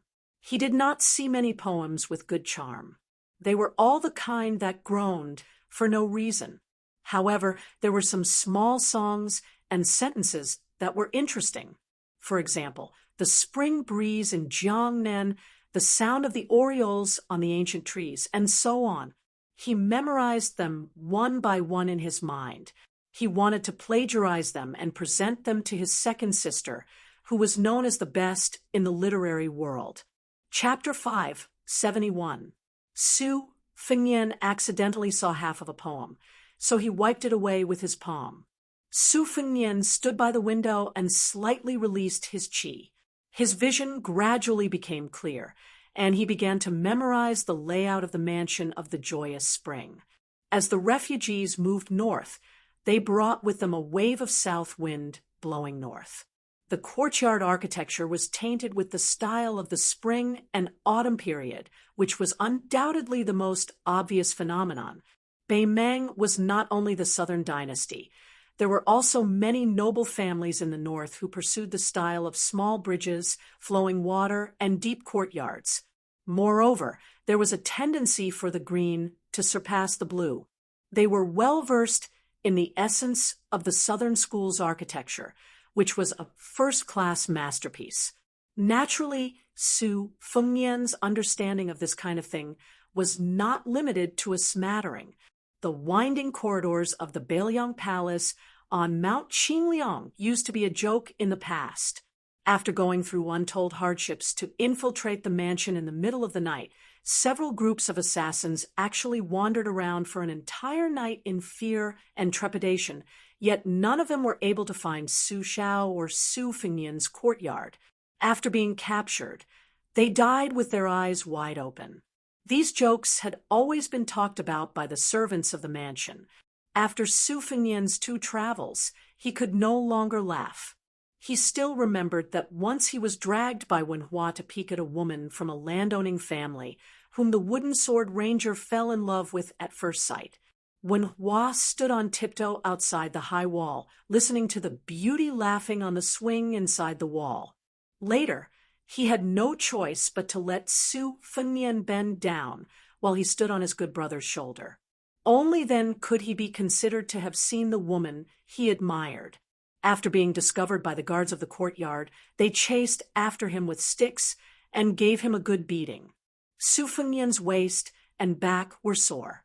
The key point was that every time Wenhua solemnly vowed that he would not marry anyone else, he was unreliable. When he saw a beautiful woman again, he would change his mind at the sight of her and travel together with her. He did not know how many times they had fallen in love at first sight. Su Fengnian could not bear it, and afterward he made a dig at Wenhua, saying that even if he sneaked into the mansion, he could not be a flower thief. Luo Yang's words hit the nail on the head. She asked, "Who are you going to the north of the joyous spring to kill? Kill Helian Weiwu. Do you think you can do it? Or do you have a Bailiang spy?" Su Fengnian shook his head. "I'm just going to take a look." Luo Yang's carelessly said, "If you're not careful, you'll be spotted by the devil Zhong, who is ranked after me. Even if you live, you'll lose a few layers of skin." Su Fengnian pretended to be silly and smiled. "I don't plan to cause any trouble. I don't have much money on me. I'm just going to steal a few valuable items." Luoyang said calmly, "I'll go with you." Su Fengnian immediately refused. "Please don't. I'm going to be a thief, not a devil who kills to silence witnesses." Luoyang turned her head and laughed. "I won't expose your whereabouts. I'm just curious about what kind of shady business a Bailiang heir is up to. Actually, you know very well that I didn't kill the innocent in Wuho City, and most likely I won't go to the joyous spring to start a massacre. Don't pretend you don't know and treat me like a fool. You'll have to wait until you've reached the celestial phenomenon realm and have the qualifications to fight me. But with your level of comprehension, I don't think it'll be easy for you to reach the resonance of heaven and earth." Su Fengnian was exposed, so he didn't try to hide anymore. He openly looked at the layout of the mansion that stretched across the joyous spring. Luo Yang suddenly said, "How about we ask each other something and we answer each other's questions?" Su Fengnian thought for a moment and asked, "I'll go first." Luo Yang said bluntly, "No, you've already asked and I've answered. It's my turn to ask." Su Fengnian felt extremely sullen. Luo Yang wasn't the graceful Huang Baozhuang. When had she ever been kind to others, let alone be considerate? She ignored Su Fengnian's gloominess and asked directly, "What is your ultimate goal in coming to Beimang?" Su Fengnian was silent. Luo Yang waited quietly. Su Fengnian rubbed his cheeks. For the first time since he went to the north alone, he spoke softly to meet an extremely important person. 20 years have passed, and even my father doesn't know if he's still trustworthy. To confirm this, other than Su Xiao and me, the hereditary heir of Bailiang, no one else has the qualifications to verify the answer. If I want to meet him, I have to do something to make him feel that I'm worthy. Otherwise, just being the heir of Bailiang won't be enough. I can't, and I don't want to tell you any more inside stories. In any case, I know that if he really does rebel against Beimang, and then against Bailiang, I'm destined to die in Beimang on this journey north." Luo Yang nodded, satisfied with Su Fengnian's honesty. She said, "It's your turn to ask." Su Fengnian asked cautiously, "Is Huang Baozhuang really dead?" Luo Yang didn't answer directly. After skipping the first question, she asked the second one expressionlessly, "If you succeed in this gamble, will you be able to secure the position of King of Bailiang in the future?" Su Fengnian said, "Unhappily, I still can't." Luo Yang laughed coldly. "His Royal Highness is so pitiful." Su Fengnian didn't quibble. He asked, "What are you going to Aquarius Prefecture for?" Luo Yang pursed her lips and replied, "There's a fish in the northern darkness.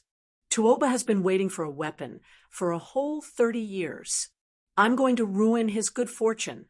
At the very least, I'm going to fight. First, you had a sword duel with Dong Tai.